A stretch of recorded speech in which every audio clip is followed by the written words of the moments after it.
Logan Johnson. Yeah, that works. I Don't Drink Coffee podcast. All right, let's go. All right, we're up and going again. Logan Johnson is your... He's my first cousin. His dad and my dad are brothers. Partners in crime right now. Yeah, definitely. Definitely. Okay, kind of on the tail end of we had Donnie on last episode, who was in prison for a little bit, and we thought it'd be kind of a neat thing. I've been wanting to get Logan on here for a long time. Fairly newly retired. Worked at, you worked at... Can you say it? Can we say it? Do we need to say it? Is it okay to say it? Did you worked at the prison or a prison? Do we want to say which prison? Can we say which prison? Yeah. Oh, okay. No, I worked for 9 years at OSP. Transferred to Jackie Brannon and worked there till November of last year. So it was 24 years total. 15 years at Jackie Brannon, 9 years at OSP. OSP is Oklahoma State Penitentiary. Right here in the great city of McAlester. Long time, man. That's a long time to work somewhere. It was nice to see the McAllister's finest out in sports, forcing the 35-mile-an-hour speed limit on my way in. Oh, yeah. Yeah, they do that. Well, and you lived in or around Porham almost the entire time, too, right? I mean, I moved around a lot. It was a long time. Really? I grew up there, man. Yeah. You know what I mean? I did. You've made that drive many a time between here and there. How many times have you been back to McAlester since you retired? And you retired when? 2 years ago, you said? No. November of last year. Oh, okay. Yeah. I come up here to fast pitch softball lessons for my daughter. Oh, okay. She goes, I think Luke's boy go over there. The top prospect? Top prospect. Yeah, I saw Ben there today. Yeah. Boy goes Shout our out kids to go there them, too. Man, Cheyenne's an excellent softball coach. She works with my daughter a lot, and it helps her out a lot. I actually talked to Cheyenne about coming on, and she wants to come on. So at some point, we're going to have her on. She's cool. I like her. She's really good with my daughter. I enjoy her. They have a nice place over there. I showed up there. Although everything we had done had been in the evenings, and then I showed up there in the middle of the day the other day, and it was a shocker. Yeah. 100 degrees. Yeah. Oh, yeah. Definitely, man. I understood the big fan then. only the strong survive. Yes. Yeah, I was surprised when I was there today how much air that giant fan moves. Yep. But I was lucky that day because I was able to take a catcher for my daughter, so I didn't have to catch for her. Yeah. How long has she been? Coming up here to Top Prospect? Probably a year or more, maybe. And so when you first went there, were you as shocked as I was when you went inside and saw how awesome it was? Man, it's awesome. It's a nice place. When I first went in there, or when I first heard about it, I thought, man, this is McAlester. I don't know if that's, it's awesome. I don't know if something like that will make it here, and man, so far so good, it seems. If you got a girl that's pitching softball, you can get her in there with her. Stick with it, man. She got my daughter when she was older. We've been to a lot of different people, and most of those were like, we'll meet you at Porham, and we had some good ones. Some that weren't so good, but we come over here, latched on. It's a little bit of a drive, but we really like it over there.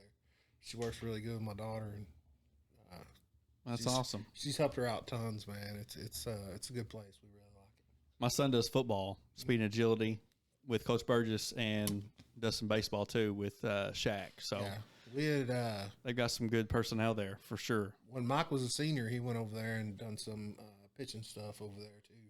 Oh, okay. Your oldest son? Yeah, my oldest son. Yeah. Who was it with? I don't remember. Oh, okay. Don't remember. He drove himself for that. Take him. Yeah.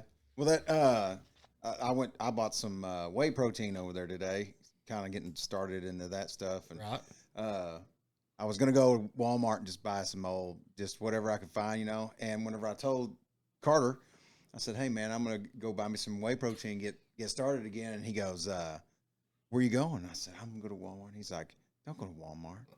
I said, why? And he goes, man, go to Top Prospect. He goes, whatever that shop is inside of it, go buy it over there. Yeah. So was today the first time you really been in there? No, okay. Sadie goes in there. I know Sadie goes, yeah. I've been in there a couple of times. Yeah. Okay. I like it. It's nice. But I just, for whatever reason, haven't been in there very Well, when much. she started it, I think it was right before COVID. I think it seems like it's been about 3 years. Well, they were in a different started. building. In the beginning, they were over on Main Street. Oh, I didn't know that. Yeah, there was that building that's right next to Dollar General over there. They were in that building first. I believe that's right. And then they moved to that building where they're at now. It seems like it's getting better here about sports, but initially it's like you want your kid to be, you want them to win. Oh yeah, let's go to the games. We want them to win, but you don't really want to put the time into your kids. And so that's why I thought when Top Prospect came and I was like, oh man, people just don't want to put the time, for the most part, but it's really maybe I've just opened my eyes more because it's really seems like it's changed a lot. I mean, then you go get in there involved in tournament ball. Yeah. Yeah. Well, that's the thing. And it changes everything. Right. Yeah. Well, definitely since my kids were little, I have noticed a difference just while raising my kids in the attention to detail that everybody pays to their kids' sports. Right. You know what I mean? There's a lot more in there. People do a lot more as far as, it's a year-round thing now. I coach Mike and Luke some, and I've coached Leia some on these tournament teams and stuff. And there's a lot to it. There's a lot of money. To me, the players that really advance and move on are the ones that really like it. And most of the time, I'm not saying it don't, but most of the time there's a dad there or a mom there that will, or a brother or sister or somebody, they'll go out in the yard and play catch with them. Yeah. You know what I mean? For sure. Soft tossing balls. It's the work they do at home and the work they do away from the practice field and away from the coaches that makes them good players. Yeah. Yeah, that's one of my big sayings is when my kids nailed it right there. When they were kids, I would say, look, man, if you want to be like everybody else, you practice when everybody else practices. Yeah. But if you want to be somebody else, you want to get set apart, you got to do things. It was a tough road to hoe for Mike. Yeah. He struggled when he was younger, and then he grew 6 inches one year, and dang. Yeah, but he's a good athlete, man. Yes, he was a fantastic athlete. Yeah. Gavin was, man. It's a Johnson thing, dude. They're all ballers, man. Yeah. It's fun to watch a long them. line. Yeah, it's fun to watch them. I remember whenever you played, I remember when you were playing football, like I didn't play my junior year of high school. And so I went to several of your high school games, and I'd drive Mimi over usually. Right. She tried to watch most of your games. And she was at almost all of them. Dude, I remember when you guys played, I think it was Dewar. And, hey, man, I remember, this is no shit. This is the first time I ever seen something like this. And this is pre-internet shit. So, this is new for me. But it's cold outside. It's late season. I think it was playoffs, I believe. No, it was... it was cold, I know that. You talking about the helicopter showing up? No. This was just a cold night, man. What high school did you go to? Quinn. Okay, Quinn. Yeah. Well, and when I went to this game, this is the first time I ever seen somebody, Logan pulled his shoulder pads off and fucking steam. Oh, right. Yeah. And I had never seen that in my life. It was real cold. Dude, I was like, holy shit, I've never seen that in my life. Dude, I hated Durr, man. Yeah. I lost to him every year from 7th grade to senior. Really? Yes, every year. Never beat them. Damn. My senior year, they beat us on a Hail Mary. No way. Dude, sliding through the end zone. Ball lands in his lap. Oh, my gosh. Man. And a star player from when we were playing is the head coach at Durr. No shit? Mm-hmm. Really? Josh Bean. Huh. Don't know the dude from nothing, but I hate his guts. Yeah. Oh, yeah. Yeah. We never beat them, man. We had the news helicopter show up there when I was a sophomore. We were like in the top 10. Yeah, I remember when you guys were really good. And they were at the top of the top 10 somewhere.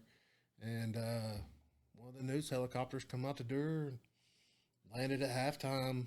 We got strummed 28-0. Well, see, that's what my gosh. I remember, though, the game that I went to. You were a senior then. Yeah. And this game in particular was like, I couldn't remember the score of the game or anything like that, but I remember it was a huge game. Yeah. Because the hype was Mimi was not missing it. Right. You know what I mean? It was like, yeah. we got to get there early. We got to get, it was cold. She wanted to sit in her car.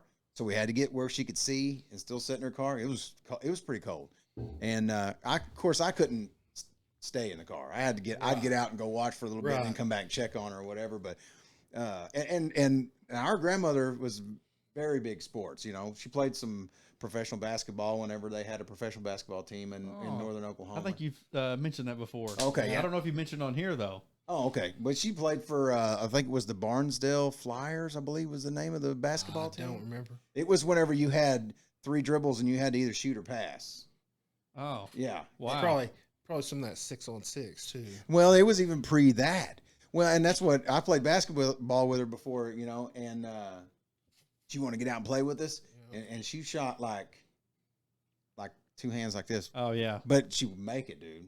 You know what I mean? Like it was before, you know, shooting form and all that kind of thing like that. But anyway, suffice it to say, she was very interested in sports, especially football. She loved football. OU, that's how I got started liking OU football, period. And Dallas Cowboys. Yeah, same. Yeah. I mean, it's almost like you didn't have a choice. Who was that dude she met at the airport that one time? The Dallas Cowboy. God, he was a special teams player. Oh, she loved him. Bill Bates. Oh, I didn't know that. I know she met Bill Bates. Yeah, really? That's what she swore to me. She's like, I met him in the airport. That's awesome. Yeah. She loved the Dallas Cowboys and loved OU Sooners, man. Definitely. She would, she used to live in a double wide right next to the house that we lived in. On game days on high school football, she'd fix me steak and eggs for breakfast. Yeah. Really? Yeah. On Fridays, yeah. She was hardcore about it, man. Yeah, she loved football, man. She loved basketball, baseball. Yeah. All of it. We grew up in a family, man, that was.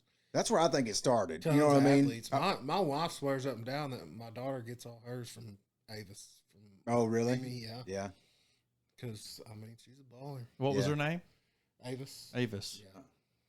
Yeah. Yeah. Well, that's where whenever I catch a lot of shit, you know, here because, you know, the shape Dallas has been in for the last several years, and being a Dallas fan, you know, you catch a lot of bullshit from people all the time. And I tell them, I'm like, I don't have a choice, man.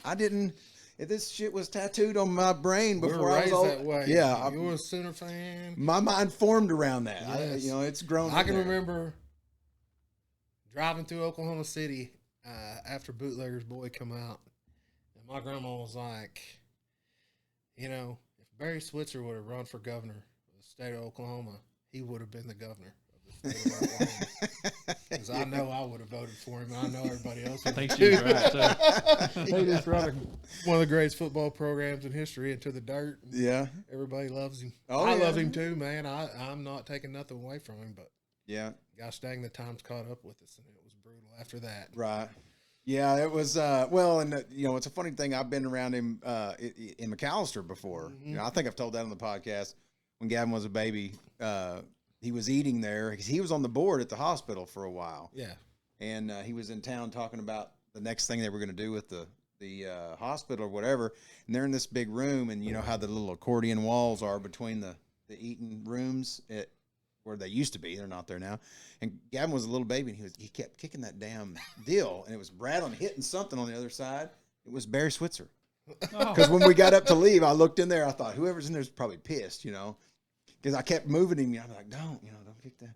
And when I'm walking there, I look, and I go, oh, shit, Barry Switzer sitting. He's sitting in the corner, kind of like right against that thing. And he's been kicking that damn thing the whole time. Switzer probably would have took one look at him and been like, yeah, I'd have signed you back in the day. I gave you a scholarship. Yeah. You know what's funny? You got potential, growth potential. My ex-mother-in-law met him at some kind of a fundraiser thing here a couple months ago.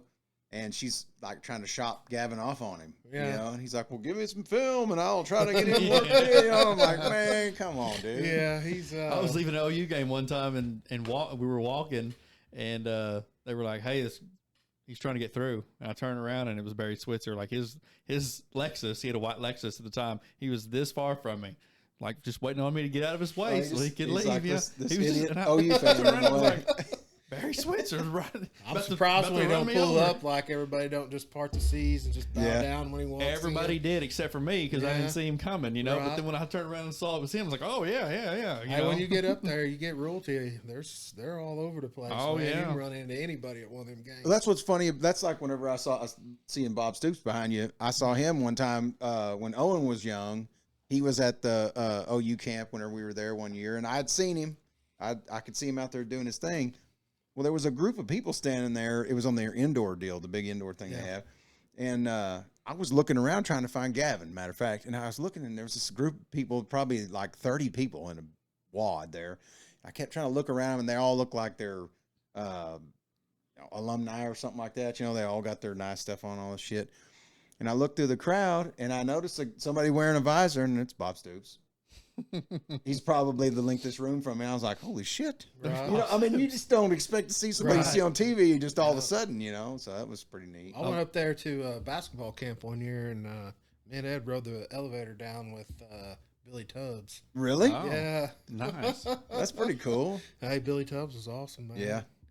The run and gun. Yeah. You know, we were 50 points a game trying for it. Yeah. Well, that I can, yeah, definitely. Yeah, we met Baker Mayfield at a football camp one time. Carter was little. I got some video of him, and he's almost hits Baker Mayfield in the head with a football because they're thrown into a net. Right. And Carter, you have to, if you know him well, you'll know that when it's go time, he's like he's kind of a showman. You know what I mean? Like he wants to, he thrives on pressure. Right. So if you say, dude, you got, you know, then he automatically, like, he does his best because otherwise he's kind of taking it easy. Right. Well, so he's back there and he knows Baker Mayfield's running the drill that they're doing, and it's basically like a 3-step drop and throw the balls, all you're doing. And he's about 6 years old. Dude, he is dropping back, and I'm talking about rearing back, gritting his teeth, and he's chunking the ball. Well, okay, Baker Mayfield's having to dig these footballs out for these kids, and he bends over to get a ball out of that net, and the ball hits the net, and I don't know how it didn't hit him. I mean, on the video, it looks like it hits him, but he never flinches. He just gets the thing. I was like, oh, thank God you didn't hit him in the head, you know. But he was not. He was cool, you know. So I walked in with Boren. He was the president of OU. I walked in with him one time, and he, you know, of course, didn't have a ticket. Didn't have to. He walked right on in. Right. And I was like, hey. I stopped. I was like, hey. You're gonna pay? Y'all gonna make him show a ticket or whatever? I forget what I said or something. He turned around and started laughing. I laughed. Everybody laughed. Right. And I had to show my ticket. Yeah, they were like, charge him double. Yeah. He was like, you know what? Get this guy out of here. Yeah. I think J.C. Watts walked up behind us at a football game at OU, and my buddy that was there, he was like, "Oh my God, it's J.C. Watts!" I think he just strolled right in too. Yeah, I don't think they have to have tickets. No, they don't. They don't. Yeah, that's P. Ryan, Samaje P. Ryan. I met him at the same camp I was talking about when Carter was little. Excellent dude. Like I talked to him as down to earth. But here's the funny thing, dude, is when I got out of the car and I could see across this big open field, he didn't look like everybody else. I knew he was somebody. I couldn't see that far to see who he was, but I was like, he's a monster. Whoever that man is not like everybody else I see out here. Me and Mike went and watched him when he played Kansas at the single game rushing record. Oh, we were there. Oh, yeah. 427 yards. It was brutal, man. It was cold. It was raining. We had excellent seats, and they just kept feeding him the ball. He could do anything he wanted. Yeah. It was funny, man. I went and watched the guy with Cheyenne Christian. You remember Cheyenne? Mm-hmm. Yeah. When he was at UCO, we went over there, me and a couple guys from Wilburton, and we went up there and stayed with Cheyenne, and they had that running back that I could have said his name just a minute ago. UCO had it? Yeah. He got drafted by the Raiders and played Joe. I don't know. I'd have to Google it too because I don't know, man. Joe, he had tons of records up there. He was like 130-pound running back that just was blazing fast, but he was only had one eye. Really? Yeah, I think so. Man, I'm probably saying all this shit. It probably wasn't right. That wasn't the day of the internet when you could check everything. Somebody told you something and you just Yeah. But he played for the Raiders. Dude, he would run up to the line They were playing Lexington. And if you've never seen Lexington's band play, dude. They had a good band? Oh, my God. Really? Really? Oh, yeah. They were nice. Now, see, that's a true fan that can appreciate the band from the opposing team. That's a good man right there. God, I cannot believe I cannot remember that guy's name. We'll have to attach it to the video whenever we put it out. I've looked it up, man. Anyways, that dude would run up to the line and just like 10 people be there, and this. Yeah. There he goes, 80 yards. He must have rushed for 300 yards that day. Yeah. That's insane. There's some people that are that way. Eric McCarty, this guy that runs, he's a running back over here in McAlester. He's like that dude. Yeah. He's like, you think, oh, this run got stuffed. And then this dude will fucking come out of there, and you're like, how? Where did they'll be dragging on him, dude, and he's just pulling. Literally, and he's not a big guy, you know. I mean, they were playing Tecmo Bowl with P. Ryan that day. Oh yeah, Bo Jackson, definitely. for sure. Yeah, like they would toss it outside, no stopping. Yeah, they would hand it off the middle. Same thing as that guy was talking about. Man, they would pile up in the middle, and then he was gone. It was insane. Yeah. Yeah, such a nice. That's one thing that I haven't met very many famous people. I didn't know you talked to him. I didn't know you hung out with him. Yeah, I mean, we didn't I didn't sit there and shoot the shit necessarily, but he was running a drill, and then he would say, like, if a kid said something to him, he'd turn around, he'd smile, and he'd say, "Man, I can't believe what some of these kids will say whenever they're up here or whatever." You know, because he just kind of all those guys had to work camp as because they just have to. Now you could tell. Do what? Now they get paid for it. Yeah. You could tell P. Ryan was like that. You know, you could tell P. Ryan was a good dude. He was a business dude, man. Business decisions all the way. Yeah. Could have went anywhere. And he was like, hey, I'm going to go here. Just so happened to be at the same time that Joe Mixon was here. Right. Yeah. And now he was not at the camp. Mixon was not there. I don't know why. I think he was in trouble at the time. Probably sitting out a year. Yeah, I think he was. I think it really was. Yeah. But there was one of the defensive linemen was there that I recognized too. But anyway, now, CeeDee Lamb was at the next year. I didn't get to go, and Gavin and them got their picture with CeeDee Lamb and all that, and met him and all this. I didn't didn't get to see any of that, but I saw the pictures, Right. But Gavin said he was great dude, very down to earth, very easy to talk to.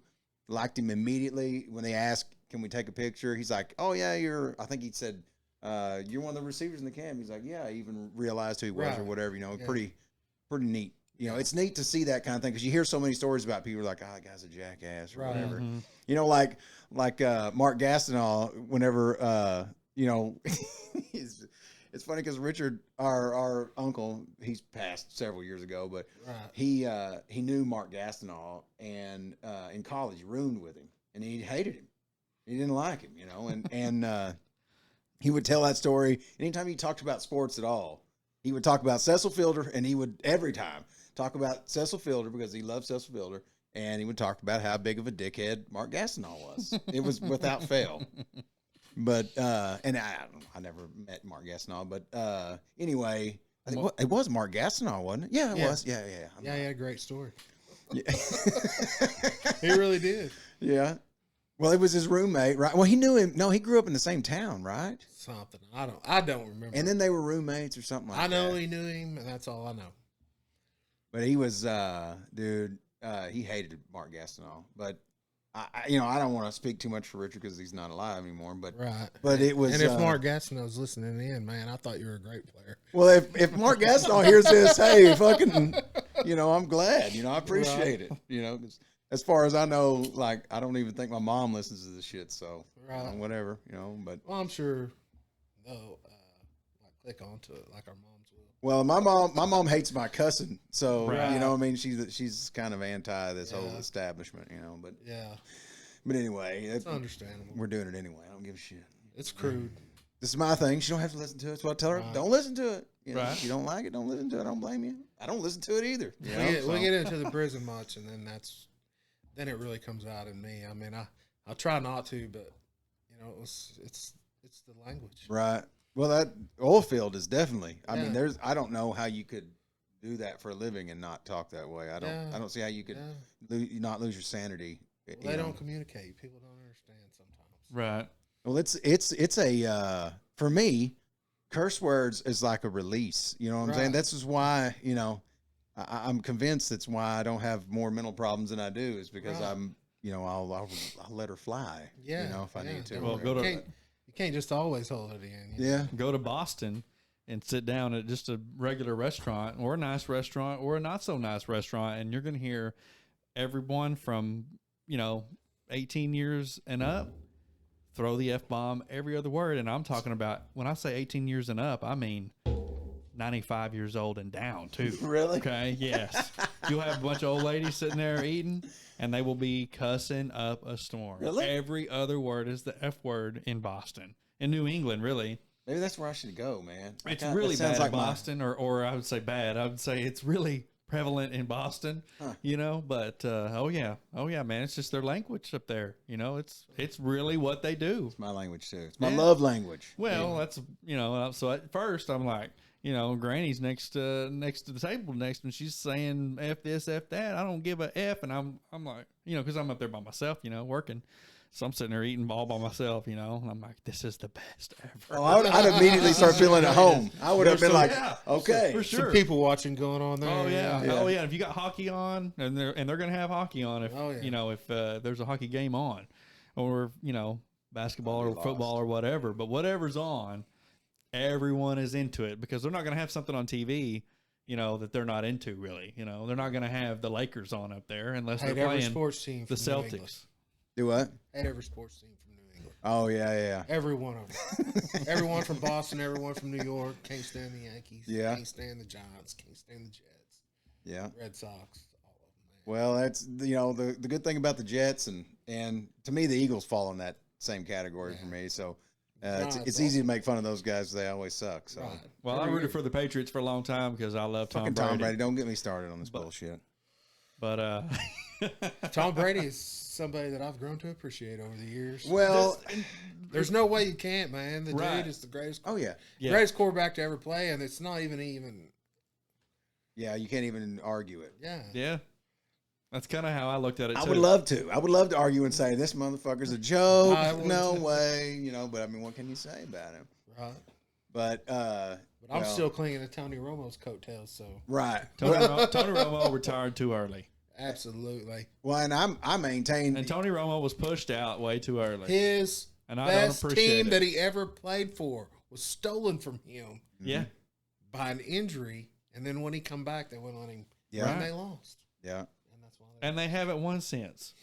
Well, that's and I like Dak Prescott. I like Dak Prescott too. We're about to get into a whole sports thing, but I know. I don't really like Dak. I like Dak, but I don't like him for the Cowboys. I like him. I like him for the Cowboys too. But I would hope they would move on. And Baker Mayfield's out there ready to come back. I think. I think that right now Dallas is in a good spot with him. I do too. And Jerry Jones, dude, he don't change. There's no point in spending any more money or doing anything else. Ride out what you got and build your team around him, man. And that's what all he can do left. You That's all got he got left. I don't feel like Dak's a winner. If you can't, how can I say this? See, I'm spitting out opinions, and I don't typically like to do that because I know nobody cares about my opinion. Well, I'm gonna have to respectfully disagree. Right? I know Because- you will. I know because- you do because we've talked about this a million times. Tony Romo wasn't a winner though. But he was a great player. I feel He like was he a was a great winner. player. I You feel know. like he was a gamer. He I do too. had I mean, some- I did, but he played on some. I mean, what can you do? when you Atrocious score 40, fucking teams. 40 points. Yeah. You put up 40 points a game, and you're losing. Yeah, but bring in Dak, and you've got the best wide receivers in the game. Well, you take. I mean, you've got dynamite wide receivers. Even the ones that were no-namers there for a while. Look at them Right. now. Well, and see, for me, we had. I say we. Here I go.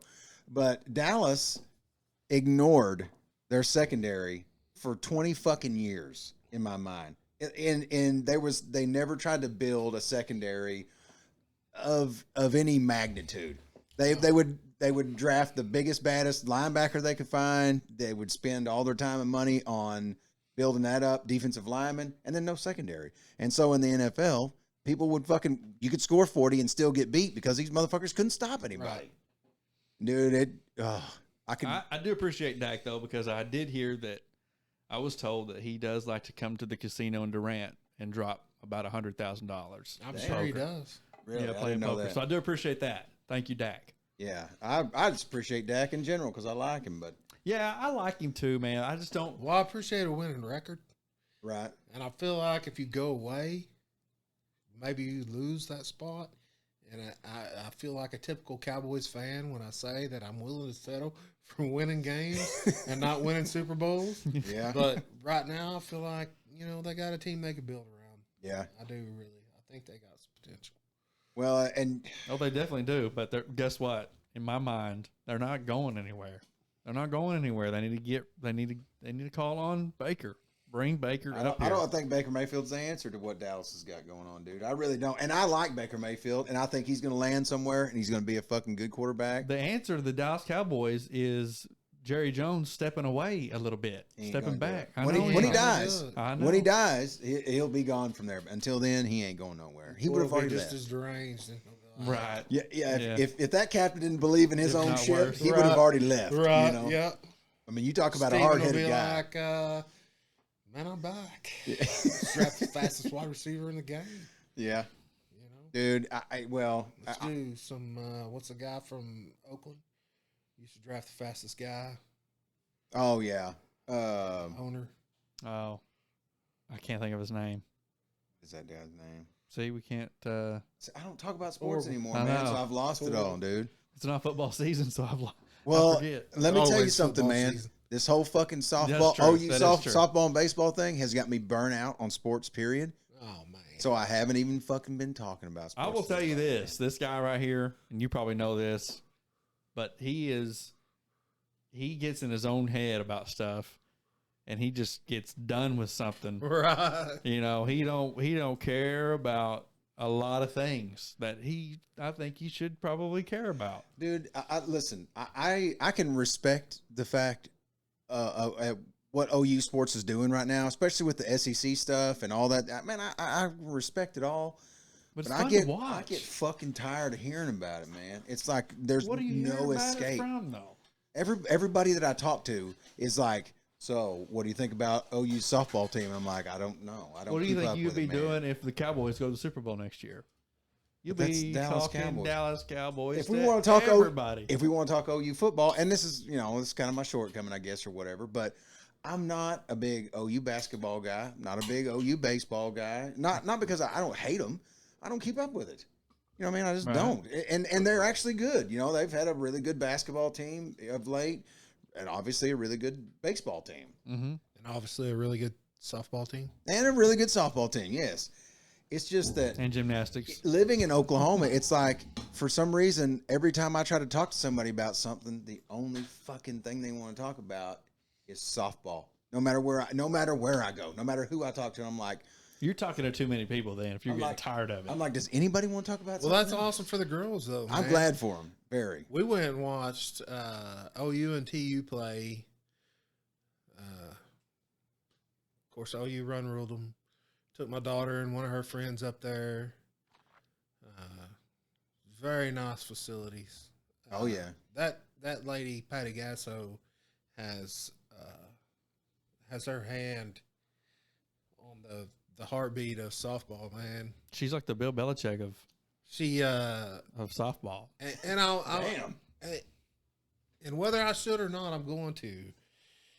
We ended 6-on-6 girls basketball, and that helped girls basketball out tremendously in the state of Oklahoma. When I was in high school, they played 6-on-6. Yeah. Yeah. It's a horrible way to play basketball.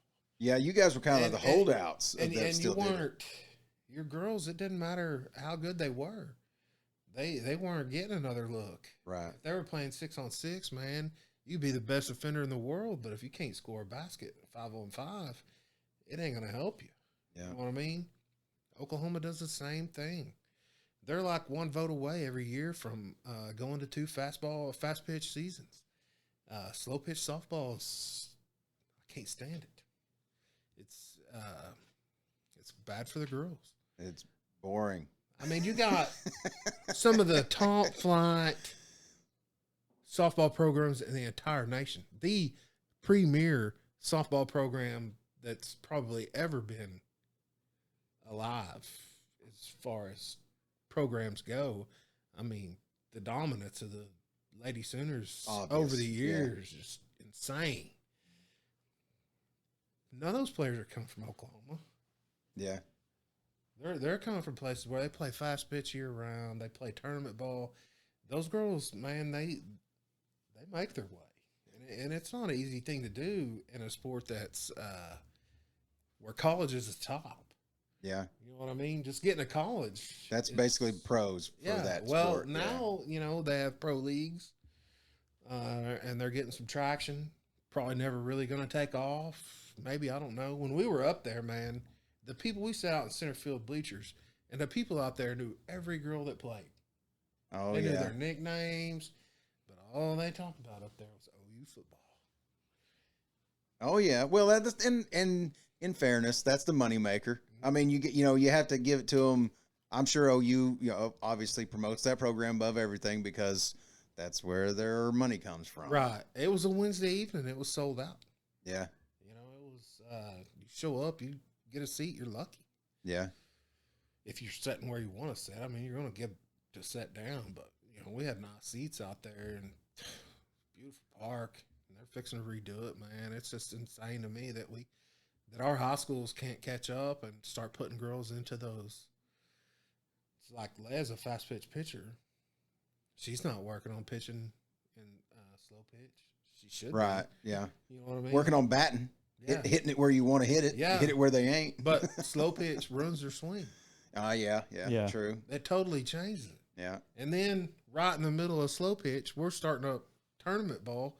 So we're, going around to all these tournaments, and now we're seeing elite 14, 15-year-old girl pitching. Can't even compete. And you're behind. Makes because it you're harder, still, yeah, definitely. And you see a team from Arkansas. We've seen a team from Arkansas at a tournament. They had like 8 pitchers. It never stopped. Damn, We really? played them twice, and I was like, make it stop. You can't tell me they got this many good pitchers, man. We're blessed. We got 2 or 3. Yeah. Yeah. Well, and that's, football's kind of in Oklahoma is finally starting to turn a corner, I feel like, as a whole, for that same reason, where you got like Texas is this dominant state. Well, most of the kids that end up playing at OU or the bigger program, and OU, I don't give a shit what anybody says. OU football is one of the top programs in the nation. I don't give a shit what conference they're in. Right. You know what I mean? I mean, it's a very well run, very old and established program. I don't give a shit where you want to talk about. It's obvious what makes to your point is that when Lincoln Riley leaves and look who stepped up and look how all that went down, it's just insane. You don't hear that. I guarantee you, I don't care, any other college in the country does not have a Bob Stoops waiting to get that phone call. Dude, I'll step up and I'll do it for free. No, we're going to pay you. No, I'm going to do it for free. No, we're going to pay you. We have to pay you. No, okay. I mean, the way it went down, you could not have wrote a better story. I was distraught, man. I didn't know what was going to happen. Oh, Trent was too. It was a rudderless ship swinging around a sinkhole. Yeah. I mean, you got players bailing left and right, and it's not just players. It's these dudes that, you were cheering, we got them. And then the next thing you know, they're all headed west, and you're like, what the fuck are we left? Yeah, what happened here? Yeah. And then Bob's like, hold on, everybody. Hey, let me step away from my XFL gig that I got else, here, on college football, and let me come back and coach this bowl game. Mm-hmm. And then you got all these players kicking in. And then you got all these donors. It was an awakening for OU football. Yeah. As far as stagnant, we'd become stagnant. Making the playoffs seemed to be our goal with Lincoln Riley. Right. Which, don't get me wrong, is a fantastic goal. And if you can do it, man, hell yeah. There's only 4 teams every year. Well, but we're making these playoffs. We're not even competitive. Yeah. And then we're talking about going to a conference to make us better.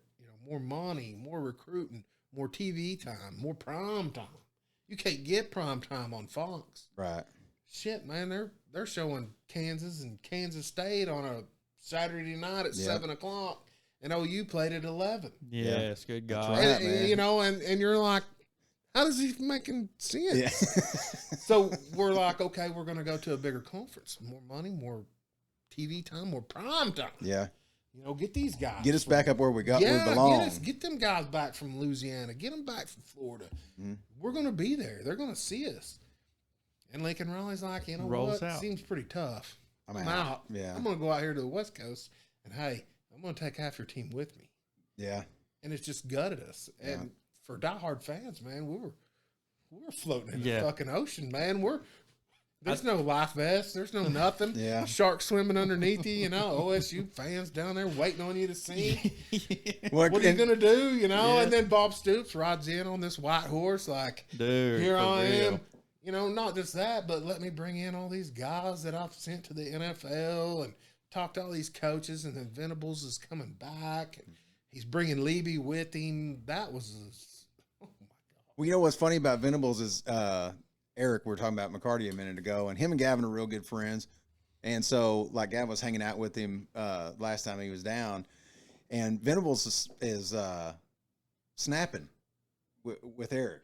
I mean, the cool thing about this guy that not everybody would understand about that dude is he's a very, very attentive guy to players. Now, Eric's a prospect. You know what I mean? Right. He hasn't signed anything. Yeah. He is, I mean, he's not even, it's not a guarantee that he's playing there, but yet this guy's giving him personal attention. Right.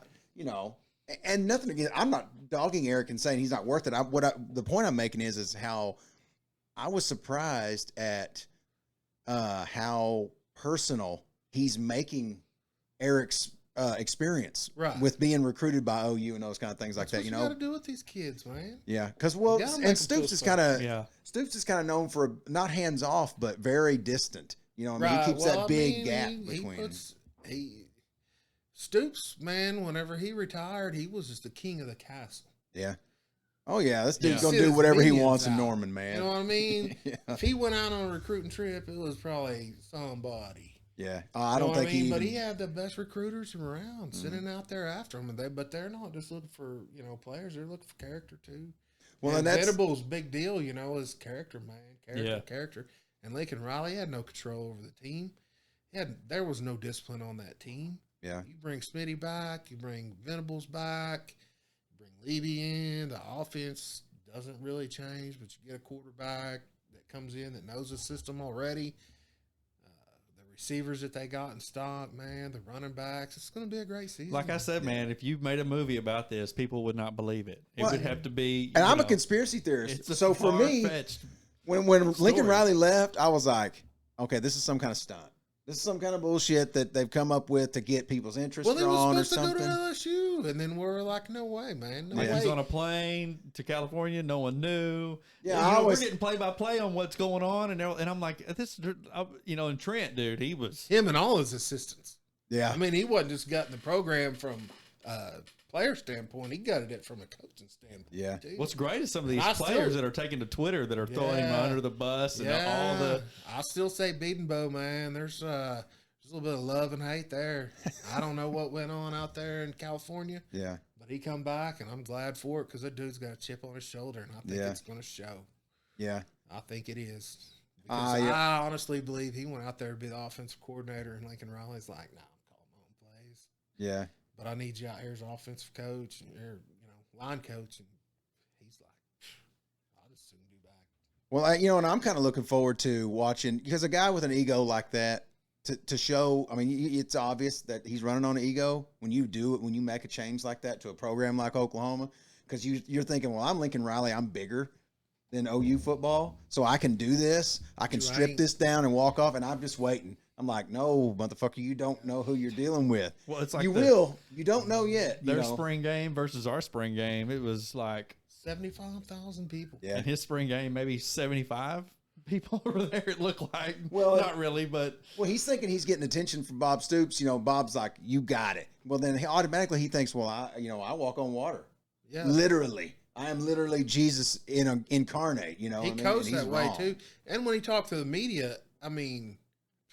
I liked it when he was here, but now he's gone. He's a fucking douchebag. But he tried to be like Bob Stoops, confident. The way that he dealt with the media and stuff. Man, Bob fucking earned that, dude. He fucking played his way through it. He coached his way through it, made his way up the ranks, built a program played national championship games, sent people everywhere, every level, you know, and Bob, he deserves that name. Now, I don't like him as a person. He's a dickhead. I've seen him, Bob Stoops. I've seen him be an asshole. But just because you've seen him be one doesn't mean that's what he is at all times. Let me tell you something. Have you ever been one? I'll say this. This is a real simple rule that I've learned. I'm 45 years old, okay? And I've seen this. If someone will be an asshole to a kid for any reason, now I'm not talking about being disciplinary. I'm talking about be a dickhead to a child on purpose. They're an asshole in life because you don't do a little kid like I saw the man do this kid and be a nice guy. Maybe it was his stunt double or something. Oh, I know exactly. I was very close to where he was standing. I saw exactly what he did. And so did everybody else there. Everybody looked at each other like, did that just happen? You know, because the thing you want to do is go, well, this dude's the best thing that's ever happened. And I thought that right up until that moment. You just keep that out of your mouth. Because he was standing there getting ready to take a team picture with the whole camp. And I'm like, I'm sitting there watching. I'm looking at him. You know, I'm not even looking at anybody. And all these players that are all go pro are all standing there, you know, and I'm like taking it in. And all I can think of is there's Bob Stoops, you know. Right. And then he acts like an asshole to this little kid who wants an autograph. Well, it's not the time. I get it. Wasn't the time. They're trying to take a team thing, you know, and he's like, you know, this kid comes running up to him. You know, his mom's not holding him or whatever. And he runs up. Hey, can you say? He goes, when I get done with this picture, yes. But just wait. So the kid stands over there while they do the picture, and they're dicking around and trying to get everything set up and all that. And they take 2 or 3 pictures. And then when he turns around and walk off, this kid runs back up to him. And he's like, I told you to wait. And this kid's just like, you can see in front of everybody, just let the air out of this kid. This kid's like 8 years old. And I wanted to whoop his ass so bad, dude. And I was like, yeah, let me get on the news for that. You know, hey, you wouldn't have made it on the news. Try. They ain't no try to whoop Bob's ass anytime. But they would have done kids, a 6-foot grave in the well, I was going to say, I'd have got killed. I'd have been, you know, monkey stomped is not even begin to cover what would have happened to me. But, you know, the players alone love that dude enough to kill me, you know, or whatever on TV. So what are you going to do with kids, man? They get on everybody's nerves. Well, but for me, though, I was just like, dude, you didn't have to do that. I get it. Yeah, no. You didn't have to be a shithead about it. But when you're, well, I can't take up for anybody doing that. But when you have to deal with that day in and day out. I get it, man. But don't be famous. You know what I mean? If you don't like it, then go home and sit still. He likes it. He's just busy. Yeah. You know what I mean? He's busy. Too busy for what, though? You know what I mean? You got to draw a line somewhere, and little kids can't help it. This fucking kid's a little kid, you know? I mean, how many times you go get to meet Bob Stoops in your life? It might have been his son. I never met him. No, this was not. This was, illegitimate son. That might have been it. His mom kept sending him up there telling him, "You're my daddy," and he's like, "No, I'm not signing you. I'm not your dad." Okay, let's give. I want to give just a brief rundown before we get too far into it about. We already talked about that Logan has 3 kids. We've already talked about that he's worked there for 24 years. 2 of them are twins, right? Yes. He has a boy and girl twins. Yes. How old, a boy and girl, and how old are they? 15. Luke and Leia. Goodness gracious. Yep. Now, they're also named after Star Wars. Oh yeah. Logan's a big Star Wars guy, so am I. We love Star Wars, yeah. Really? Yes. Yeah, dude. Nice. Now, one thing I do want to establish, and I've said this off the record many times, but I want to say it on the record. Mm-hmm. I was with Logan the day he signed up, that he put in at the prison. That's fine. I was there that day. Unemployment office. Yep, I was with him. What were you doing before then? Real quick. Bouncing around, man. I'd done some... after I graduated high school, I went to college. Didn't really work out. I was working at a grocery store. A buddy of mine was working in Louisiana, and went to work with him down there. We're working in the oil field. We're working at a tool rental company that was actually worth quite a bit of money that this dude had started on his own, you know what I mean? And we would take the oil field equipment, the clamps, the pipe, all this other stuff. They'd bring it into the yard, we'd refurbish it, and then we'd shoot it out to the offshore oil rigs and the rigs in Louisiana. It's where I'm, me and one of the guys that Luke works with, we worked together down there for a long time. Super good dude, man. Actually, went to work with him down there in Louisiana. I had nothing. Man, I had no money, no nothing. Mom and Dad loaned me $200 to go to work down there. And you went to work down there, and like you went down there, and then you had to go take a physical and all this other stuff. So, I mean, you went down there with nothing. Well, I lost my wallet on the way down there. So for 2 weeks, like, I'm living off this other guy. You know what I mean? I'd forgotten all about that. Oh, wow. And it was back in the days of the pagers and stuff like that. And Dan had a pager. Anyways, like the night that I lost my wallet, we got some weird numbers on his pager and just blew them off, you know, whatever. Worked. Anyways, ended up getting a job, went to work. I'm calling home from Louisiana, talking to my mom. She's like, hey, I got a letter here from some people in Louisiana. You want me to open it? And I was like, yeah, open it up and see what it says. I don't know anybody down here, you know. And it was a letter from these people. They said they had found my wallet, and if I wanted to come get it, here's my address. Come get it. So I borrowed Dan's motorcycle, which was awesome because he had a katana, and I loved riding it around because I didn't have anything else to do. And you rode down there? No. He kept it down there. Katana 1100. Oh, okay. No. It was like a 600 or something. It wasn't nothing, but it was fun to ride.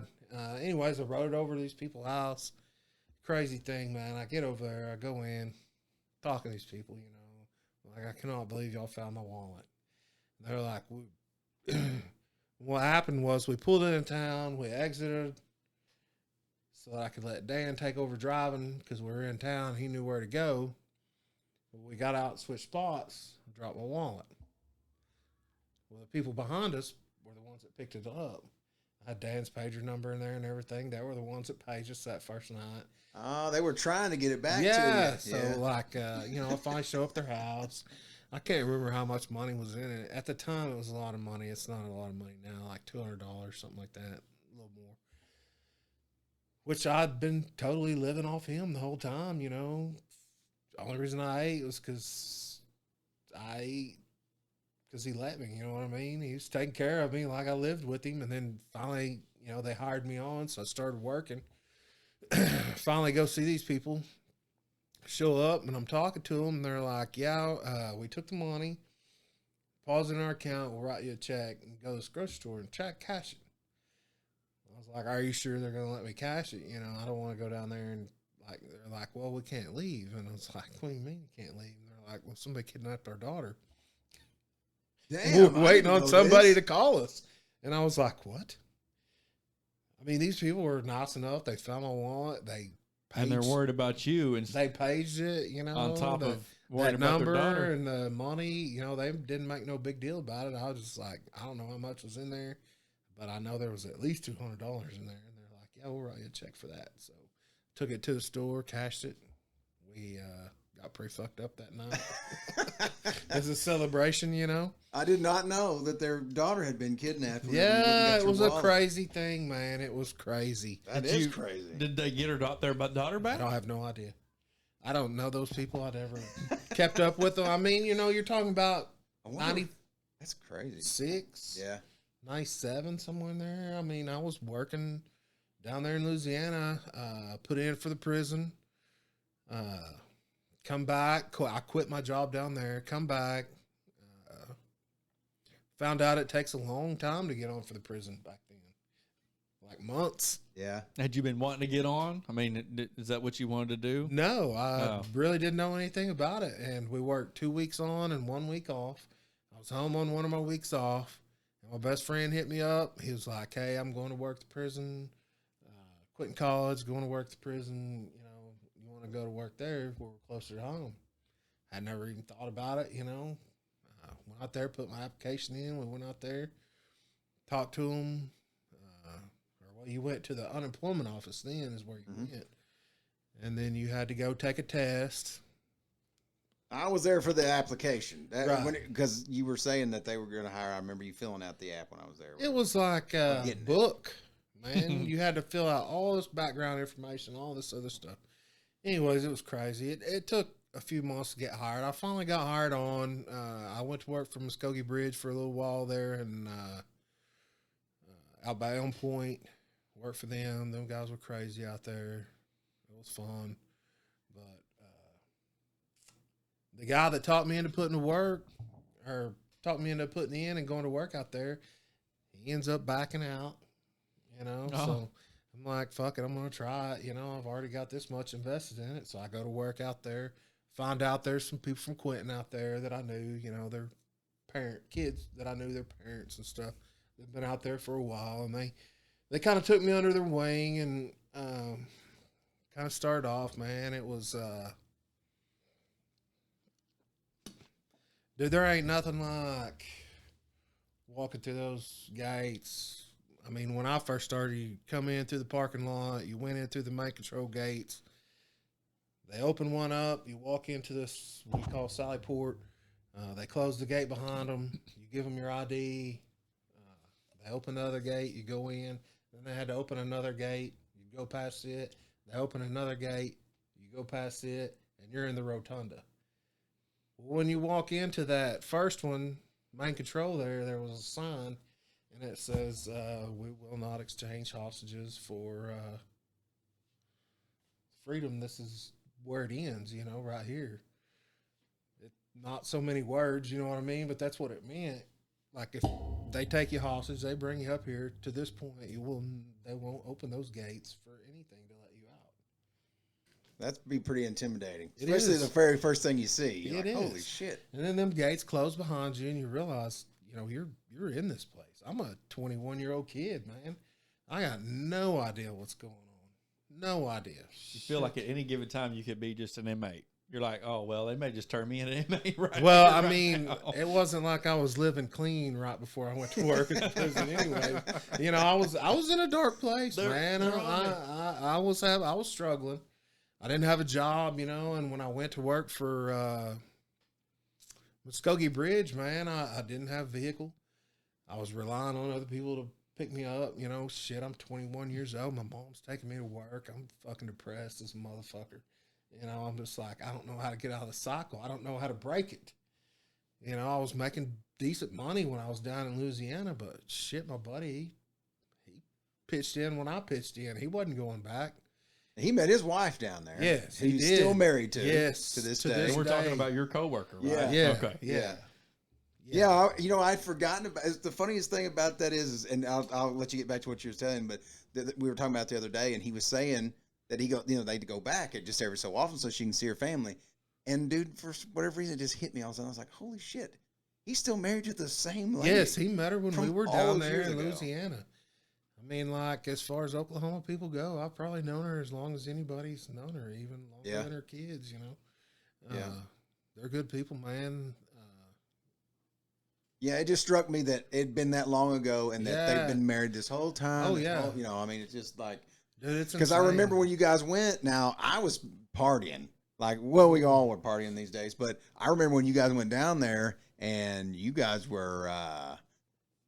I was shocked. I was like, "What the hell are they going to Louisiana for? What's the occasion?" And I thought it was, and they were going to work, and I didn't know Dan had been working down there for $6 an hour. Really? I didn't know that either. An hour.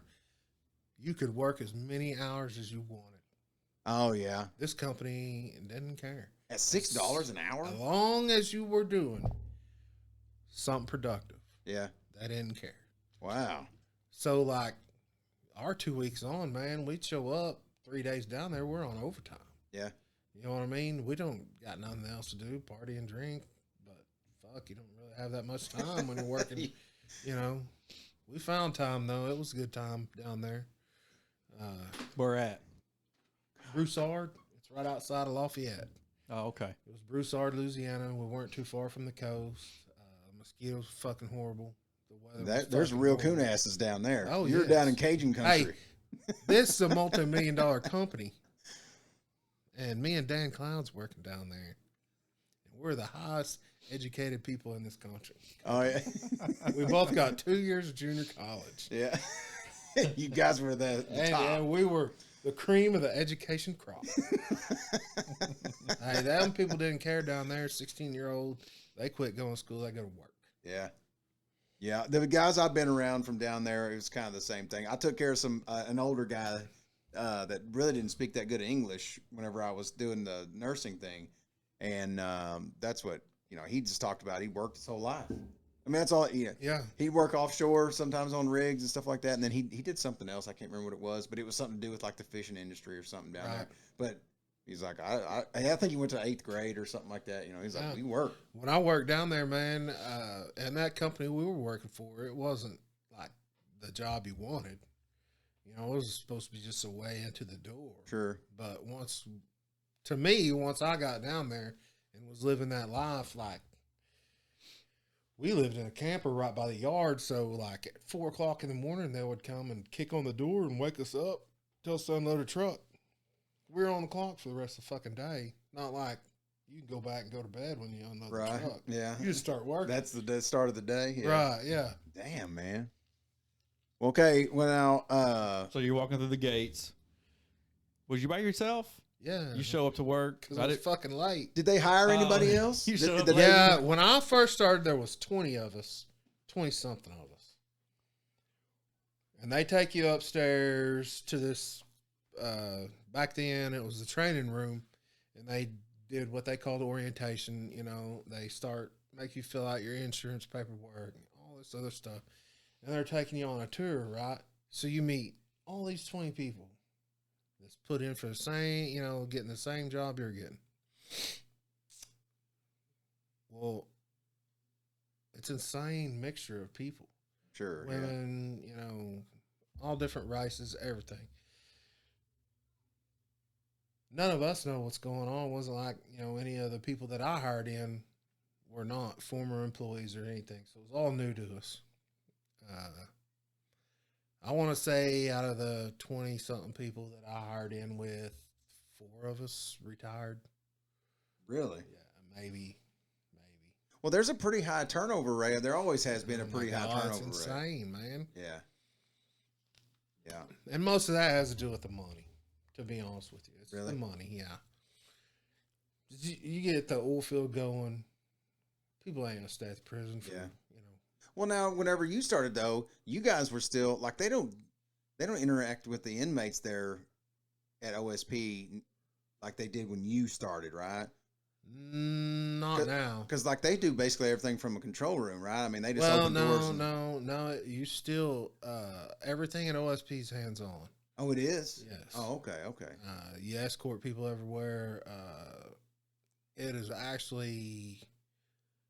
The difference between OSP and Jackie Brandon is OSP, you do everything hands-on. Jackie Brandon, you're watching everything. Yeah. Jackie Brandon, they can go out, take shower. They go to chow when it's time to go to chow. They go out to yard when it's time, for them to go out to yard. At OSP, you took them their trays. You walked them to the shower. You locked them in the shower. Because they're locked down, right? Like yes. 23 hours a day? 23 hours a day. And it's an old prison, so I'm sure it's a very old prison. And from the time right before I started to now, I mean, they've shut parts of it down. It's just gotten too old to use, and they won't refurbish it or whatever. Right, like right before I started, it was called the East Cell House, and they had condemned it. Well, then they got into a problem with overcrowding, so they reopened it. And I mean, and didn't fix anything that it was condemned for, I'm sure. Right. Like bare wires hanging down and water running everywhere. And you're out here, these people that I'm talking to that worked before I did, because it wasn't open when I started. It had closed right before I started. We got all these levers. You're pulling these levers. You're opening cell doors. And all these people are overflow. So they're not, they're all mixed. Minimum, medium, maximum security. They're just housed there temporarily until we find places for them. Well, they recondemned it. So it's no longer operational, and you can't use it anymore. I mean, it is absolutely condemned. I want to say they opened H unit in the 80s, and they hired hundreds of people when they opened H unit. They were just tons and tons of people that they hired. And most of those people were the ones that I worked with and worked for. But when I started in 97, most of the people that you work for had been there. You know what I mean? They had been there 10, 15 years. They knew what was going on. Now, will they help you? Probably fucking not. They, like, I actually started on, I walk into this place. We've done the orientation. I actually had the flu while we done the orientation. Damn. And I was afraid of, losing my job. I called in or anything, so I'm showing up sick as fuck. No idea what's going on. They take us on a tour and everybody's talking about like the execution chamber and everything because we toured it and all that.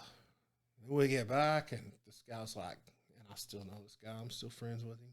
And he's like, obviously looks right at me and he's like, so what'd you find the most fascinating? And I was just like, what are you talking to me, man? I'm trying to be nondescript, mix in, not stand out or nothing, And I was like, well, I was fascinated by control rooms when we were down there. You're letting these guys in, letting these guys out. How do you know they go where they go and all this other shit? Well, later on I find out you just learn it. Yeah. You know what I mean? Of course, everybody else is like the execution chamber, and he's like, yeah, let's talk about that. And I was like, well, I'm sick. You can't hold it against me that I've already forgotten that we toured the execution chamber because I got the fucking flu. Anyways, so they assign you to, they work you for a couple of weeks. They move you around, and they assigned you what we called back then was mentors, and they assign you to a person that's been there for a while. You work underneath that person. Like you're not supposed to carry keys. You're not supposed to do this. You're not supposed to do that. And most of them guys were like, fuck all that. I ain't got time. Yeah. Don't let anybody have this, but go over there and do that. Right. Yeah. Go open this door. Go do this. Go do that. Walk this guy up there, walk him back, whatever. It's no big deal. Well, I had done the week. So like when they assigned me my mentor, he worked on the medium security unit, which was, at the time, it was like 90 people, 98, maybe somewhere in there, medium security inmates in this basement. You know what I mean? And so I'm down there, and we're just all walking around amongst each other. And I'm like, I have no fucking idea what's going on. You're wandering around with inmates? Yeah, yeah. In the basement of this gym. You know what I mean? Shit, man. And you're just like, I'm 21 fucking years old. I don't fucking know.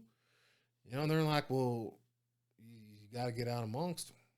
But they don't want to waste time with you because they assume that you probably won't be there. A couple years from now, you know what I mean? They're not going to waste their time. If you're only going to be there a couple of weeks, I'm talking to this one guy. I'm like, God damn, I'm struggling down here, I don't know if this is what I'm going to do or not. And I'm like, and I'm trying to ask him questions and stuff, and he's been a fucking asshole. And he's just like, dude, come talk to me in a year, and I'll help you out. Oh, he's gonna make you pay your dues to make. That's what I'm saying. Yeah. But luckily for me, Quentin being a small town and being close, I knew these other people, and they really helped me out. They told me some of the things not to fall for, which was not just the inmates but the guards too. They send you on stupid shit like they tell new people like go do an ammunition count on the towers. All the towers are armed, so they'd go around to like every tower. It's a big prison when you walk all the way around it and count up all the ammunition, and everybody knows how much ammunition's there anyways. So they're just sending you on some bullshit. Yeah, some bullshit mission errand or whatever. Yeah, to get you out of there so they can fucking do what they're doing. Yeah, probably play cards or something, But, okay. But they'd send you. They thought it was funny too. Right, that's what I was gonna say. They just the beanhole buffer was the big one. They'd send you for a beanhole buffer, And the beanhole on maximum security, medium security cells, it's a secure door, and it's actually called a food passageway. Little window. And it's a hole in the door that has you let it down, and you can pass stuff through the door, like food trays and stuff like that, and they'll pass you stuff through that door and move it around or whatever, but they would send you for a beanhole buffer. There's no such thing. Yeah. You know what I mean? So you're going around, you're like, you make it all the way to the captain's office. You're like, hey, where's the beanhole buffer? And he's like, shut the fuck up. Get down there and tell that dude to call me when you get down there. We're sending you up here. Yeah, we ain't got time for this. So I didn't fall for any of that. Yeah. You know what I mean? My guys took care of me. Took care of you there, yeah. Mhm. That's good. Some of that savage pride there, Yeah. Well, so my buddy, he ends up coming back and going to work out there. I'm slipping along, shit, man. I still ain't growed up. I'm fucking running around partying all the time, working at prison. But I'm like, some of the shit I'm doing, I'm gonna have to stop, because I don't want to hear that door close behind me and I can't come out. Yeah. No I shit. really do not know how some of those people live like that, man. And it's crazy, man. You lock them up in a cage, and that's where you keep them. Well, see, and that's what I was going to. One thing I was wanting to talk about too is, it's a strange thing.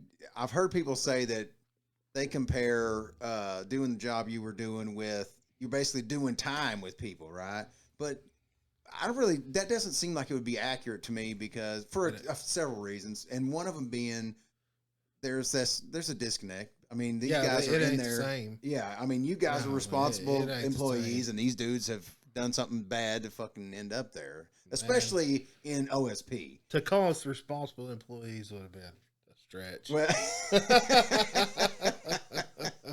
It's kind of a depressing job, though, right? It is a very depressing job, man. And, I was telling Luke before we got started, I find it really hard to talk about, but PTSD and stuff amongst prison guards or correctional officers, whatever you want to go by, man, it's through the roof. It's a real thing, man. You see things that people shouldn't see. You know what I mean? You see violence at a level that's just beyond most people's even capability of understanding. It's unreal. OSP is and it's not just OSP. I mean, it's all the mediums. The privates are just gladiator yards, man. Really? They are just insane. And I had a guy tell me one time that had worked out there for quite a few years, that inmates would fight, right? Like they would let them fight for money. Like these dudes could go in lower parts of the prison, and I'm obviously not going to say this dude's name, but I know he worked out there a long time, and I'm not saying he's telling me the truth, but he was saying that they would, if these guys had like something with each other, like they could set it up to where they could go fight, or guards would fight inmates for money, and that kind of thing like that. Have you ever seen anything or heard anything like that? No. It kind of seemed like a big, like he trying to tell me a ghost story about it. But I mean, let me put it to you like this: how quickly, when you got started working there, were you exposed to violence? Like I understand, probably pretty quick, but I'm talking about like physically. Was it pretty immediate that you had to like restrain people and that kind of thing like that? Well, I mean, like in my first week, where we're supposed to be following these people around, we ain't even been assigned to nobody yet. They're like, hey, go to 3 Run and help them run showers. Well, the idea is, like, it being your second day on the units and all, like, you're following somebody around. Yeah. You know what I mean? Trying to do what they're doing. They're making all the decisions. You're following them around, watching them. Well, they hand me these fucking keys, and they're like, When they say in the FCL house, what you had was, and the FCL house is condemned now, what you had was, it's like a long run, what we called runs. 1 run was the bottom, 2 run was on top, 3 run, 4 run, and then you had 5 run, which 5 was closed down. So this is like stories. Then. Yeah, stories of the prison. And it's just a long walkway with cells, open bar, cell doors on cells all the way from one end to the other. There's a control room in the middle, and they control all the cell doors, right? So at this time, you could get 6 people out at one time. You put them in the shower. They had 15 minutes to shower. When their time was up, you told them to get out, and then they walk back to their cell. You escort them back to their cell, and then you get the next 2 out. Well, rarely did it ever go like that. I mean, they're out. When they get out of their cell, they're wanting to talk to people. They're wanting to do things, you know. So I've been there like 2 days, and they gave me these fucking keys, and they're like, open the door when they want out. So I'm like, all right. So I don't know what's going on. But shit changed real quick. This dude come out to go to the shower, and he's like, I need to talk to the unit manager. The unit manager's office was right beside, right up from the showers, you know what I mean, on the other side. So I'm like, okay, I guess you go talk to the unit manager. Well, he goes in there and he does what they call catching out, which is he's requesting protective custody. Well, these motherfuckers that are in the shower are screaming and hollering. They want out. Oh, God. And I'm like, I've been here for 2 fucking days. I don't know whether to open the door or not, but I think I'm not going to, because these guys seem very upset at this guy that went into the unit manager's office, you know. Is this normal? Is this not normal? What have I got my fucking self into? And then the guy that I'm working with comes down there and is like, what the fuck is going on? I was like, well, one guy went in there and these guys are really pissed about it. He's like, what the fuck did you let him in there for? It's like, how the fuck am I supposed to know? One way or the other, right. You know? You left me down. You gave me some keys. You left me down here and you told me to do this. You told me to do that. Well, I mean, this dude, we get him out of there, but these motherfuckers are pissed. They're threatening to kill him, threatening to kill me, threatening to kill everybody. Because you kind of gave him, in their eyes, special treatment by letting him go in there. Yeah. Shit, man, I've been there 2 fucking days. I don't know what's going on. Yeah. So anyways, we get through all that. And I'm telling myself, man, like, I don't even understand what I'm getting into. But I don't know whether I don't like it or whether I do, you know. I'm just like, I'm going to try to give it a year. That's what my goal was. So they sent me down to I unit, and it was medium security, and we had a medium security lockup down there, which was G unit. Obviously, the FSI house, we had A and C, which were general pop units. We had D&E, which was special care and PC. And then H unit, you know, you had death row, AS, which was administrative segregation, which is single celled. Now, you got to remember, of all this stuff I'm talking about, it's not near the same now. It's all They changed. don't run it the same way. No, it's all changed. Was that based on behavior? I mean, like the administrative segregation? Administrative segregation was single cell. I mean, these people were, you know, they just can't live with other people. Yeah. They'll kill them. They'll get killed. You know, for whatever reason, their behavior, whatever, they're isolated. What Donnie called crash dummies. Yeah. Can't get right no matter what. No. They can't get right. And, you know, and I listened to that guy on your show, and, you know, he obviously, man, that's a guy that we cheered for. Right. You know, the guys that can go in there and they see this place sucks fucking ass. And they leave and they get out and they do good, man. That's what we want. Yeah. But you just don't see it. Yeah. You never see it. ever hardly. That's one reason why we wanted to have him on here, because his story is so unique. Yep. You know what I mean? It's almost unheard of. Yeah, and it's not near as unheard of as you think it is. It's just probably most of them just want to put that chapter behind them and move on. Mm-hmm. And I could see why. You know, it just OSP in general just was insane the way it was set up and the way it was run. You know, and it was all just day-to-day stuff to us, and we never even thought about it. You know, we were just doing our thing. But anyways, they got me started down there on I unit. You know, I don't really have no idea what's going on. I asked these dudes for help, not necessarily asking them for help, you know, but obviously I'm struggling. So finally, they're like, "We'll throw you a bone. You know, you go out and you do this. We'll follow you." So I'm following them around. And I'm making my way down there, starting to figure things out. I'm down there, I don't know. You're supposed to go to the training academy within your first 6 months of being hired on. Well, a stupid way to do things is to throw people to the wolves and then send them to training. Right. And then be like, "Hey, does this training help you?" Yeah.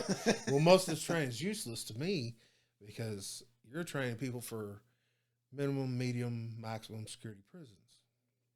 And, you know, there's only one maximum security prison at the time was OSP. So everything there was different than everything else. Oh, yeah. Yes. Oh, my God. And we believed that because we worked at OSP, we were the cream of the crop. Right. You know what I mean? We were as far as guards went, you know, we're top of the line. The elite. The elite of the elite. Yeah. And then, you know, a little bit of time goes by. I start getting more involved. I got on the CERT team, which is the Correctional Emergency Response Team. You know, they they do more training. They did a lot more different things. There for a while, they sent us all to cleat, and we got cleat certified. Was it, but for yourself then, did you decide, I guess you would request to join the CERT team? Is that how that works? Did you? Well, like each team has, each prison designated by policy has so many members on their team. Like OSP then and probably now had 36 members. The mediums had like 26, and then the minimums had like 16.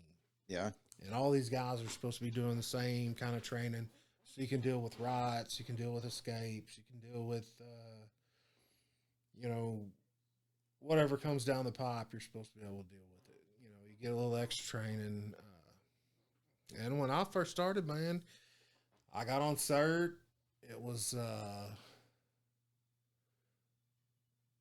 was it more money, or was there anything like that? No, Same money, but just you just want to be more involved in what was going on, or what? It was the same money, only you're taking stupid ass risks. Yeah, with your life. Yeah, you know what I mean. Well, I mean, you were young though when you did that, so I mean, you know, we I got on CERT. And like the dude that was running the CERT team at OSP then, man, he was and always will be my hero as far as prison guards go. But he was a cool dude, man, and had pretty good career. Was well thought of. This dude, man, you would put in for CERT at that time, and like no matter who you was.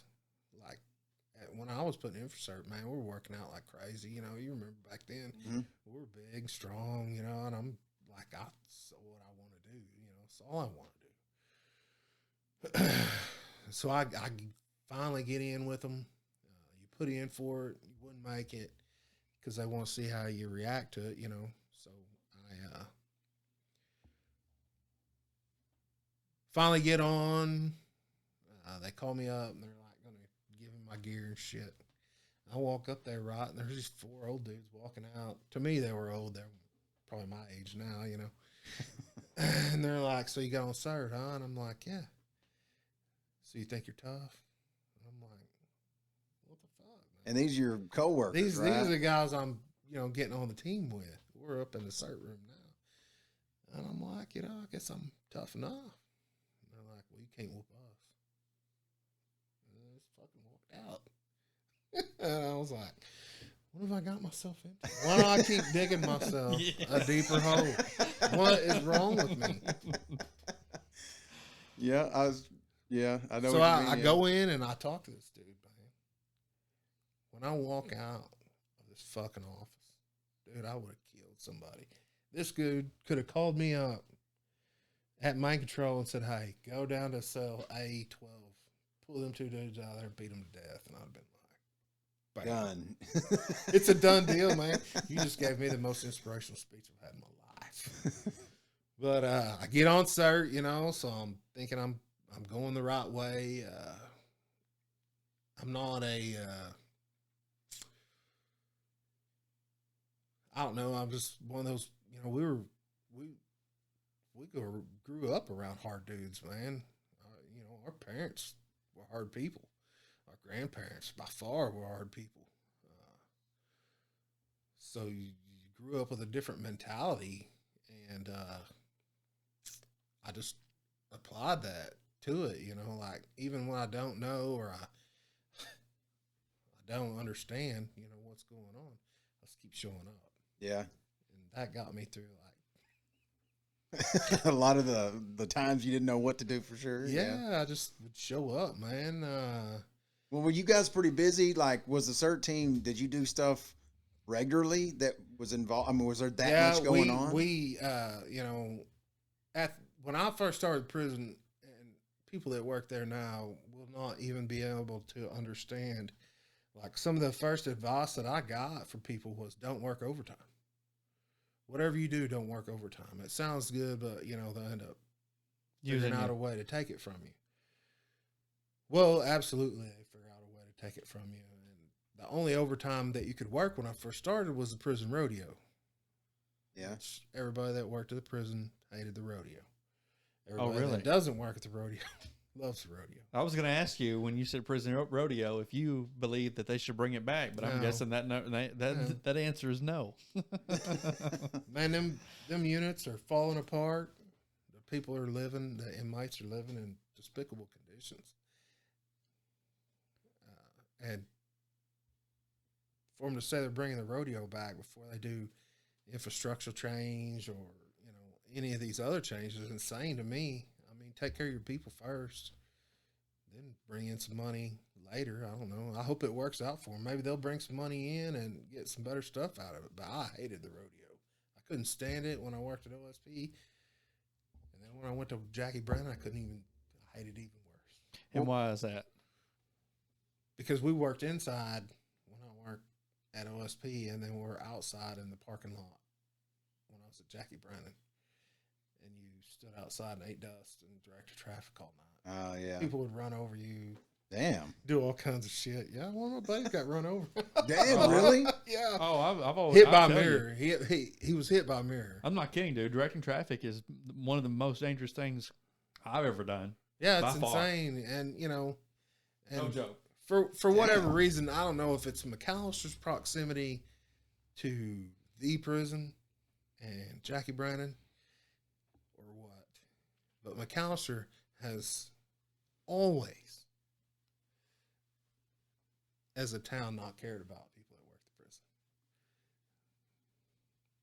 prison. I mean, it's like, just because you're doing something that you're working there or whatever, it doesn't make you like law enforcement or anything, Right. So they always look down on you, and I'm like, other places I've been, I'm like, it's not the way everybody.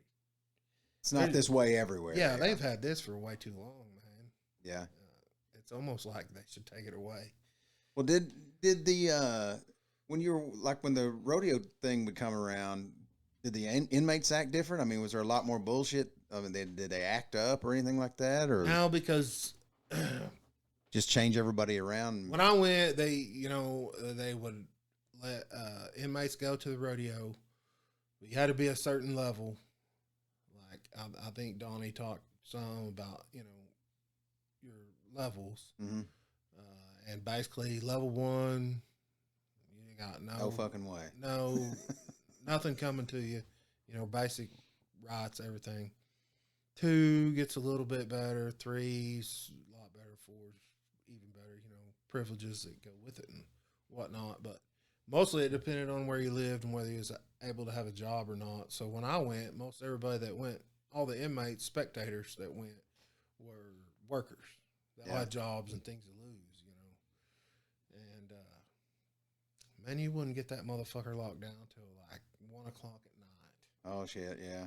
Getting everybody you had back to where they wait go. till every bus left because every prison brought inmates. Yeah. To compete. Oh. And they, and if you remember when I was talking about the F-Cell house with the 5 floors, the 5th floor that was vacant, a lot of times we'd use that, and the rodeo teams would stay up there.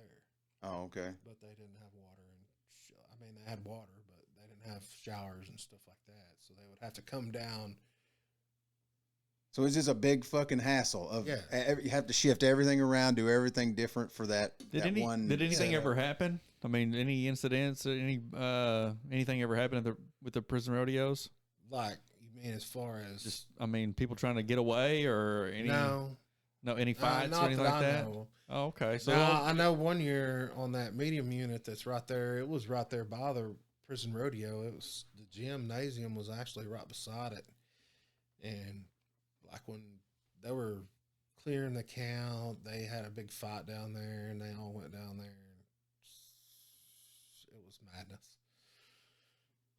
Like people from different prisons fighting each other or something? No.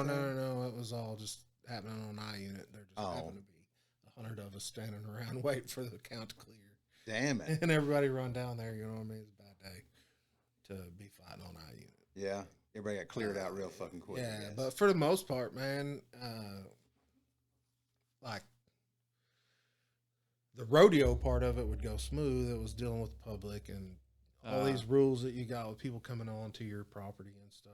They'd confiscate beer, confiscate knives. We had a bucket at the main entrance. If you had a knife, you had to take it to your truck or dump it into that bucket. Yeah, I bet trying to get in to watch the rodeo as a normal citizen, it would be pretty. You'd have to be patted down and all that, right? Or would they not even do that? No, they did a little bit. God, it's been so long now. It's hard. That's what I went once, and I remember them asking me if I had any weapons. You have any knives or anything like that? You can't take them inside, and I knew better. Yeah. Come on, man. Yeah. I don't give a fuck how redneck you are or how backwoods. You know better. When you're going to the fucking prison rodeo, they're not going to let you bring anything in there. Right. You can't bring your knife. You can't bring your bottle of vodka or whatever. Right. You can't. Yeah, I didn't pull any of that dumb shit. I already kind of, So the prison rodeo at that time was, it was the only overtime you could get. First time I worked prison rodeo, 16 hours of overtime. They stole it from me. Damn. The state does not care. And they feel like you're just replaceable. Yeah. The state just doesn't care. How did they steal it? What do you mean? Did they just make you take time off instead of paying you for it or something? Or well, the way the pay scales was set up, man, it would take me a long time, and I get super aggravated when we talk about it because it was one of the best things.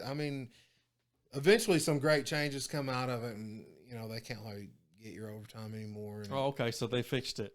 Yeah, eventually, but it was only through need. Like when I started and they told you not to work overtime, you couldn't work overtime. And then, like 5 years later, it became voluntary overtime. And then it went from voluntary to mandatory. And from there it went. Was that from having less people applying for the jobs, or what was just didn't pay enough, man? Yeah. There was nobody there. The whole field was booming. Everybody was out working. Economy's going great. It's just hard to get people. The state's struggling because Oklahoma is one of the poorest run states in the union. Definitely. They chunk money at problems that they don't have no idea how to fix. They don't ask people how to fix them anyways. They're not really trying to fix them. They're just throwing money at stuff. Yeah. So, eventually it becomes mandatory overtime, and you got people working 16-hour shifts 4 or 5 days a week, man. It was Damn. insane. That's a lot. Yeah, it was insane. There's people that was working 7/16s, and they're paying for trucks or paying for vehicles, and they're fucking walking zombies to work with. Yeah. You'd stick them under your wing and try to take care of them, but it was bad business all the way around. The Department of Corrections, man, working at a prison, it's so boring. But you got to be on your toes all the time. Yeah. Because your boring night can go just insanely south in a matter of seconds. And you got no control over it. You know what I mean? It's just insane. Well, and I'm sure it's constant, like you were saying, they were warning you don't fall for these tricks from the inmates and shit. Yes. I'm sure that's constant. Oh, yeah, man. Like everybody's running a game all the Master time. manipulators. Tons. They got nothing but time to sit there and look and see what you do. You're out there 5 days a week, running them out the yard, running them out to, putting them in the showers, doing whatever. You're sitting out there waiting on somebody to get out of the shower. They got 15 minutes, whatever it was, at the time. You got nothing to do in that time, so you're sitting out there talking to the other dudes in the cells, man. Everybody listens. They're always looking for weakness, man, and it means you can't never show weakness, right? Which becomes difficult over time. We all have bad days, We're all frustrated. We got wives and kids and lives outside of the prison. So it's all difficult to juggle. It's a big deal, man. It's hard on people. Well, that's like you said. I could see how there could be some really mundane times about it, but at the same time, there's always this. It always felt like there would be this overhanging, like the threat of violence, people being dishonest and trying to get something from you, and all this shit. It seems like a lot of pressure. Not directly applied, but implied almost. Oh, yeah. I mean, the violence was always there because it's all over the prison. And there's only so many of you there. So if something breaks out on another unit, you got to run the length of the prison to go respond to it. Yeah. You know what I mean? And that's a long way. Yeah. I found out many times that it's much further than it looks. A few times I thought I'd outrun a few people and showed up a little later than they did. Well, that cardio was not my strong point. Well, and so I mean, would you say that maybe the CERT team thing was kind of a way to end some of the mundane part of it and get more involved with what's going on? Man, some of the training we got was first rate. And a lot of it was from dudes that's been doing it forever. Firearms was a fine example, man. The prison's firearms program, if you're into it and you know what you're doing, CERT team, we had to shoot certain percentages to even be qualified to get on it, because you're going out on escapes, transports, different things, you get away from the hospital or get away from the prison, you're at a hospital, it's there's just a lot that goes into it, man. You get guys like at OSP, they had high risk inmates, you know what I mean? That had escaped before or had tried or extremely violent or whatever, and it would take they would have to go to the hospital or something. It would take 6 guys. Damn. To take them because you had a transport vehicle that they went in, and then you had what we call a chase vehicle that followed them. So you got 2 vehicles side by side or front and back, transporting them wherever they needed to go, court, hospital trips. There's just all kinds of things people don't think about that goes on, man. They're really countries to themselves. Prisons are. Yeah. They really are. And there's so much that goes on there that people that ain't there every day, they don't understand. Well, I can see how. I mean, you're basically these people are living in this place that you're working at. Yep. So you got round the clock problems that are happening when you're not there, and you know, I can just trying to think about logistics, like you were saying. I'm sitting here thinking about while you're talking about it, thinking about what it would take for somebody. Okay, like this guy is an idiot. Basically, you know he's a dumbass, and he's going to do something stupid if you give him half a chance. So it takes 2 or 3 guys watching him. Then you got your guys driving, everybody watching it, and all the moving parts of you got to take this guy here, do this with him, and bring his dumb ass back. And and you're supposed to not let him fuck up in that amount of time. Yeah. And then you probably got a couple of guys, well, probably CERT guys, probably not, but some people that don't give a shit about doing their job correctly. They don't feel like they make enough money to actually care, and probably won't help. I could see that. Well, I mean, would think a prison would be the wrong place to be that guy, though. Well, there's a lot of people that retired from the prison that didn't give a fuck the whole time they were there. Oh yeah, you know what I mean? They never contributed. You honestly could work 20 years at the prison and never really be involved in anything. Yeah. Let other people pick up your slack. And sometimes it's not even that much. Like, I took a lot of pride in being somebody that you could count on. You know what I mean? It's if my dad told me to go do something and I didn't do it, I'd fucking hear about it. You know, if my uncle told me to go do something, I didn't go do it, I'd hear about it. So when my bosses and whatnot, when they told me to go do something, you know, I'd go take care of it. Whatever it was that they told me to go do, I went and done it, you know. Like I said, man, I was 21 years old when I started. I grew up in this place. It's all I've ever fucking known. It's it. That's why, to me, it's a really neat perspective of yours. You know, and that, of course, from the outside looking in, the first thing we want to know about is the violence part, right? Because that's the sexy part or whatever, right? Yeah.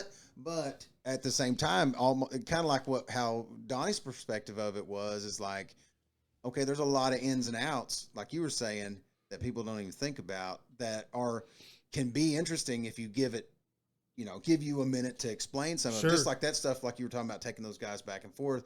I mean, that seems on the surface like, well, you had to take a guy to the hospital. Awesome.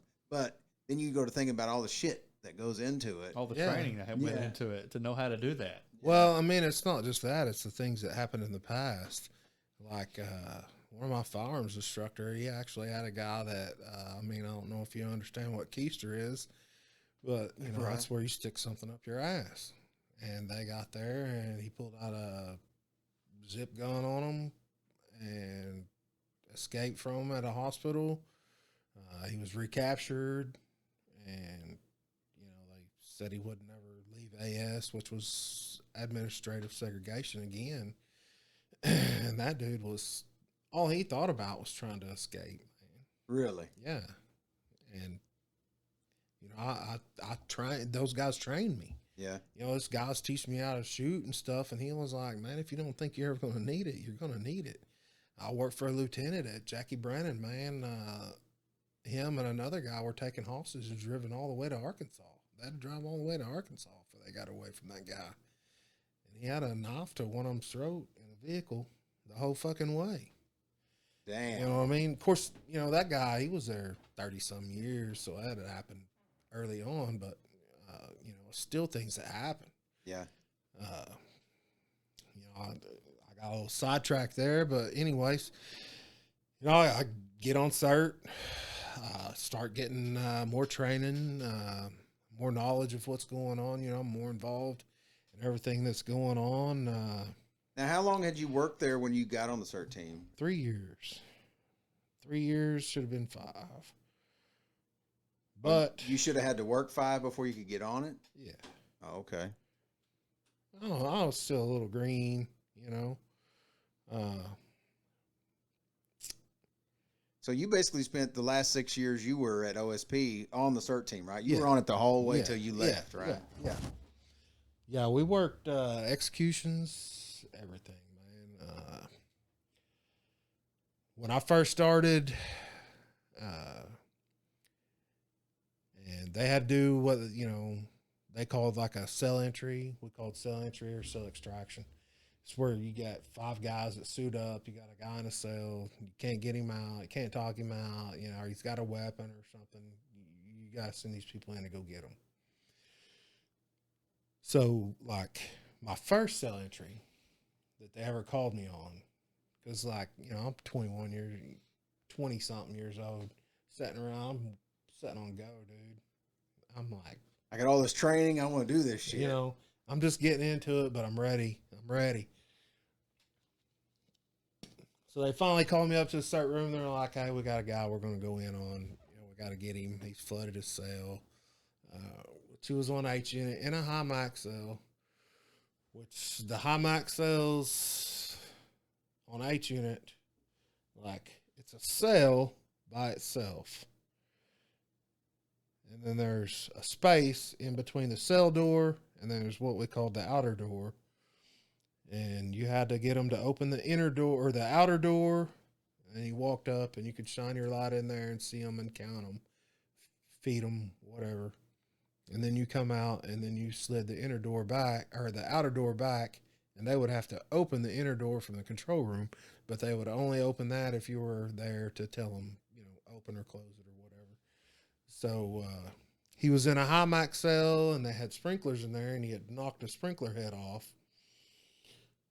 I was probably, oh my God, 230 pounds. You know what I mean? Smallest guy on the cell entry team. These guys are fucking huge. They've done it a ton of times, We get up there. I'm fucking super pumped. I'm just out of my mind with, we're fixing to go in there and get this guy. I don't know nothing about him. I don't know. Nobody's talking to me. Nobody's telling me nothing, I'm like, hey, what do I do? What do I do? And they're like, shut up, man. Put the shit on and shut up. I'm like, what the fuck? So we get down there, right? They tell him come to the door. He won't come to the door. He was, one of the lieutenants was running at the end. He was like, hey, we're on camera. You got the cell entry. You got the camera back then. We had a big, huge camcorder that you hold around on your shoulder, Yeah. It was all on videotape, and he'd give the commands, come to the door. He wouldn't come to the door. So he's like, open the door, roll the team. They open the door. Everybody runs in. I've never been on fucking H unit but one time in my life. They know where everything's at. I don't have no idea. Like, we go in, and everybody just swarms this dude, and I just keep running. And I'm at the back of the cell. I'm like, what the fuck's going on? I turn around and look over on the bed. They got this guy there throwing him in handcuffs and all this other shit. I got the leg irons. I'm like, oh shit, I got to get over here and do something. That was my introduction to it all. I was like, oh my God, this is insane, And that was on video? Yeah. Did they ever review that tape and go, hey man, why'd you run to the back? Did anybody ever say you couldn't anything? see shit. Oh, okay. And bouncing around everywhere. Be honest with you, back then the video recorders were not that great. Handpicked. And they took a lot of video of somebody's back. Because, shit had already hit the fan. This guy doesn't want to come out. We told him he's got to come out. So he's got to come out. So there's only one way to get him out, and that's go in there and physically extract him from that place. So that was my first cell entry. Not the first one that I suited up for, but like the first one that we actually showed up at the door, and they opened the door and we went in on. A lot of times they call you, you put these coveralls on, you put these stab sleeves on, like gloves on, shin guards like catchers wear, vests. You put a vest on. Actually had vest named after me at OSP. Really? Yeah, they had to. What's the story behind that one? Well, they had to update them. Got stabbed in the old neck, and shit went south from there. Yeah. But I've done. Well, I do want to tell that entry, but how often? Okay, you would suit up a lot of times, but you guys wouldn't actually go then? They would, Yeah, we'd show up. Well, they'd find, and they knew that you guys were gonna. We'd show up. So when we would show up, you put all this gear on. walk across the fucking yard, 100 degrees outside. You're about to pass out. You show up and you're definitely ready to whoop somebody's ass because you're fucking pissed off. Then you walk up there and the captain's like, hey, come up here and cuff up or we're coming in on you. Yeah, it's coming out the door and you're like, motherfucker. Yeah.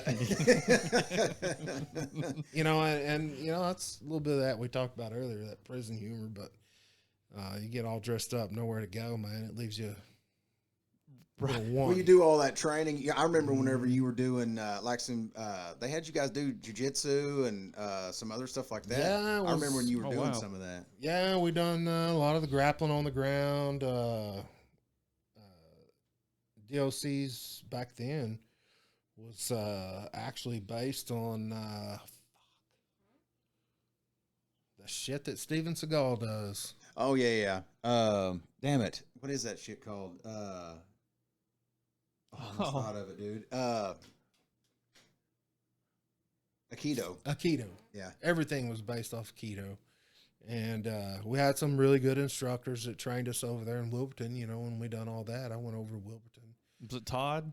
Yeah, Todd Yeah, Willard. man, yeah. he trained me too. Todd was a good dude, man. Or is Never a good knew dude. how much that dude knew before I went. You know, I mean, you know, his daughter was and his son. You know, I went to school with them all growing up, and then when I went through Cleat, he was our, you know, and man, I was like, oh well, okay, this guy can kick some ass. Absolutely. And man. there's nothing you can do about it. Yeah. You know what I mean? Yeah. And you would have never thought, you know, you knew he looked rugged and he looked, you know, like he could probably be mean or whatever, but It took me a lot of years to understand even where he was coming from because I spent a lot of time over there training with him. You know, when they added the cleat, they become cleat instructors, Todd and Johnny Nixon. okay. And, I couldn't remember the other guy's name. Yeah, and Billy Moore too. I want to say taught some cleat. But I went over there for self-defense instructor schools. I went over there for baton schools. I went over there for man. I was in it for everything I could learn. I wanted to be an instructor and everything because I thought that's how you made it. You know, training. Teach yourself to be better. You're going to be better. You know, and Well, like my friend Chris Turner always says, he's like, man, if guys that know how to fight, it's not. He talks about boxing.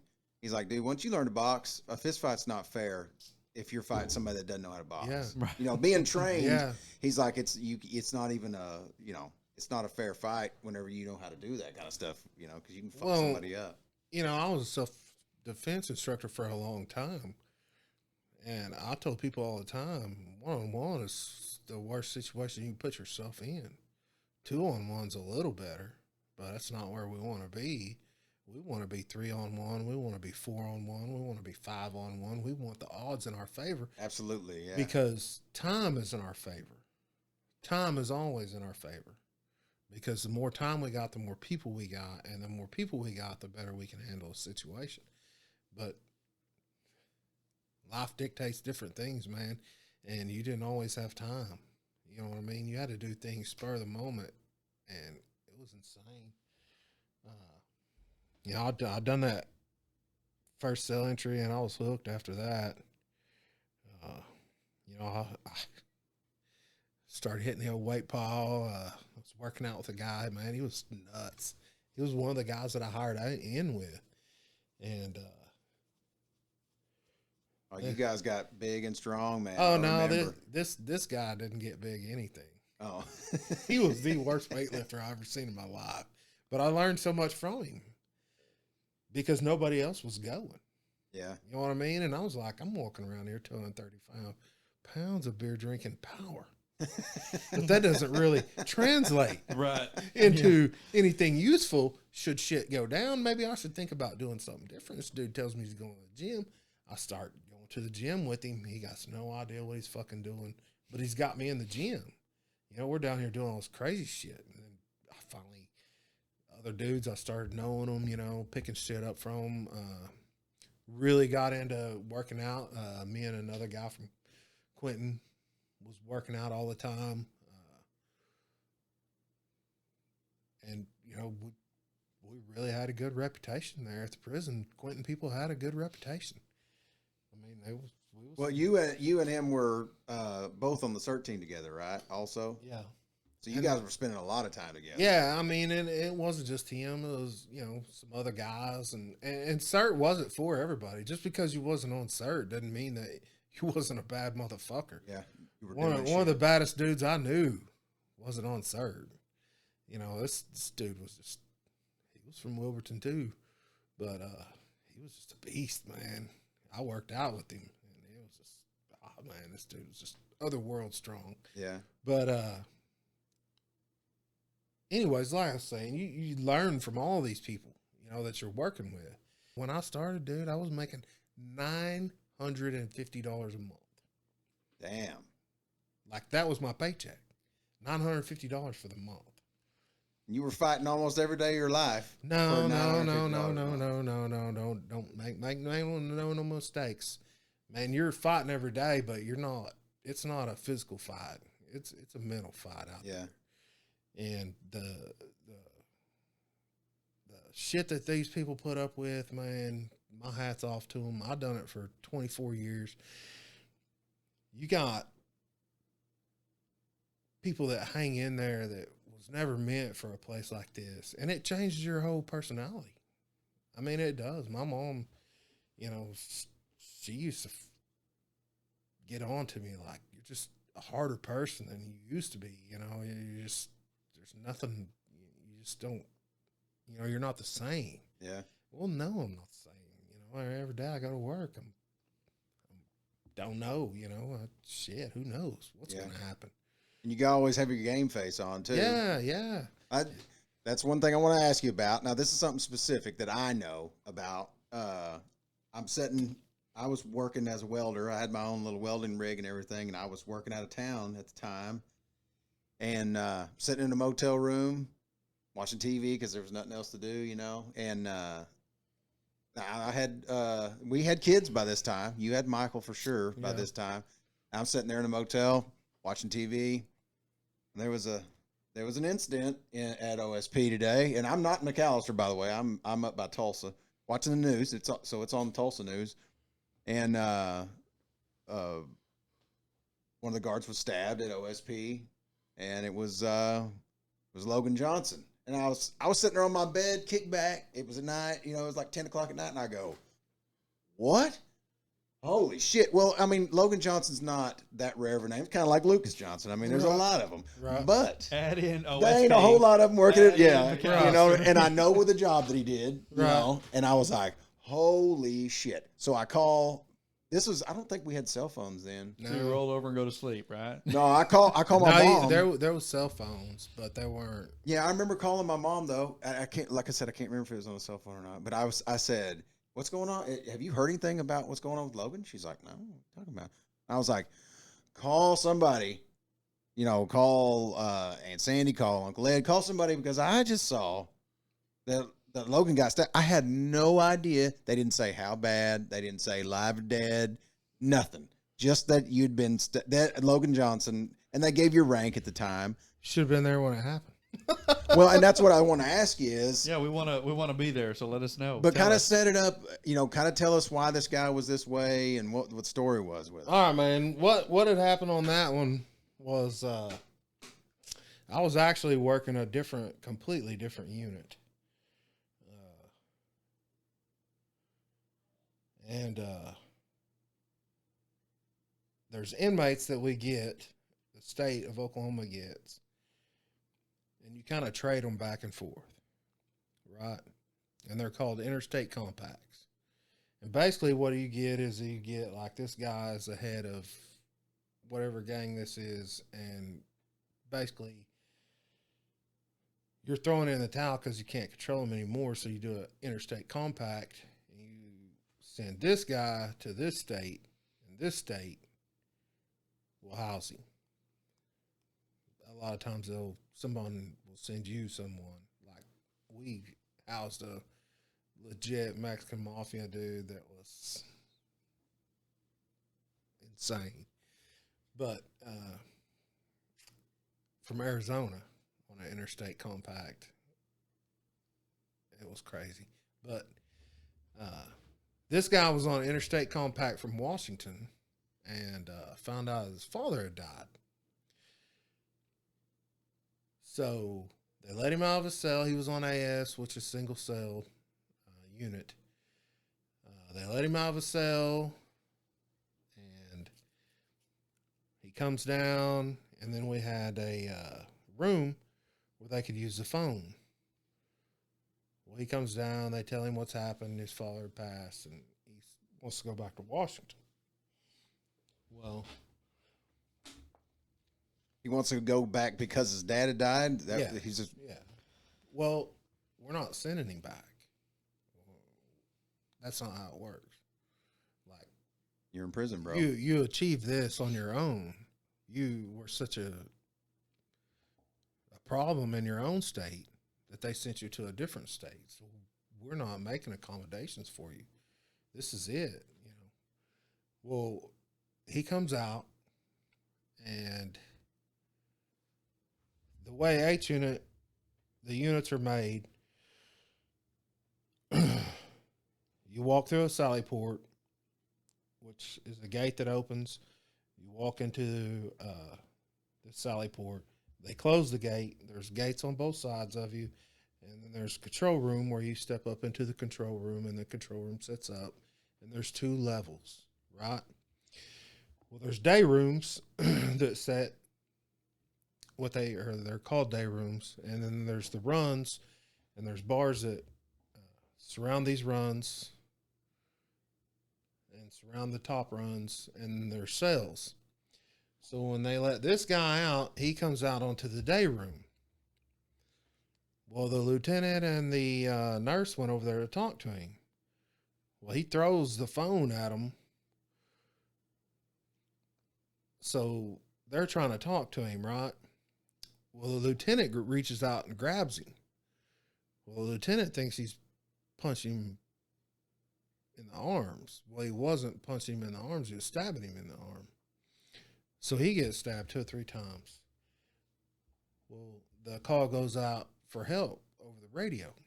So I'm working on a different unit, and they're like, hey, we're just fixing to start putting a yard out, which means we had a couple of inmates out, and we're fixing to run them out to the yard. They come over the radio. They're like, hey, we need help on H unit. Put them guys up and get down there and go help them.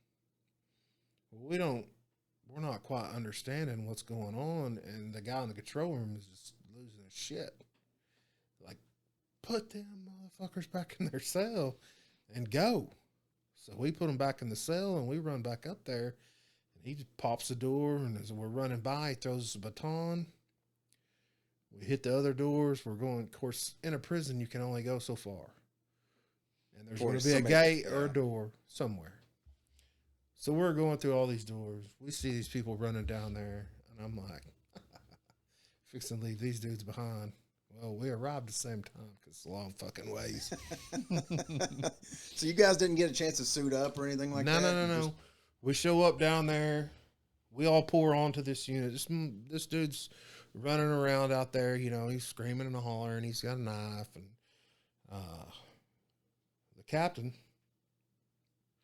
was... and the deputy warden at the time, they're looking back and forth at each other. We're like, just open the door and we'll go out there and we'll get this dude. You know, there's 15 of us standing here with batons.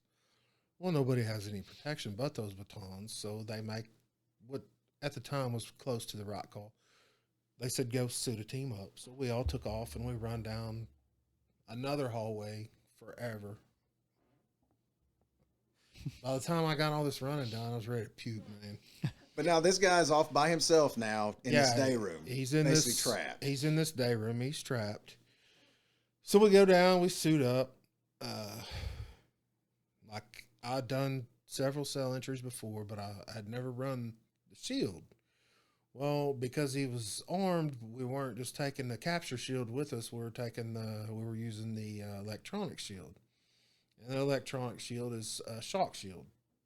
Basically, it's like a taser. Yeah. It's contoured out. It's got a button on the handle. You capture them. You push the button. It shocks them, distracts them. You know, you can disarm them. So we're like, all right, this is what we're doing. So we actually suited up 7 people. instead of 5 because he was on the day room. And the last 2 had batons. And in the meantime, he had somebody had pushed some shampoo underneath their cell door out onto the day room. So he gets the shampoo, he squirts it all over the fucking floor. Right? So now it's all slick. Well, we're all suited up in our 1980s riot gear. Riot gear, that's literally ballistic vest is what you're wearing. And it's not even a good ballistic vest. So we go out and we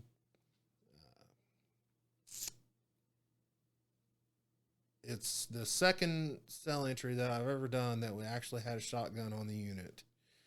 The first time, and I know I'm jumping around a little bit here, it was actually another guy that and we done a cell entry there too. But anyways, it's the second time that I've ever seen a shotgun on the unit. And so it's very unusual for them to bring a gun onto the unit. Are these equipped with real bullets or rubber bullets? Real. Okay. Yeah, Oklahoma doesn't do the rubber bullets. No, they prefer to send their people in no matter what.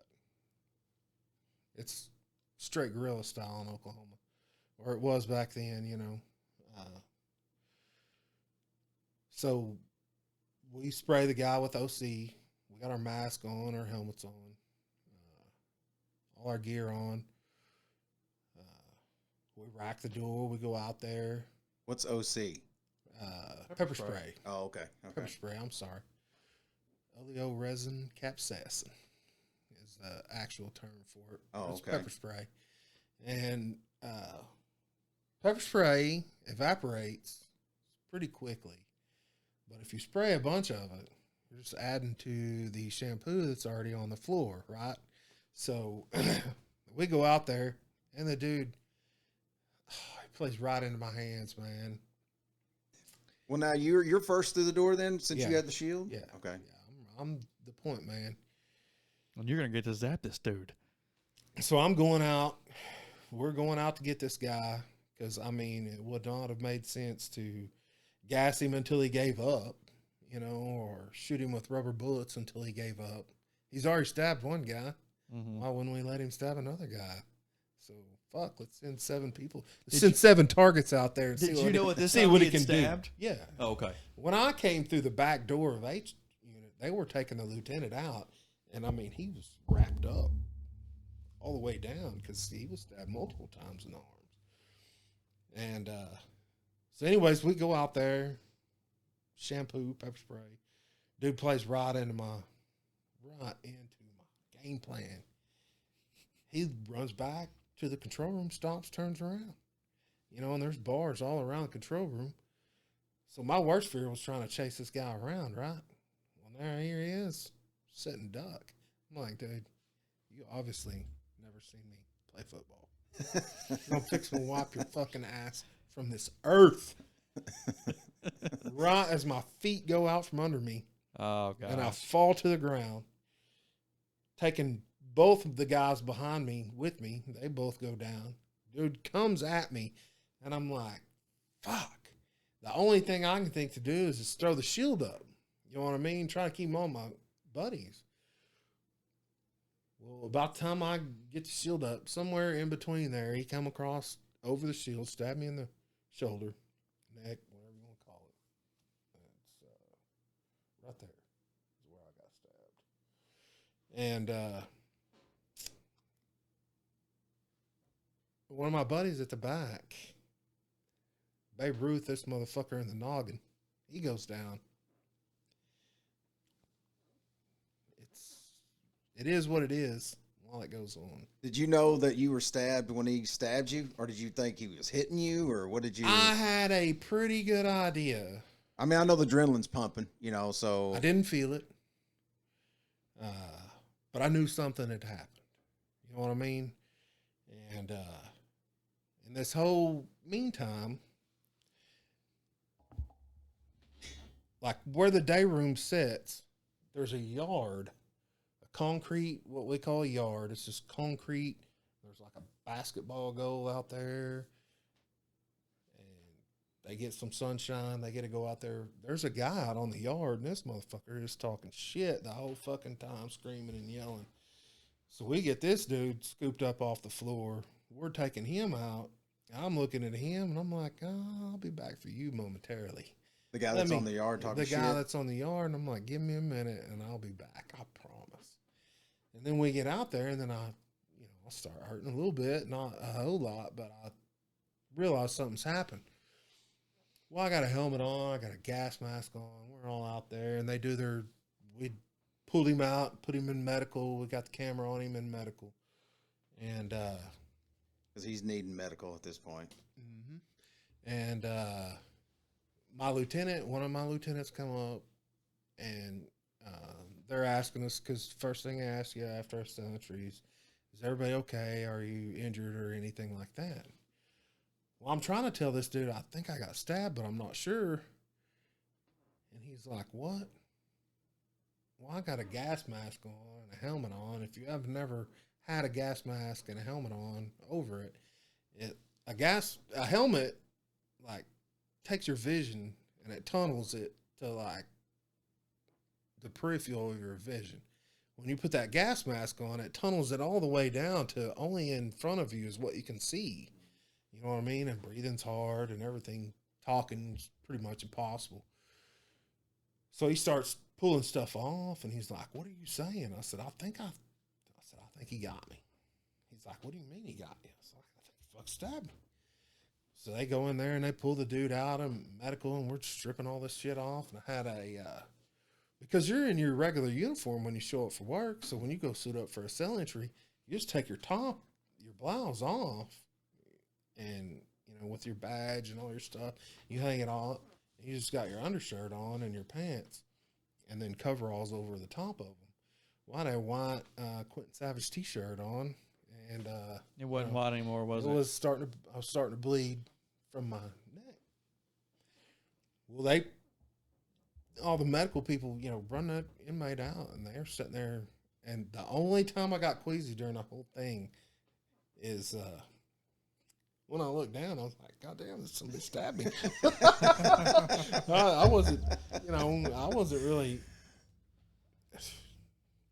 The gravity started hitting a little bit finally, yeah. And it was just an insane sequence of events after that. Like, we're walking out to the truck, and I'm like, he got stabbed, I got stabbed. I know this shit's fixing to start coming out. Well, I need to talk to Jennifer. You know what I mean? I need to get a hold of her. So I'm trying to call a house. I can't get through. Well, I'm jumping ahead of myself. So we're getting in the unit manager of the unit is like, I'm going to take you to the hospital in my truck. And I was like, all right. So we're on our way, and I start to worry about Jennifer hearing about shit. Yeah. And I'm like, man, how's my wife going to know? And he's like, don't worry about it. The chaplain will call her. Oh, shit. I said, pump the fucking brakes. Let me out of this son of a bitch right now, because I like our chaplain, but he don't speak English. He's the Italian guy. Oh, shit. You can't understand a fucking word that comes out of his mouth. Yeah, he's the last person that I want. Yeah. And he doesn't have no idea what's going on. I want to talk to my wife, tell her I'm all right. Yeah. He was like, all right, let me take care of it. So he runs back in. He calls him and tells him, hey, nobody calls his wife until he talks to her. So we get to the hospital, and I'm still freaking out because cell phones are rare. And the warden showed up. And I was like, I'm telling him I need to get on my wife, because we showed up the ER. There's chicks popping babies out left and right. You can't even get into the ER. You know what I mean? It was packed. And I'm walking around the waiting room there. I got my white T-shirt on. It's got blood all over it where I've been stabbed. Worried about my wife, and warden at the time was like, man, use this phone right here and call whoever you need to call. And I was like, well, dial up at the time. I'm sure Jeffrey's on the internet. Right. Yeah. Can't get through. Yeah. Because she was in college, and I was like, okay, I need to call my dad. So I called my dad, and I was like, hey, look, dude, I don't need you to freak out. I need you to hold it together. I'm fine. I'm standing up. I'm walking around. But there was a little incident at the prison, and I got stabbed. And I don't know how to tell you that that's not as bad as it sounds. Right. Yeah. And he's, you know how Dad is. Yeah. He just took it all in. He's like, "What do you need me to do?" I said, "I need you to go to my house. Find out why the fuck I can't get hold of my wife. And I need you to talk to Jennifer. But I need you to make sure she's not panicking." So I finally get back into the ER. That was embarrassing too. So I finally get back there, and all this shit's going on. I'm fine, hell, I'm good. I've been walking around. They're like, well, we need to take x-rays of you and make sure, you didn't puncture a lung or something like that. I'm like, no, I'm not. I'm good. And my CERT commander and, like I was telling you, one of the guys that was like, you ain't as tough as we are and all this shit, they come walking in. And they're like, what are you doing? It's like, well, they want me to go take an x-ray, but they want me to ride in this wheelchair. I'm not riding in a wheelchair down there. And they're like, shut the fuck up. Sit down in the wheelchair. Go get your fucking x-ray. Make sure you're all right, and then come back and we'll talk. And I was like, all right, I guess I will. So I did, and obviously everything was fine, but it was insane, man. But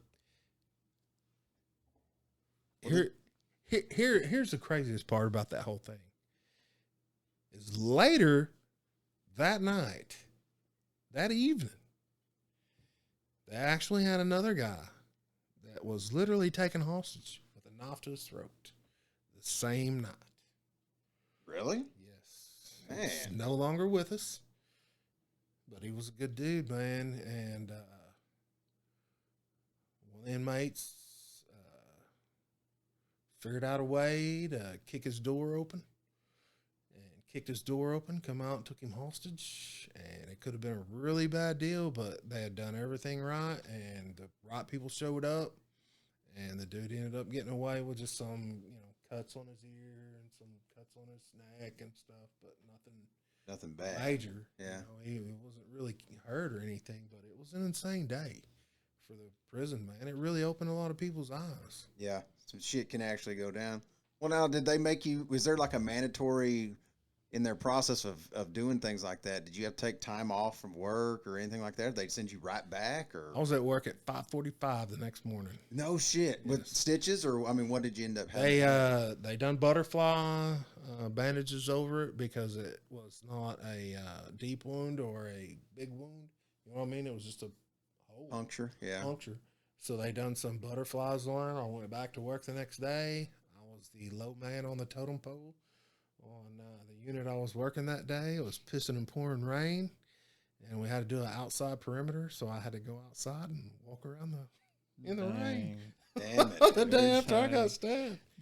What kind of knife was it? I mean, it was a homemade knife, man. It was a pretty decent one. And how long had he been there before he had?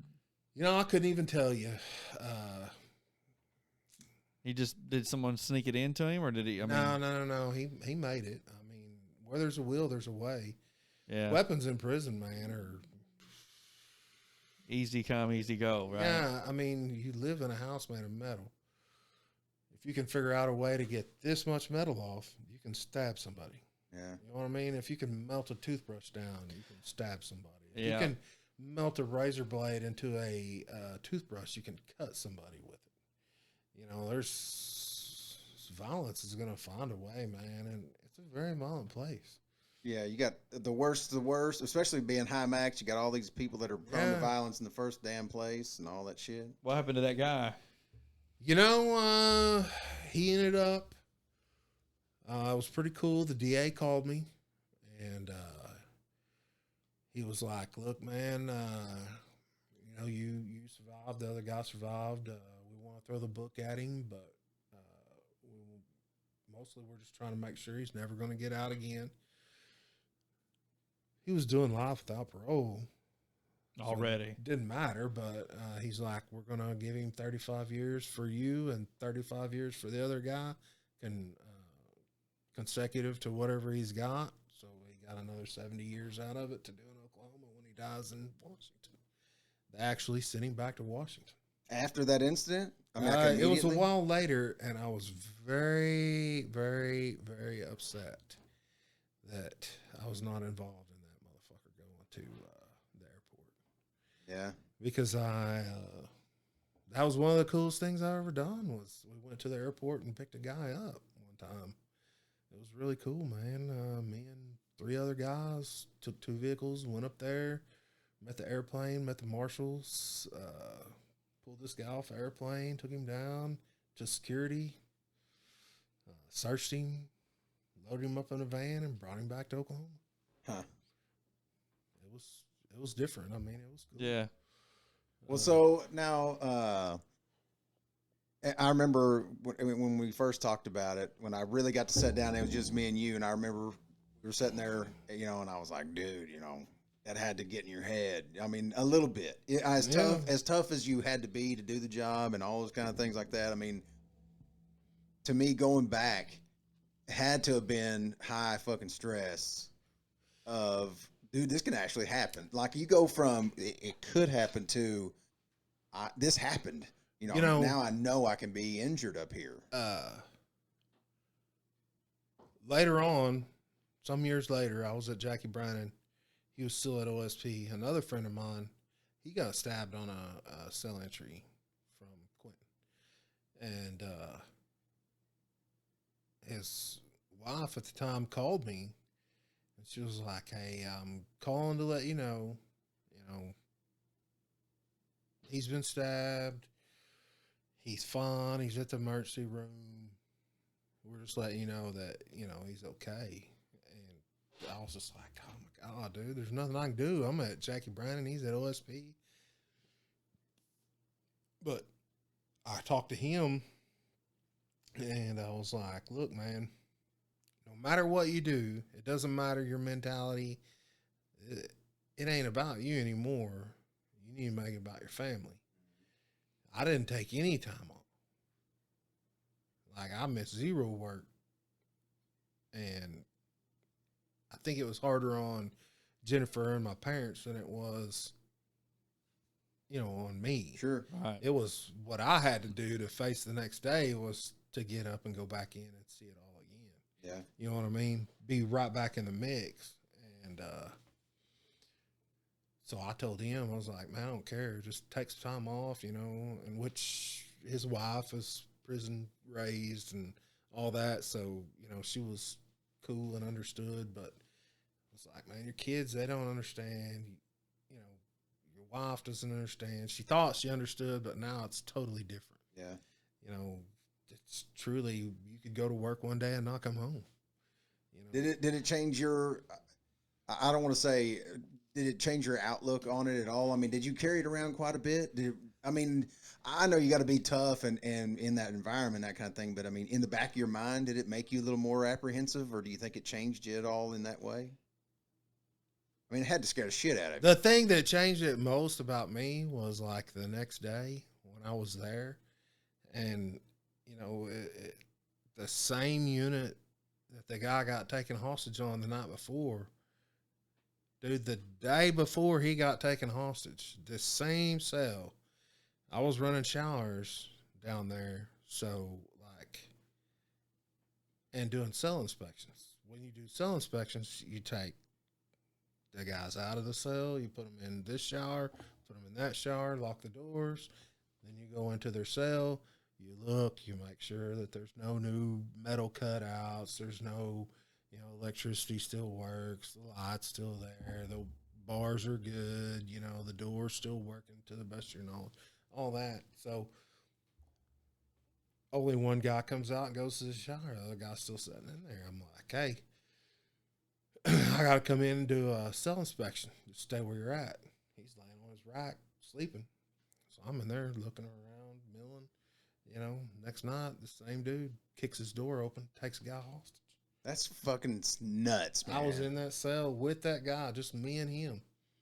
And I'm looking around the cell, and the way he had hit his knife, you know, I never was going to find it. But I wasn't really looking for a knife. You know, I was looking for different things. And just that's the way shit goes. Yeah. That's fucking a prison for you right there. You know, Yeah. you're in there with him one day, and 12 hours later, he's got a dude with a knife to his throat holding him hostage. And right on the tail end of all the shit that you just went through, that too. we all went through before. Damn. It's a rough day at the prison, man. It had to have woke a lot of people up. Yeah. So they changed the riot gear then? They gave you neck protection? They did. Right after, it was not too long after that, they called us up, and they called me up and a couple other guys up to the CERT room, and they had some guys in there showing some vests. And, I mean, they had top-of-the-line stuff, and it was pretty cool. And You said they named it after you. What are they? What's it called? they're called Logans. Really? Yeah, they was for a long time. Nice. They were big vests that had cut like a collar around them. Yeah. The one that I was wearing whenever I got stabbed had chest protection, back protection. It had Velcro straps that go over because it was a ballistic vest. Yeah. Not a stab vest. I was going to say, those don't offer any stab protection anyways. Most of them don't. Now most all of them are spike protection and ballistic. But at the time it was Right. expired for one thing, even Yeah. from ballistics. Oh, shit, dude. Dude, we were wearing coveralls from like the 1980s. Yeah. Like they fucking smelled like ass. Really? Because you would suit up in them. You got this fucking vest on. Oh, man. You Vest got full. this coveralls full coveralls. You got these shin guards on. You got these Kevlar sleeves on, the Kevlar gloves on. Saturated by years of sweat. And nobody ever washes them. Yeah. So they like got the white sweat rings on them and shit. Damn it, man. And when you're putting them on, you know, your adrenaline's pumping. It ain't too bad, but when you go to take it off, man, it's brutal. You're like, well, your body heat reactivates whatever's in that years of. Yeah. And then once, you know, when I first started, we didn't use OC spray. We didn't use pepper spray. You just roll in on It people? was straight monkey strength versus monkey strength, man. Damn. You put 5 guys against one person, and then you said, that's the best we can do. And then you went on there and you got them. So when You brought them out. When you thought that he played into your hand, actually you had played into his initially, right? I mean, you slipped on the shampoo that he had. Yeah, I mean, kind of, in a way. But then he took the club to the head. Yeah. And so he really got the worst end of it, I guess. You know, it was lights out after that, and what happened. But, man, dead bodies, that freaks some people out. You know, After your first or second one, it's not a big deal anymore. well, I mean, honestly, you don't, unless you're just really unlucky. Man, dead bodies really ain't. It happens, you know, but mostly it's you got them. But most of the time, you're responding to a cell. You know what I mean? Something's happened in that cell. So by the time you show up from this place to this place, you got a pretty good idea what you're getting into. You know, and if it's a dead body in there, they probably already got the other guy out by the time you get down there. Now stabbings and stuff like that happened on the yards, that stuff was insane, man. And you would run like to the place where these motherfuckers are stabbing each other. And once you got there, your job was to go out there and make them stop. Yeah. It was insane. And then on your way home that night, you're like, what the hell did I just do? You adjust to it, man. You adjust to it. And I could see over time where you could maybe not get totally used to it. You're not numb to it, but, you know, it's just part of what you do. You know, and I'm my own person, man. I made my own way. I paid my own dues. I done my own things. I learned from people that I worked with, that I admired. I learned from people that I hated. I worked for old people. I worked with young people. I worked with women. It didn't matter. I mean, the one thing you knew 100% when I was at OSP was that when that call went out over the radio and something was happening, there was people coming to help you. Well, at least you knew that. I mean, you knew that for a fact. And you knew it at Jackie Brandon, too, later on when I moved over there. I mean, it didn't matter. You could hate each other and know that you're responding to, you know, this guy's in a fight for his life. It doesn't fucking matter. You put that to the back of your mind and you go down there and you're just whatever you got to do, you know. As far as like running out on them yards and shit, man, it was just fucking insane. Like, what am I doing, man? What did I get myself into? Well, now, when you were doing CERT, you did manhunts too, right? Oh yeah. Oh, let me tell you. Yeah. Now tell about. I don't know how many stories I've heard of the one that I'd like for you to talk about. Where you were the guy on that particular yeah, one. I know exactly what we're talking about.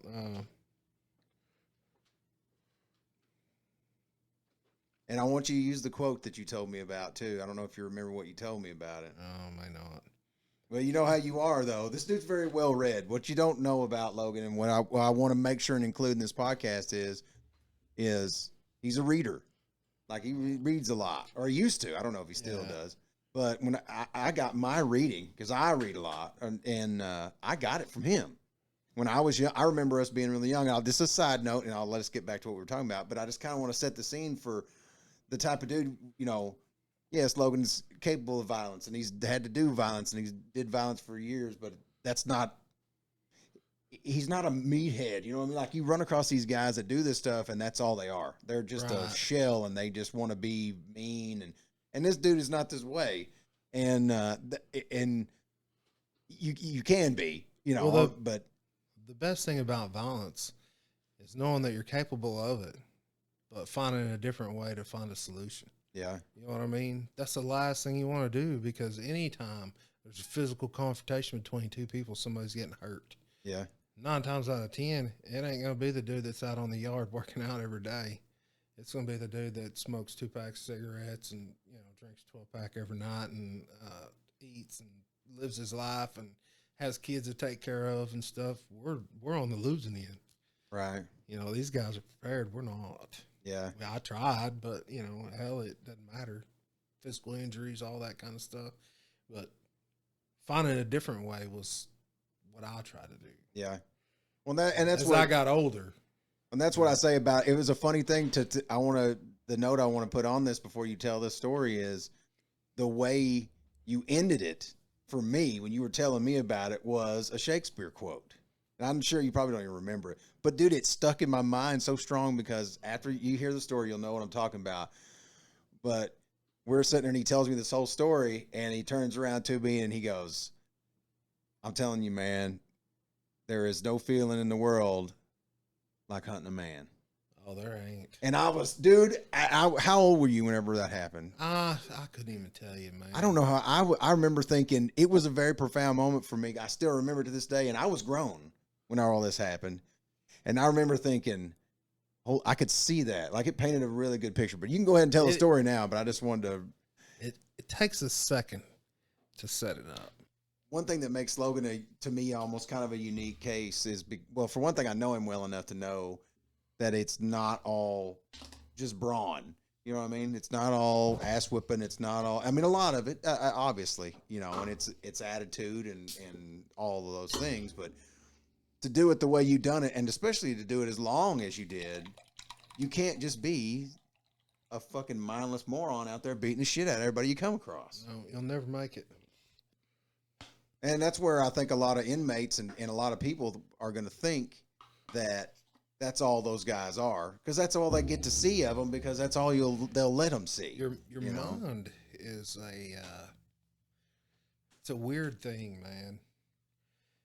The things that it'll allow you to put up with, Mm-hmm. and then it'll allow you to do, and then torment you with later on. No shit, yeah. And fucking insane. Like, why? And I think a lot of that's just getting older and getting more mature, you know? I don't know. See, I transported some inmates a few times to prison, and I didn't really appreciate it. Because once I got in there, I thought, I hope they know that I'm not, an inmate. I don't want to be fucking mistaken for a damn inmate. I don't want to be stuck in this bitch, even though I got a gun and uniform and all that on. I still just, I didn't like it. Everybody's an inmate at a prison. Yeah. Hey. Yeah, you're only out when somebody wants to let you out. Vendors are inmates at prisons. Yeah. I mean, they have a job to do, and they come up, they get patted down, they get searched, they get... Seeing all this shit, you got to understand, to a layman like myself, even Ben has this background that I don't. Right. Is I've never searched anybody. Right.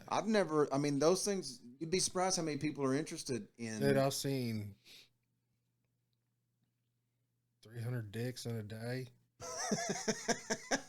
You're so lucky. And an asshole to match every cock that I've seen. Yeah. Yeah. Nobody wants to hear about that. Well, it's funny. That's funny. Dude, I would see. Can I put that in there? I was going to say, put this in? we can make a 15-second short about it, and people are going to laugh their balls off about what you just said. Because it's funny. You know what Dude, I mean? I cannot even begin to explain how, as a heterosexual man, that you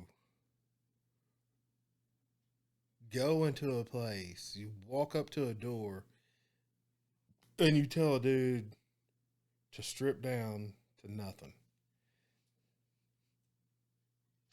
And then lift your nuts up, and then spin around, show me your asshole, squat and call before you can go out and exercise on the yard. You have to do that every time? Every time. Damn. Okay. And you know what happens if you don't? That dude's going to go out and squat on the yard. There's be a knife coming out of his asshole, and he's going to stab a motherfucker. Yeah. How often, I can put that in the podcast, right? What you just said. Like, are we live now? Okay. So how often did they do that and you found something? Do you mean like stripping them before we... Yeah. Oh, my God. I mean, I'll tell you, like, when I was young and made some mistakes, I made some mistakes. Because that stuff's very... It's hard to mentally make yourself actually look. No, the looking part's the easy part. The mental part is blocking out that you're looking at what you're looking at. You know what I mean? The part where you have to build it up is it doesn't matter to you. Yeah. Like one of my lieutenants one time, we escorted a dude to the hospital. It wasn't even related to a fight or anything. This dude had to go to the hospital. He's fixing to die or something. So they get him in there. You got to watch him do the surgery on him. Like, I mean, they can't leave your sight. Really? It doesn't matter. You're responsible for that guy. And not only are you responsible for that guy, you're responsible for everything that guy does. You know what I mean? So yeah. If you don't take that responsibility serious, then you're leaving that guy or the next guy or something else to happen in a hospital. Shit, my wife works at a hospital. My dad worked at a hospital. You know, you don't want this motherfucker taking off running in a hospital or something, you know. Right. So you're watching everything. So, like one of my first transports, the dude that I was with, he was like, "Look, man, that dude's got a tattoo on his dick." And I was like, "What?"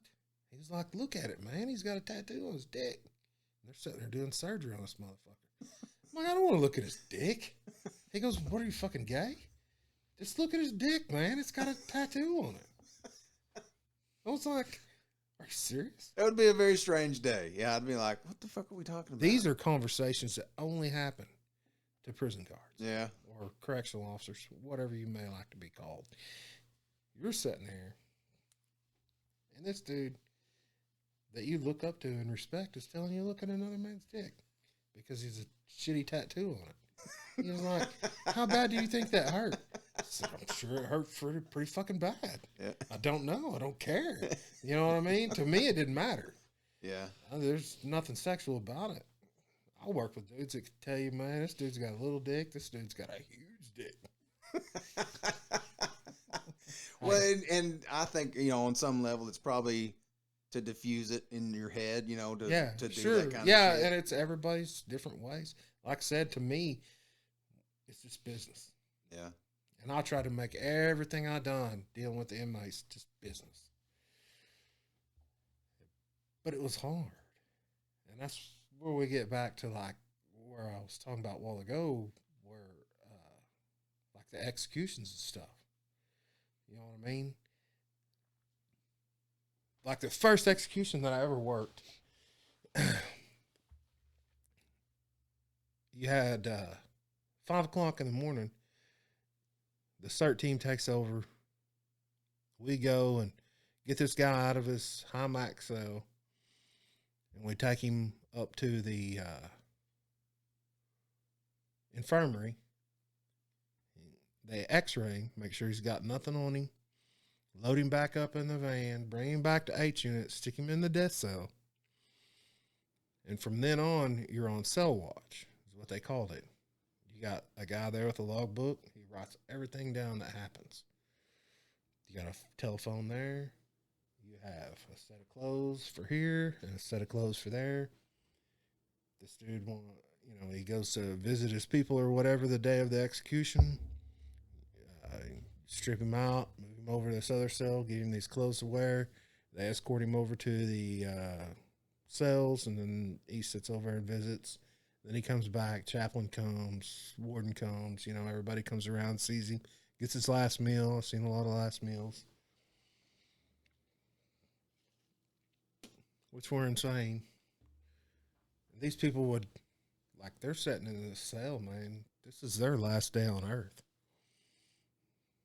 That was hard for me to wrap my mind around. That would be a weird thing. Yeah. I'm sitting here. This dude ain't got nobody to talk to but me. Because my other two motherfuckers run off and left me. And I'm running the logbook, so I got to sit there.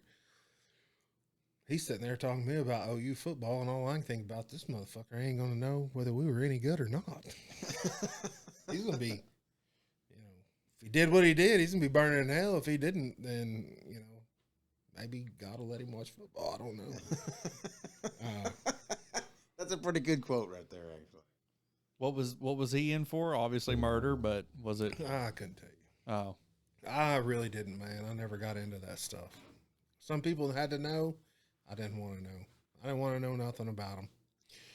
But anyways, over the years, I worked a lot of different posts on the executions. We had roving armed patrols. We had the evening cell watch was different than the day shift cell watch because that's when they actually done the executions and stuff. Actually said on a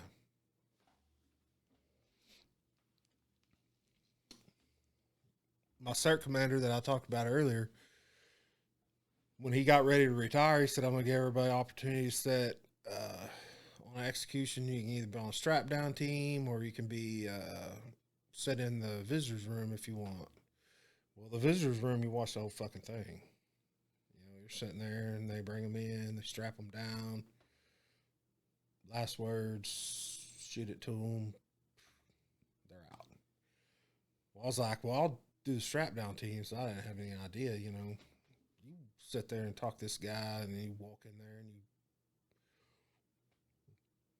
the warden at the time would walk up to the shower door because that's where he'd be standing. He'd ask them, "Are you ready?" And they'd say, "Yeah." And then we'd walk them over to the execution chamber. No restraints, no nothing. Set them down in the execution chamber, and then we'd strap them down. Then you step out after you've strapped them down, you're standing outside talking to your buddies, you know, and they beat on the door and open the door, and you walk back in there and you take the dead guy out.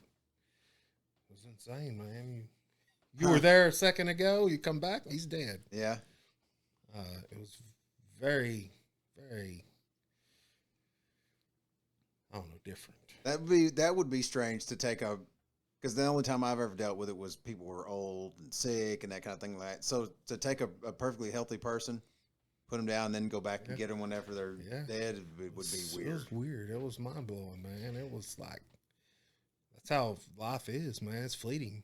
Well, like the guy we were talking about earlier, when I talked to him, because he kind of volunteered a few things to me about it, and he says, this thing is, he said, I would do it again. It's not that, he said, but people don't realize mentally what it's like. That, you have these people that are for it and these people that are against it. But he said, no matter if you're for it or against it, it's a totally different thing when you're standing there and it's happening. He's like, it's a responsibility that gets passed off to us, that people just say, well, they do that, and they don't know what the fallout is of it, right. That kind of thing. And he was kind of alluding to what you're saying about the mental side of it, is like, people just think, well, it's an execution. Well, they had it coming, or no, they didn't have it coming, and they try to be that cut and dry with it. And he was like, it's not really that way for the guys that are doing it. He said, I'd do it again. He said, that's not the issue, but. Well, the weird thing is, like, you may be assigned to work your shifts on that unit, on death row. You may know this guy in life or whatever. Well, I mean, you just may know him for a year or two. Yeah, or he was a however long run you're in man there. over there or something, which is a guy that gets out and does all the cleaning and working and running. That's why they call him run men.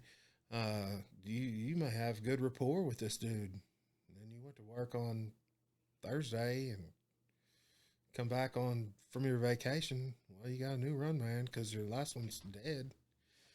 You just, I don't know. There's mental gears there where you go through them. I would think I didn't know if you guys were, kind of instructed to not talk to them during that day or while they're, or if it was just whatever you want to do. There's 3 dudes up there that are probably in their 20. Well, it's all changed now. The troopers and all kinds of shit run it now since the drugs are, the problems they've had with the drugs and stuff. The actual execution drugs, my opinion on the first guy that they executed, that all the problems that they had with, was not a very nice person. Oh, the guy that was executed? Yeah, he was not a nice person. He was not pleasant to know. Not even in there. No.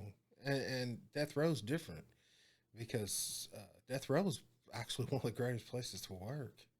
As far as the way the guys act? Yeah, because they obey the rules. They will subpoena.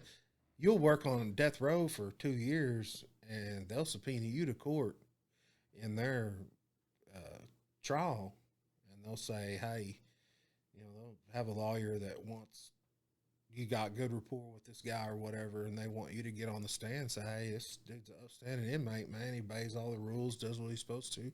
That's what they're looking for. He don't, need to die. He can at least, whether he lives in society or not, he could do his time not dying. Well, shit, that ain't my decision to make. The state and the court has already made that decision. And I've seen people that struggled with it, man. Religious people that were good at CERT, they were good shooters, good fighters, good, they were good at stuff, but they really struggled with the execution part of it. It really went against the way that they believed. And I understood that. You know what I mean? I did. And to see it firsthand is... It's different. Yeah. Yeah, it really is, man. It's something you don't. Well, that's what I say as a guy that's outside of it, like myself, not even ever done any sort of law enforcement or anything like that. Right. You know, it always, I remind myself a lot of times that these responsibilities that you guys are given and not really paid that well to do them. Not extra. They're actually, Overtime. right. They're an incremental part of what makes society click, and nobody gives any thought to, like you were talking about, like PTSD, the weight of carrying all these years of that stuff is, I mean, I wouldn't even know where to begin. I have no frame of reference. Oh, it's you know? it's rampant, man. These people, and I see it more now that I've stepped away from it. You know what I mean? And I see it in these young people that took my place when I left, you know, that I trained to take my spot, and I tried to pass on to them everything that I knew. You stay in corrections for 20 years and you get involved, you're changing your whole personality. You're changing who you was as a person from when you started. You know, the lucky ones are the ones that start in their 30s. You know what I mean? They've already got to a position where they are. The rest of us, man, we like I said, man, I couldn't tell you how many people I knew that grew up in a prison, and that's all they know. That's all we know. I mean, and it doesn't relate to any outside job. Like when you retire, you're not. My wife hears it all the time. If I was a fucking carpenter, I'd fix it. You know, if I was a plumber, I'd fix it. But if I was a carpenter or a plumber, I'd probably be a carpenter or a plumber. Yeah. You know, I found my niche and it was different. Yeah. You know, and you keep it up as long as you can, and then the weight of it is it's tough to carry around. You know, it's difficult. And then you see all these people that you knew that ain't with you anymore, man, and you wonder how much the stress and we used to see all the time people retire, and then like a month later they're dead. Like so much stress put onto your body, they didn't have no way to release it. Like medication. You fucking take medication for everything. Fucking blood pressure. 1 pill doesn't work. 2 pills don't work. 3 pills don't work. So next thing you know, you're taking 4 pills for blood pressure. Anxiety.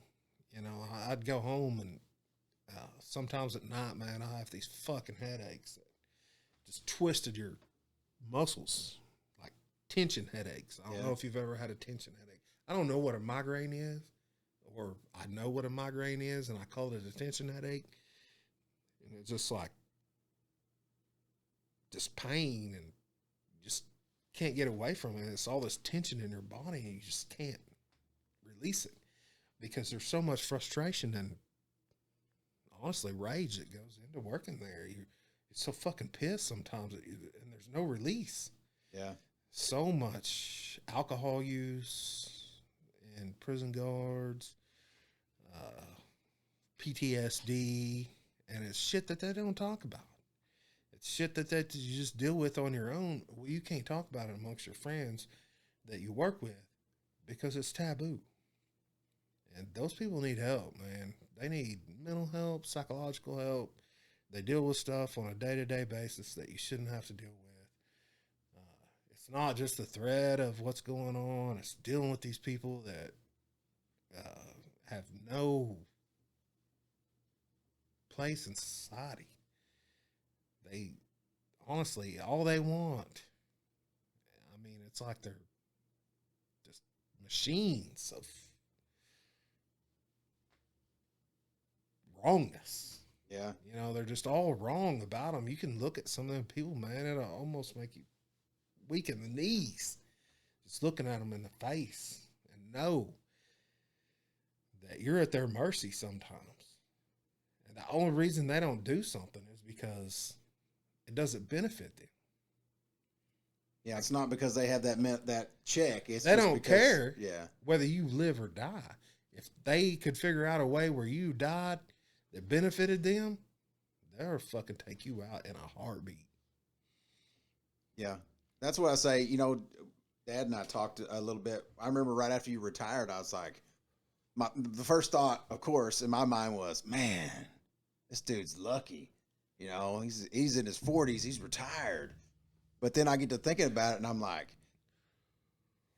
but dude, you know, all the shit you did to get there. You know what I mean? The shit you had to. There's a reason why it's a 20-year retirement for security. Man, it's a long road, man, and the more responsibility you feel to do it, and the greater your calling is, you know, to do it, you just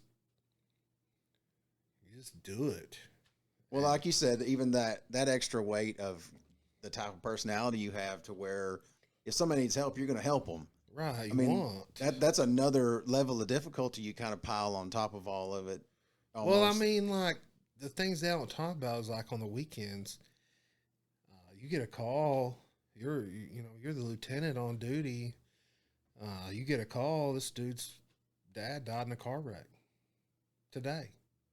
It's the only motherfucker this guy knows in his life that means anything to him. You gotta go get that guy. You gotta call him, get him down to you, and then you take him.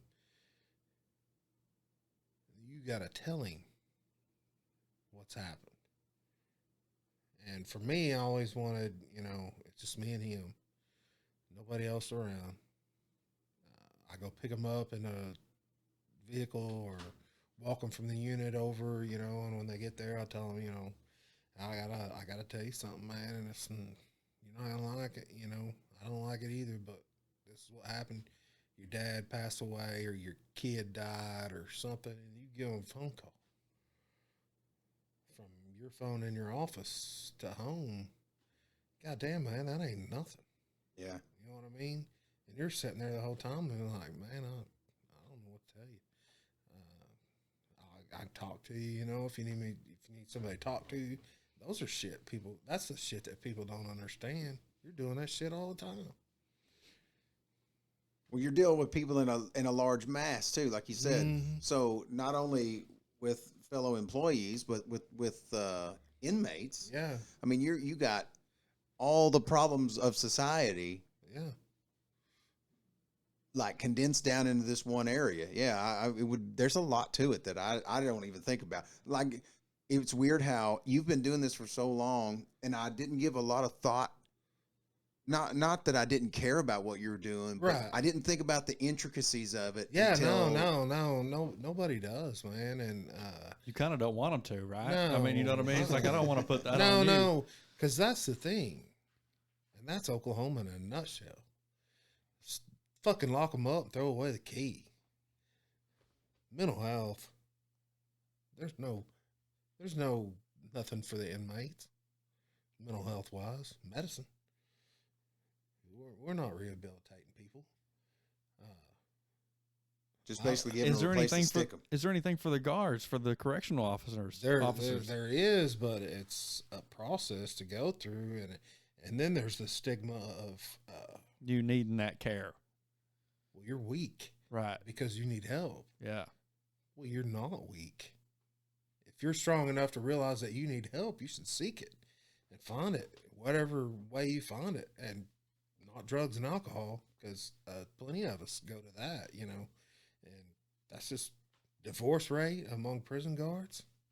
Oh, it's like one of the highest in the United States. And a lot of that is people don't talk to their partners, you know. It doesn't just internalize all of it. Yeah. Yeah. Like me, like I said before, we're raised by hard men, you know. These you don't talk about your problems. Yeah, you don't talk about shit. You know, you fucking suck it up, swallow it down. And I think even with like the divorce rate, I would think that even if you did talk about it, you're still hardened, and it would still be hard to live with someone that's hardened like that. You know, there was two choices to make for me early on, and I chose not to talk about it. And I told my wife early on, and me and my wife are fucking shining examples of you can be married, and you know, and you can work through it. You just got to work at it. You know, plus years of being together. She's rode with me almost the whole ride, and I chose not to talk to her about it. Some of it I did. I mean, she's seen some of it, she's seen the worst of it. But for the most part, it's just having that person there, when you go home and you got your kids and you can just let go of all that, A lot of people don't have that, man, especially young people.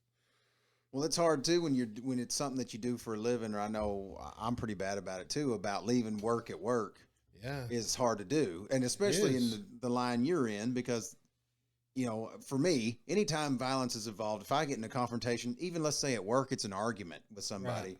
I carry it around for a day or two of thinking, did I handle that right? Should I have gotten more pissed at that guy? Should I probably have let it go? Why am I even thinking about it? Why do I even give a shit? Yeah. You go through all these stages of things. So I couldn't imagine that being the order of the day. Every day is, I got to put this face on of, hey, I'm in control. Don't fucking do that. Well, you can't forget that guy. Yeah. You get into it with him, you can't forget him. You may not need to remember his name, but you don't really remember his face, because like at Jackie Brown, you get into it with a guy, you forget about it, It's just what it is. Prison stuff. You're out there walking around amongst them. Yeah. You got inmates all around you. And there's that 4 or 5 guys out there that hate your fucking guts. Yeah. And then there's the other 80% of them that nothing matters to. They don't have feelings, man. I don't know how to say it other than they really don't care. If they can use you, they'll use you. If they can't use you, they don't care about you. Yeah. You know what I mean? They're going to find somebody they can use. They're going to find somebody. Something's going to happen. But that was the thing that always kind of struck me about Donnie, and I keep going back to him because I've really gotten to know him pretty well since I've been around him quite a bit.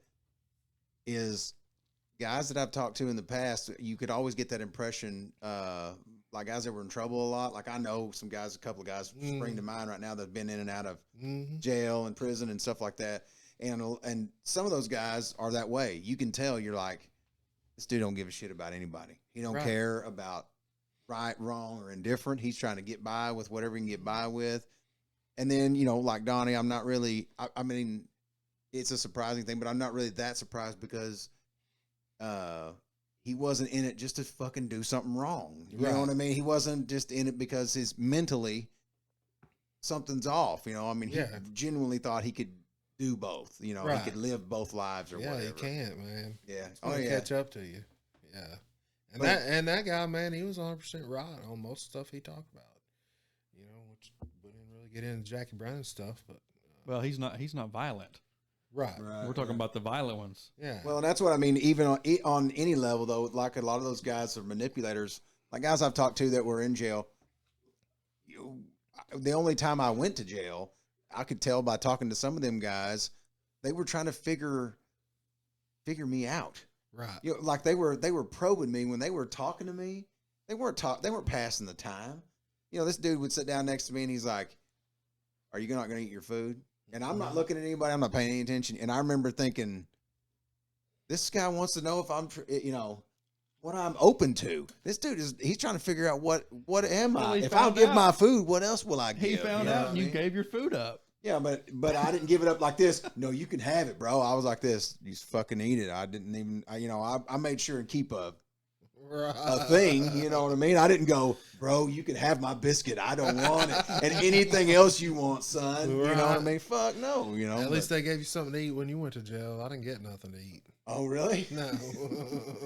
I stayed in the drunk tank. Oh, well, you wasn't. McAlester. Oh, yeah. Yeah. Well, you weren't in there. I was in there fucking like 11 hours, though, dude. Or I was maybe a little bit longer. Shit, it was 8 hours. It's a great fucking story. I'll have to tell it to you sometime. I did not know that you'd been to jail. I didn't know this. And it is a great story. Great story. Well, that's okay. Now I want to talk. I want to ask you a quick question, going back to the mental health thing with the correctional officers, the help.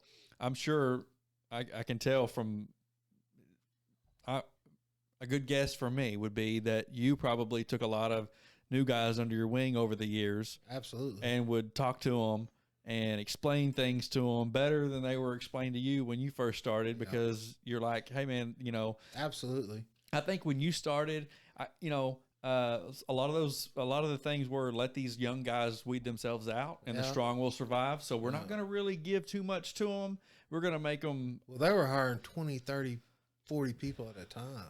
Oh yeah. You know what I mean? Everybody's just They're a number, cranking 'em basically. Casting a wide net. Yes. And, I'm in there 21 years old. I'm like, look at this dumb motherfucker, man. He's got a fucked up haircut. Another one of these fucking knothead kids come in here. And think they're gonna... he don't know shit about shit, but he knows some people. And those people are right. You know what I mean? So they took care of me. And then as I went along, I learned from other people too. I spent a lot of time trying to train new people. But even at OSP, when I had first started, I was still a corporal, and you're supposed to be a sergeant, when you're training people. Well, I was still a corporal for whatever reasons. But they would assign me people, and I'd bring them in. I'd try to show them, talk to them, how to communicate.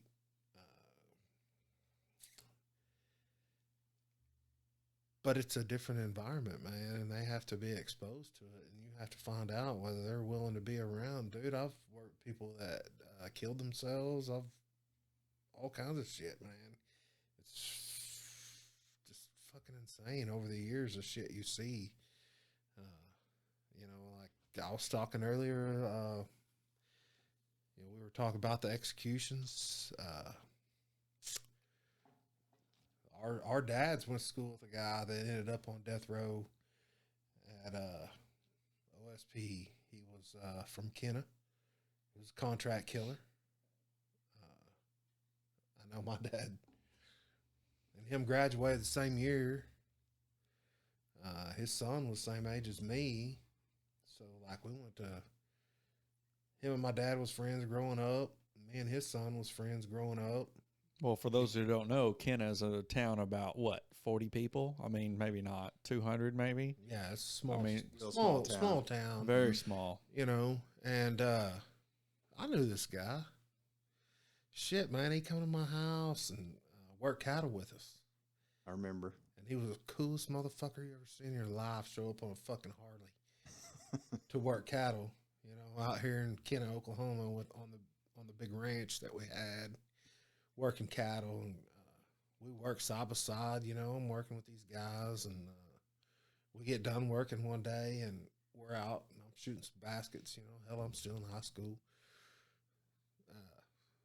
They're all sitting around. My dad would feed them, and then he would buy ostriches full of the cheapest beer he could find. He'd feed them, and he'd give them beer, and pay them for the weekend and stuff. Well, I'm out here shooting baskets while they're all sitting around drinking beer and shit, and I'm like, I'll shoot skyhook, Well, I'm shooting my skyhook, and he's like, hey, what the fuck are you doing? I was like, it's a skyhook, man. You ain't never seen one? He's like, I ain't never seen one like that. He's like, let me show you something. So he comes out, he's showing me how to shoot a hook shot and shit, Years later, I go to work, somebody's sitting on death row. Stone cold killer. That would be weird. That would be a weird thing. Did you interact with him? Yeah. And did he know who you were? No, he didn't until one night. Somebody accidentally told him. Me and another guy was sitting around talking about Old people times that we knew. Oh, gosh. And I was like, hey, I know this guy down here. He taught me how to shoot a hook shot and all this other shit. And he was like, really? Yeah. And we're sitting there talking about it. Well, on H unit, you had intercoms from the control room to the cells, so you could communicate with them. You want to go to yard, you want this. They'd bang on the window. They'd need something. Next time you were out counting, you'd bring them, request staff or whatever paperwork they needed or whatever, you know, that's how it went. So I'm talking to this about this dude, you know, killed some motherfuckers, fix to get executed. And this guy that I'm working with reaches over, punches this dude's button. It was like, hey, you recognize this guy I'm working with? And I'm looking at him like, dude, I've worked down here for a year. I don't want this motherfucker to know who I am. You know what I mean? If he don't know who I am. Well, then he's like, yeah, you know, you graduated with his dad. What was your dad's name? I was like, Told him your dad's name. And here we go. You know, and he was like, yeah, I know him. I can walk back down there, count him the next time. You know, just gave me the head nod. We went on about our business. When it come time for his execution, I asked him not to do the cell watch, you know, where we sit down there with them in the mornings and in the evenings when they go. I was like, you know, I'll do whatever you want me to, but I'll just set this one not out. You know, I'll do something else. So I was on the armed patrol that took him to the morgue. Oh, yeah. Yeah. Which was another weird fucking thing. Huh. Armed patrol to take him to the... Yeah, we had an armed patrol that rotated around the prison. We just drive around the prison. And then after the execution, we had a hearse. We'd load the body up in a hearse, take him to the ME at the emergency room at McAlester Regional. Roll him out of there, put him on a gurney, take him in. The ME would be like, yeah, they're dead as a motherfucker. Well, that's why it's armed, because they've got to. Oh, until they're confirmed. Yeah. Wow. I mean, the doctor pronounces them dead there, but until the ME takes over, the medical examiner takes over, you're still in possession of them. That's pretty. Yeah, I didn't ever think about and that. Could still be alive. You got to draw those lines somewhere, though. Well, I mean, even this, as silly as that might seem, though, you still have to at some point pass that responsibility off. So he never really tried to talk to you or anything once he even knew who you were? No. He did not? No. What was his story? I mean, did he kill a bunch of people, or did he... My dad swears up and down there's no telling how many people he killed. He said he was the best motherfucker you could know, but he didn't have no conscience. Oh, I've heard rumors. I don't know who he's convicted of, but I've heard rumors from way back in the day. Leo Reasoner? Yeah. Yeah. They ended up convicting his killer. And it wasn't. So it wasn't Vince? Really? Uh-uh. We're not supposed to be saying name shit. It's all right. Sorry. we didn't say the full name. Right, but really we just don't want to talk about names. I just got lost in conversation. I'm just not naming names just because it's easier. But you know, we can cut any of that out. A lot of people know Mary Reasoner was a nurse at the prison when it was all happening. And right before they got ready to execute him, he was like, hey, I need to tell y'all some shit. And she thought he was going to talk about who killed Leo. Okay, so she is his wife, I'm guessing? No. She was related to Leo Reasoner, the county commissioner that was killed in Kenna. She was related to him. Okay. Yeah. Well, her husband was, but and they almost, they were talking about, trying to get a stay just for him to. So he'd go ahead and spill the rest of what he knew? Right. And then they're like, nope. Take it to the grave. She was pissed. Well, see, and that's what, I've always been under the impression that, that house down the road from Mom and Dad's, that he was the one that done all that. Yeah. So he said, I have more information. I want to stay. And they were like, no. Yeah. You would think there's something, what I mean? Now, the justice system, don't get me started. The wheels of justice, once they start spinning, do not stop. Yeah, that's the truth. Whether it's for the right or the wrong. And you're talking about something like, I'm just some fucking dude that went to school at Quentin. And I'm sitting out there outside a cell door, I got a telephone. and it's a direct line to the governor's office. That dude can call at any time and say, put this off. They don't call. Yeah. So you're the guy that the guy that's doing the that's the call that you're There's the guy. a phone sitting there, and they actually, in that little logbook that I was talking about that you had, somebody would show up, they'd call the governor's office, be like, it's a good line, it's a good line. They'd hang it up, you'd log it in your logbook, it's a good line to the governor's office, they can stop it at any time. And they just didn't back then, you know. Now it's different. Any of the inmates that were, that you were watching that day, any of them just sit there and cry the whole day, or any of them try to confess to you that they were innocent and please don't do this or anything like that? All of them are. Did everybody eat? Yeah, they all ate. Yeah, I was going to say they all eat. Which is crazy to me. I don't know if I could. Not that I knew that for sure, but I always just figured. Well, if you had so many years to come to terms with it, and them motherfuckers knew when we walked up there and we put them in that death cell, it's over. Yeah. I mean, there's plenty of signs that tell you this day is your last day. Yeah. And most of them were not jovial or whatever, but like just seemed like they were ready for it to end. Yeah. You know what I mean? Shit. Yeah. Huh. Well, that would make it a little bit better than if they were like screaming and crying and begging and all that kind of thing. And most of them would talk to you, just small talk, or yeah, just passing the time, man. Shit, it don't matter. I guess if you're waiting on a bus or waiting to die. Are you talking through the door? Yeah. Okay. Yeah, no, there was no personal contact. You know, it's everything's in restraints, leg irons, handcuffs, belly chains, stripping them down, all that stuff, man. It's and the execution process now is even crazier. I mean, I don't even have no idea what goes on now. This was all back in the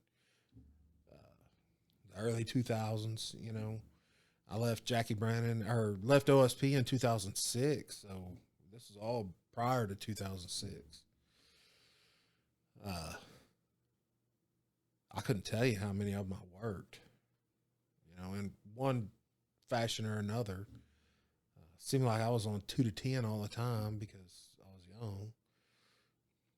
So I was always there. It was crazy.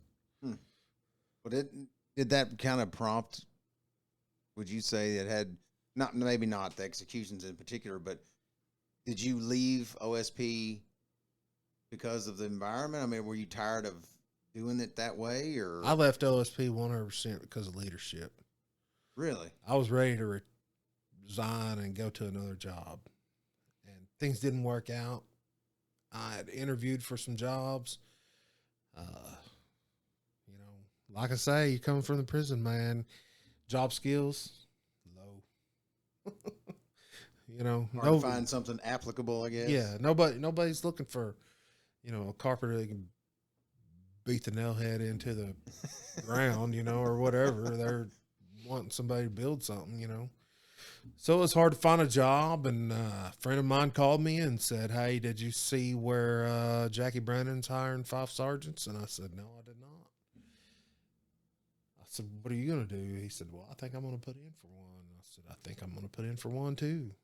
And then I ended up getting a sergeant slot at Jackie Brandon, which was the same rank I was at OSP. I was discussing with the leadership of the prison at the time. And we may have touched on it. Jackie Brandon is a minimum security. Minimum security, yeah. And it's right next to the right prison. next to OSP. Was it like safety concerns, or just the way they were scheduling people, or what? All the above. Long list of things. Oh yeah, there was plenty of it. Well, I mean, you know, you go into mandatory overtime, you got a list. These people are going to work a double this day. So you know if your name was on that list, you were working overtime. 16 hours you're there. Well, half the motherfuckers on that list would call in. So if you worked a double the day before, the next day, you ain't on the list, but guess what? You ain't going home. I got tired of Getting pushed around. one person showing up to relieve me, and I'm like, hey, where's your help at? And they're like, nobody called and told you that you're staying over and working? I'm like, no, they didn't. Damn, man. So, here you are, exhausted. You got plans, whatever. It was... Well, other people being treated that way, or and it was all new to them. Yeah, it was everybody. Because all these people that were in leadership positions, none of those people ever had to work overtime. Like I said, when I first started, you didn't work overtime. You knew they were going to steal it from you. And they would find a way to do it.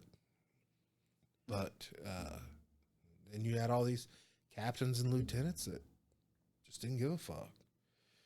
It was just another number to them, And I was like, it's not the way I want to work. I don't want to be a number. I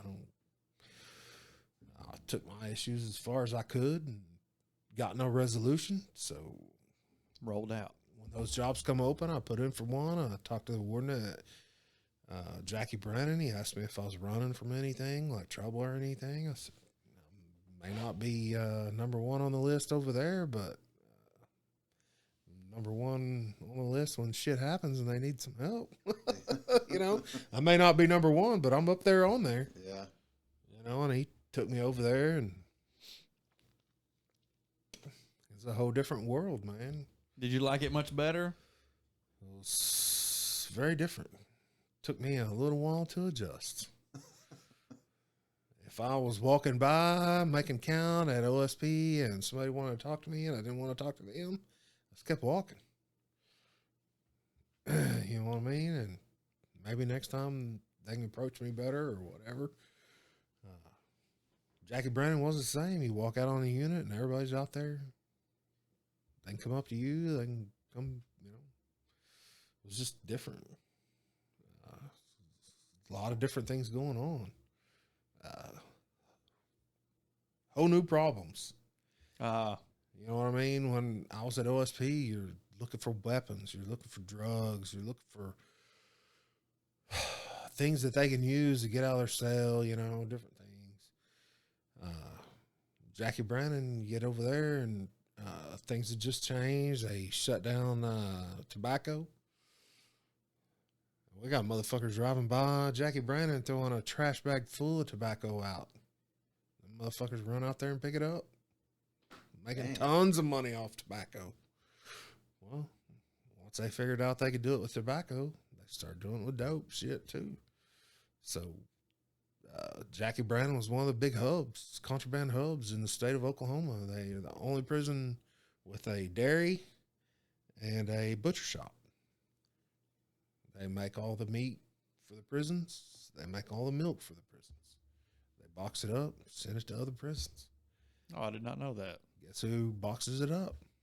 Inmates box it up. So if you got a pound of drugs that needs to go to Just Done, you sling it in a box full of fucking frozen meat that's going to Just Done. Chances are nobody's finding it. Huh. You check as much as you can check and find as much as you can find.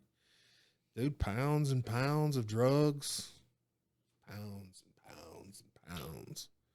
So much shit. Well, there again, you're at that same thing where they're always at the game. They're always working on it. Whereas you're going home and trying to spend time with your kids and to have a life outside of that shit, and they're doing that all the time. Oh, yeah, man. They're in the game all the time. I mean, cell phones. Oh, my God, dude. We had 500-600 cell phones a year, something like that. You ever find any cell phones up somebody's ass? Fuck yeah, we found cell phones up. Well, that's what I was asking earlier. When you did the lift your balls and show us what you got. I was wondering if you'd ever really, if something fell out and they're like, oh, we don't or see a lot of it. It's hard to explain how it works whenever you bend over and squat and cough, but it pushes out, so you can see it. Chances are you're not going to see it. Because it's too far up in there. Right. Or they're just not going to give it up or whatever. But, yeah, there was people that got got them up in there, and they got sideways, and they couldn't get them out. Oh my! They couldn't go to the bathroom. Damn, dude. And they like had to get them surgically removed. Guess who pays for that? We do. The state. Yes. Yeah. The state is we. Right. Yeah. The state is we.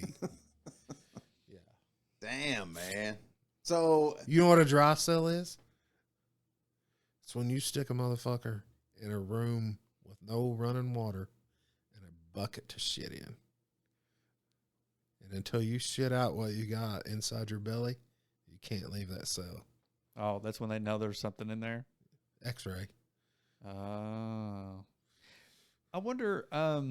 Well, so you're saying that if Jackie Brannon or OSP or any prison had like an auction and there was a bunch of cell phones, don't buy those cell phones. No. Okay. Noted. do they? You know, now I'm trying not to get too far off into this, but the curiosity. I kills had me. this. I had to Oh, add do some they- humor in there. Do they put them in bags? You know, or is it just the cell phone itself? I mean, how do you find? Sometimes. Jesus, man. I mean, could you imagine? No, You know, I got the cell phone in, bro, but I couldn't bag it. I Yeah. can't imagine just a baggie full of like some dope in it. You know what I mean? I couldn't imagine doing that. Hey, can you imagine a dude walking up to you or your cellmate at OSP? He was like, "Hey, man, I got some weed, but I got to get it out of my ass first." No. And you're pumped. Like, well, get that shit out of there, dude. You want me to get it out for you?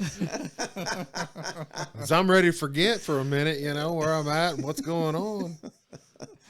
Yeah, that's a damn, man. Oh, that's what is it? What did Donnie call that shit whenever he not keystering, he called it something else.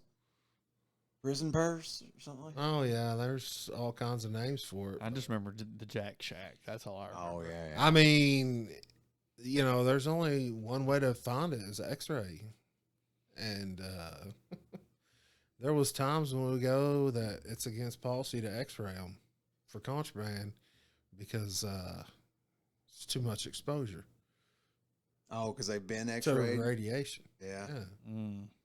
Wow.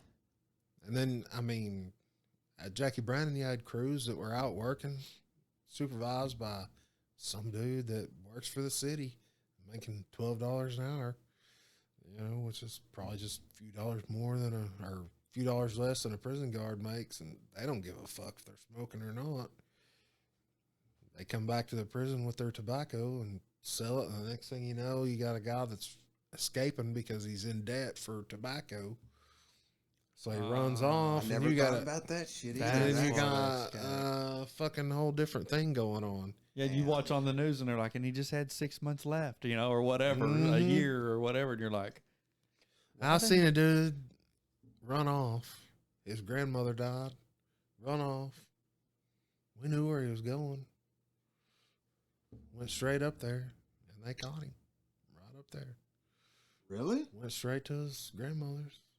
And gets time added on and all that shit for escaping and all that. Make no mistake, the DA ain't adding no time to him. Oh, really? No, fuck no. I didn't All they're care. looking for is conviction. They're not looking for adding time to Oh, him. yeah. Right. They'll run it consecutive, or they'll give them 2 years. You know, it doesn't matter to them. The state of Oklahoma spent $10,000 in overtime, Catching Spinning- this guy. 3 weeks trying to catch a motherfucker. You know, it doesn't matter. All they got to get's that conviction. That's a strange thing I hadn't thought about, man. See, this is why I love this kind of stuff because, I mean, there's angles to this shit. There's no way I could have thought of There's those things. Drugs and tobacco, man, were the reason for most of our escapes. For one, there's probably more drugs in a prison than there is outside of prison. There's nothing we can do about it. We tried. I mean, you're out there all day. I mean, dude,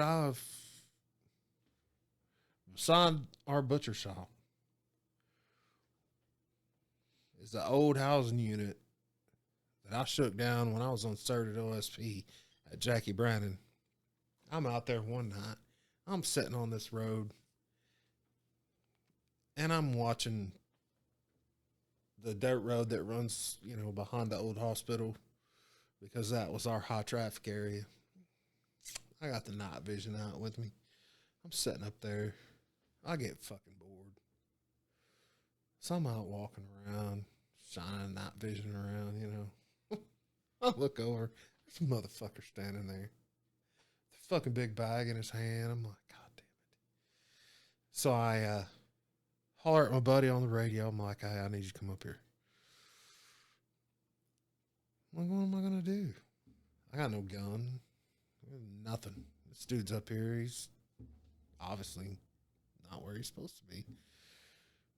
So I'm trying to talk on the radio quiet. Get some people up there. Shine a light at him. Like, hey, what are you doing here? Poof, takes off. I take off after him.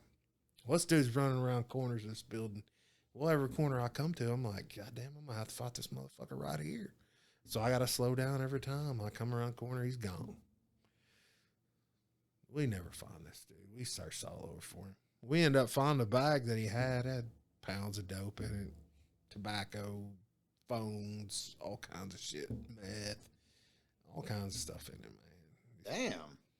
You don't understand, Jackie Brandon's like 2,000 acres. Yeah. Surrounded by public roads. Yeah. Yeah, that's true. Yeah. You can drive right up to it. All you got to do Easily. is stuff a bunch of dope in a McDonald's cup and throw that motherfucker out, and chances are Someone's you're going to get find that it. in. Yeah. You know, cell phones that coordinate everything. We'd confiscate cell phones with maps and all kinds of shit. The shit you're fighting it's insane. You can't win. You couldn't stomp it. Yeah. God, man. You know, I mean, and on this 2,000 acre prison at night, there's 8 people working. Damn. 2 people have to be on A unit. 2 people have to be on B unit. 2 people have to be on C unit. 9 people working. So that leaves the person in main control. 4 of those people can't leave. 1 person has to be on each unit at all times. 1 person has to be in control at all times. The shift supervisor, me, and then 1 other person that can move around, and that's it. Wow. Covering 2,000 acres all night long. And then the next morning at 5:30, 3 o'clock in the morning, you start rolling workers out. Did you do most of the time? Did you work at night whenever you worked at Jackie Brandon also? I worked a lot of night shift. I worked a lot of day shift, night shift. Try to stay away from evening shift because it's hard on the family. Yeah. But worked a lot of it. Well, I remember when you were still at OSP, it seemed like your schedule changed all the time. Because you would work I guess like so many nights, then so many days or whatever. It's kind of, wasn't it a rotating thing, or did it just? Yeah, it was supposed to rotate every year, but it rarely does. I remember, one of the reasons why you and I haven't seen each other very much as adults is because you worked some weird shift half the time. All the time. I mean? Tuesdays, Wednesdays off. Yeah, it was. Yeah, it would Fridays be and Saturdays off. It was crazy, man. It's hard on you. It's hard on your family. Shift works hard. Now, when I retired, we were doing the lieutenants. We're doing 512s at Jackie Brandon, and that was one of the biggest reasons I left. 512s? Yeah. So I left. I think they're down to 412s at Jackie Brandon, but I think they're still working 5 at OSP. Huh. Jeez, dude. So not only do they got all the shit that goes on while they're working, their home life sucks too because they ain't never home. I don't know. Maybe that was better than when they were working 16s all the time because you never had a schedule on the 16. Yeah. I don't know. 16 hours is a long fucking day. Mm-hmm. I've worked a few of those here lately even. Dude, on them escapes, man, back in the day, you'd roll out. It might be a day or two before you come home. Damn. Yeah. You'd be out forever. You can't stop looking, Damn, they don't relieve you, though? I mean, somebody doesn't come along and... Well, I mean, they eventually started changing policies, to where you're only supposed to stay out so long. But shit, there's only so many of you to go around, you're trying to do your job and what you think you're supposed to be doing, and they send you home. That's how we do weather, even in my job. You know, it's like you said, you have like this. We're not supposed to work more than 16 hours in a day. Well, the way it turns out is, yeah, I worked 14 hours that day, but that was up to midnight. Right. And then we started over again, so I worked another fucking 10, or whatever. It's a fucking miracle how everything starts over at midnight. Everything but your sleep cycle. No shit. Yeah. Or on a Friday night, you know what I mean? Well, this week's over, so you can work more. Right. You know? Yeah, shit. No, man, I honestly did the last, you know, when I promoted, it was hard for me. Because you're like this supervisor now, you know what I mean? You're telling people what to do, responsible for making decisions. And the craziest thing is, like, the trust that you develop between you and the people that work for you. You're like this figurehead to them. You know what I mean? And I can remember feeling the same way about the people that I worked for. We were young and, you know, you're experiencing all this stuff. You don't have nobody to talk to because your wife doesn't understand or your girlfriend doesn't understand or you don't have one or whatever, you know. So the only person you got left to talk to is your boss, you know, the people you work with. And you'd have people just like come into your office and close the door and just tell you things like, God damn, man, I don't want to know all this shit. But your job, you know what I mean? You're not just telling these people what to do. You're helping raise them. Yeah. You know, and it's hard. You find shit out about people and you're just like, holy crap, man, I wish I could tell somebody, but I can't. Well, then you catch all the problems. I mean, anytime somebody, being in charge, I've always noticed that I can imagine anytime I go to my boss, I always kind of feel bad because I'm like, well, you know, my son's got this ball game today I really want to go to. And you know, 4 other guys have been like, hey, man, you know, my wife's got a doctor's appointment. I need off 3, you know. Well, you can't be off because of blah, blah, blah. And you not piss everybody off. And, that would be a tough one. That's why I don't want to manage anybody. Right. You know?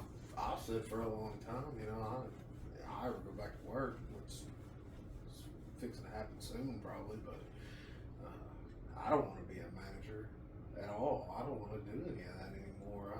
I enjoyed part of it. You know, I enjoyed helping people.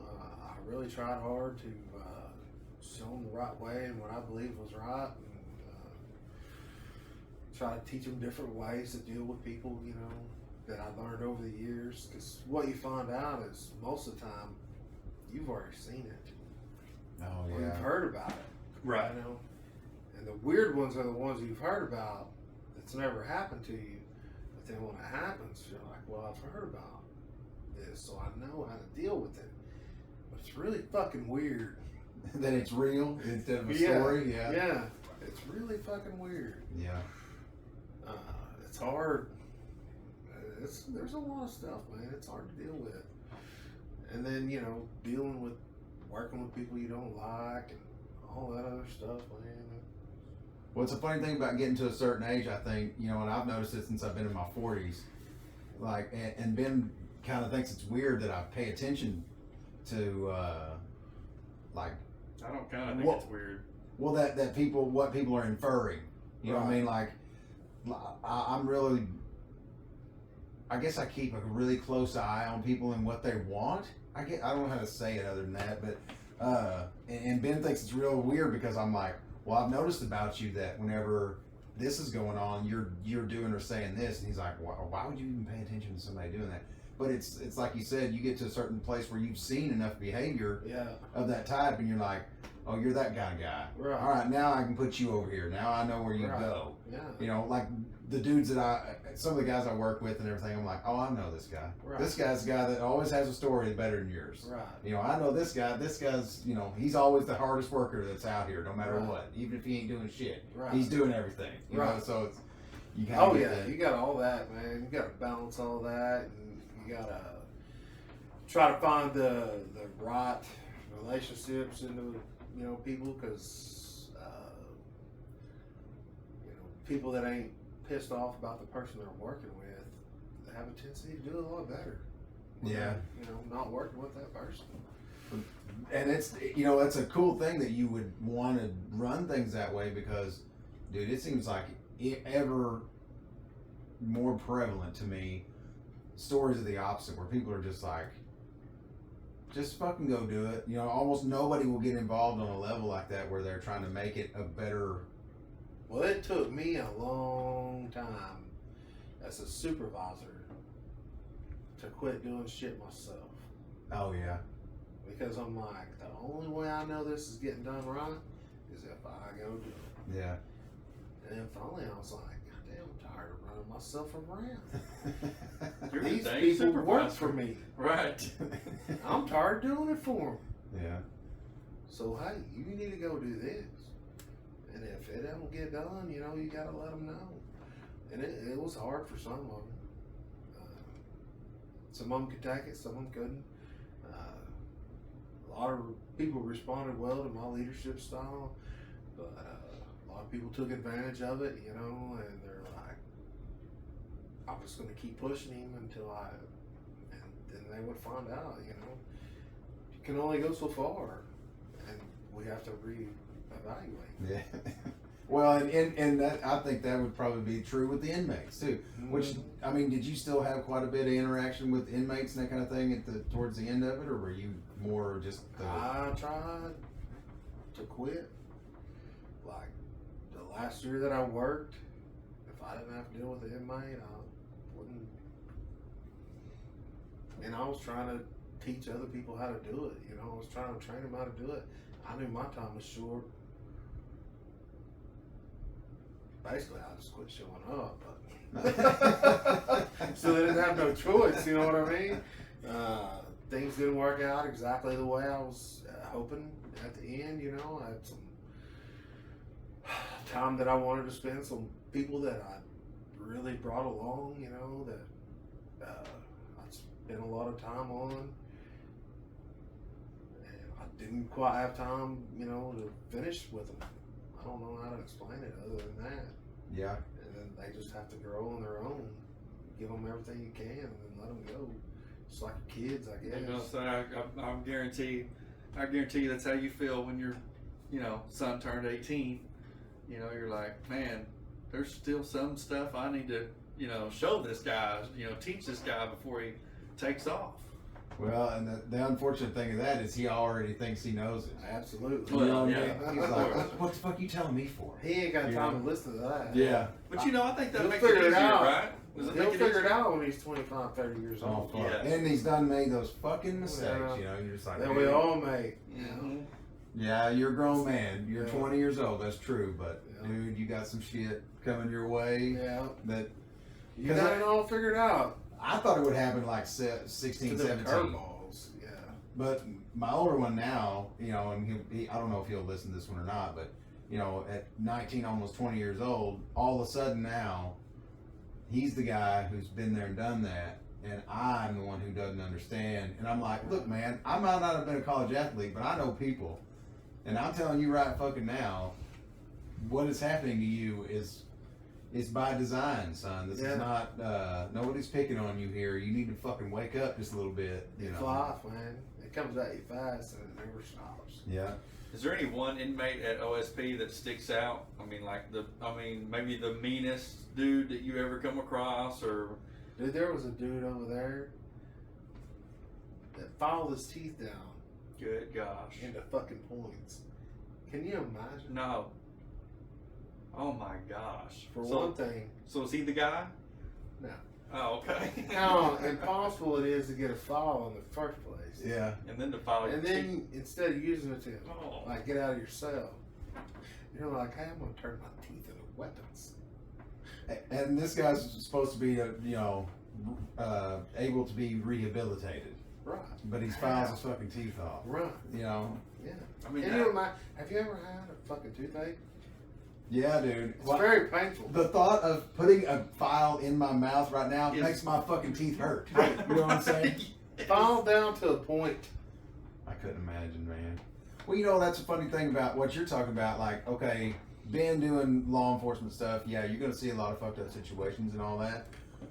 But to me... Well, all those effed up situations are going right to him. Right. Yeah. In a little, small area. Yeah. You know what I mean? It's a city. Yeah. When I say it's a city, it's a city.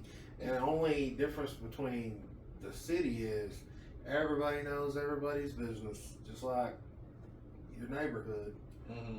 Except it's on the full. Man, you know who the shot callers are. You know who the gang members are. You know the crash dummies, the motherfuckers that are just. I had a guy when I first transferred to Jackie Brennan. We were working together one night, and he asked me. He said, "Man, you worked at OSP for a long time. You've been at Jackie Brennan for a little while now. Do you honestly believe that people that work at OSP should make more money than people at Jackie Brennan?" And I said, "Yeah, 100% sure. There should be incentive because it's a lot easier to work at Jackie Brennan and make no mistakes. It's not easy. Dude, I've seen a kid get knocked out. I've seen shit happen at Jackie Brennan. People get stabbed. People get beat down. People die at Jackie Brennan.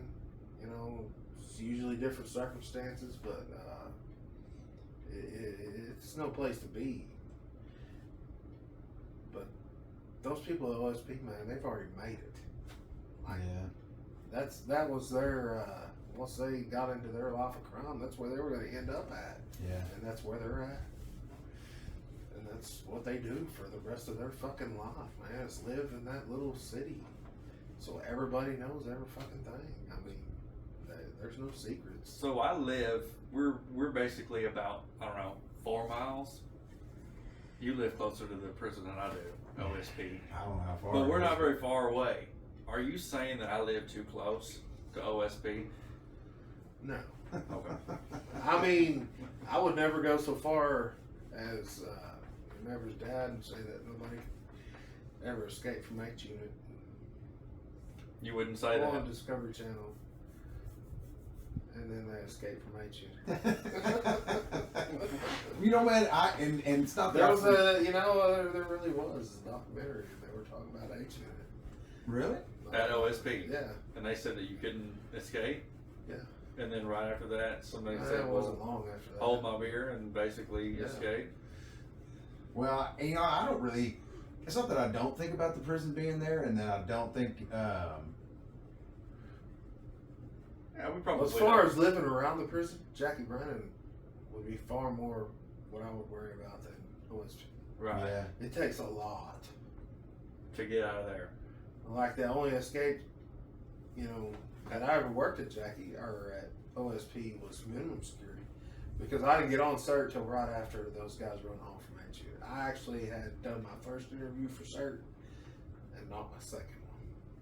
And then those two guys, there was actually 3 guys that escaped. One was caught in the wire, and 2 were eventually captured close, not too far from the couch. Dang, caught in the wire, he just couldn't get out, huh? Yeah. I bet he was all cut up, wasn't he? He was fucked up. He was a piece of shit. How did the guy from H Units? All 3 of them was from H Unit. Oh. They cut their toilets out, pulled their toilets away from the wall, and then they got in the plumbing chases. What? And then they worked their ways around. Yeah, it was insane. That's some Shawshank shit, but a lot of people not doing their jobs. We got in a lot of trouble over that one. The guy that got caught in the wire was throwing rocks at the guy on the H Unit tower. Like, hey, I'm bleeding to death out here. Might want to call somebody. Damn. And then we sounded the alarm, and we're like, well, this one guy escaped. Damn. Like an hour later, they're like, hey, there might be another guy that's gone. And then like 3 hours later, they're like, okay, there's 2 other guys. Kind of Damn. reminds me of that movie there, and there was a big deal with that. She didn't work for the prison, or she worked for the prison, but she wasn't a prison guard, I guess, or whatever, and then helped them In 2 New guys. York? Yeah, and helped those 2 guys escape. Man, that shit is a fucking thing. Yeah. That shit happens all the time. We had a damn secretary. Oh, it happened all the time, man. That fall in love with them inmates. That would fuck them over so hard, it was unreal. You know, man, I can't help but laugh because, They got it coming. dude, Yeah, if you can't do any better than that shit, you know what I mean? What can you do but laugh? I mean, Right. you know, that's so fucking sad that what can you do? You know, what can you say? What else can you say about it? It's just like, damn. Yeah. You know? Yeah, that's what you get. It Is all you happens. say. All the time. All the time. That's Females fall for it a lot. But I do know of one instance where a dude got fired from a male prison.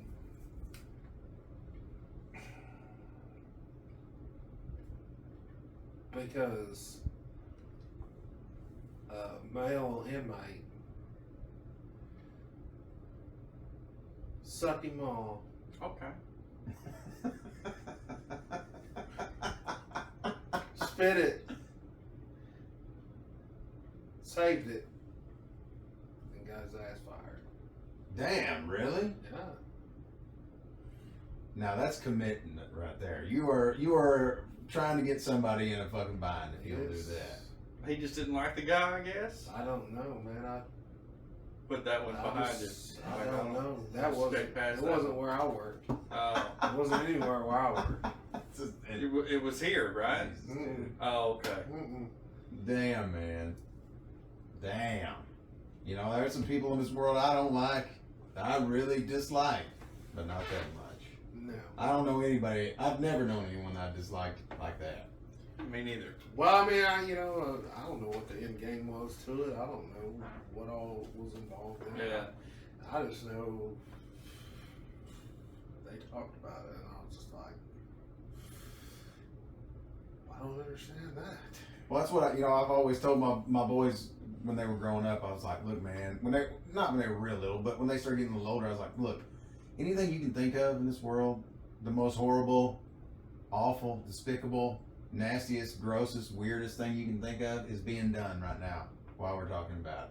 So remember that whenever you go trusting people and you go giving people your back and that kind of thing like that, just remember somewhere out there, the most awful thing you can think of is being practiced by human beings somewhere. Don't forget it, you know. It's important because I get complacent even sometimes. I'm pretty good about situational awareness, but there's times, like when I was younger, I never went to bed feeling like completely at rest for a long time, dude. There was most of my life I would always go to sleep thinking, keep one fucking eye open, you know what I mean? Just kind of. But now that I'm getting older, I guess I'm getting so fucking tired now. And when I go to bed, I'm like, fuck it, the Yorkie will wake me up. You know? Fucking many dogs will take care of that shit. Vicious bastards. Yeah, that's kind of a mentality, man. You know, I'm like, well, if somebody comes in here and murders me, then hell, the boys will be all right, and you know, I don't have to fuck with all this shit anymore. So everybody wins. You know, It's no different than a tornado. You're like, tornado warning. You mean a thunderstorm to sleep through? Yeah. Yeah.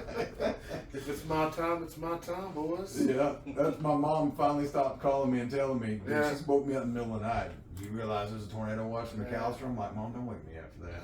Don't wake me up for that. You know? I was actually working at OSP, working on I unit, man. That unit that I was talking about is shut down now. But like there was a thunderstorm rolling in, right? We're down there in this basement. Well, you go through these back stairs, go up to the gym. There's an office up there, and then a gym with a pop machine was up there. So I'm like, fucking, I'm gonna go get a pop. Dude, I was working was like, all right, I'll see you. So I go out the back door. It starts. I mean, the bottom drops out of it. It's pissing and pouring. It's soaking wet. Well, I finally get up there. I go into this office. And I'm like, man, let's get it. I don't walk back there and get me a palm. And I'm looking over at the windows. There's water coming in around the windows. It's how hard it's storming. There is a vacuum on this place. And I'm like, what? Man, this shit's weird as fuck. So I walk down to walk out of the office. I cannot open the door. And I hear this huge crash.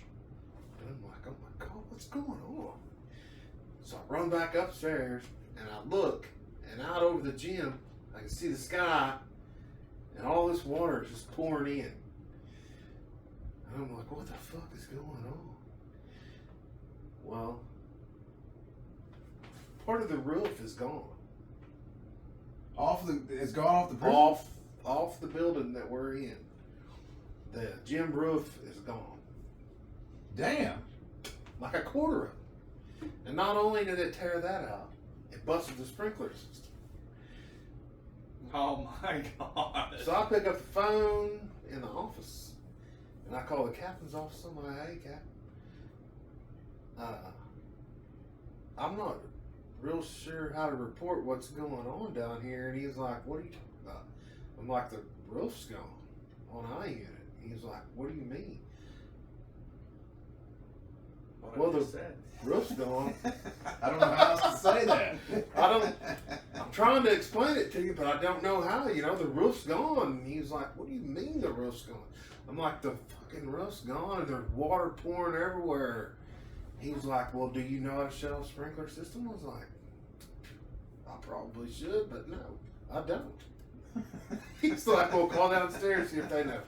I was like, all right. So I called downstairs. I was like, hey, son, shut the fucking sprinkler system off. He's like, what are you talking about? It's like, look, man, I ain't got time to talk about it. The roof's gone. He's like, what do you mean the roof's gone? Motherfucker, the roof's gone. Why does everybody question when I call and say the roof's gone? Why does everybody like, why? What do you mean the roof's gone? I mean, it's fucking gone. I didn't take it myself. It's fucking gone. It's a corner of the building. Water's pouring out. He finally gets the sprinkler system shut off. There's 6 inches of oily, stinky water set on the top of the gym. Are there inmates below all that? Yes, there's a basement. That's where the inmates are. Oh shit. So Captain finally shows up with the lieutenants. He's like, God damn, the roof's gone. I'm like, That's what I said. that's what I was trying to tell you. He's like, well, go back downstairs and help him downstairs. I'm like, you want me to go back downstairs? Under 6 inches of water in this old ass building? I don't think so. He's go fucking downstairs. Have Simon send up like 6-10 inmates. He's like, do I gotta stay down there? There's a lot of water up here. He said go. I was like, all right. I went down. I was like, Simon, take 10 inmates upstairs. He's like, why? I said, because the fucking roof's gone. He's like, what do you mean the roof's gone? Oh my Just go fucking upstairs and fucking understand. Gotta find out like everybody else. Yeah, Go look I at it. mean, I had a first-hand view of it. Nobody fucking believes me. Was this at The night roof's or gone. in the daytime? Evening. Really? Yeah, because I was always on evenings. Damn. I bet the inmates were like, what the fuck are we doing? They didn't even have no idea. They just did what they was told. How close they come to die. Straight line winds is what they said. Really? Yep. Like 80 to 90 mile an hour. But it damn sure did. It took off a quarter of that building and destroyed the sprinkler system. Almost killed. I mean, if that roof would have collapsed.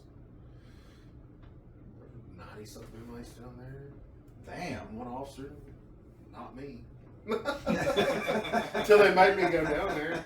And that's that's when I started questioning authority at this state penitentiary. Yeah, send me down below 6 inches of water. This is bullshit. Mhm.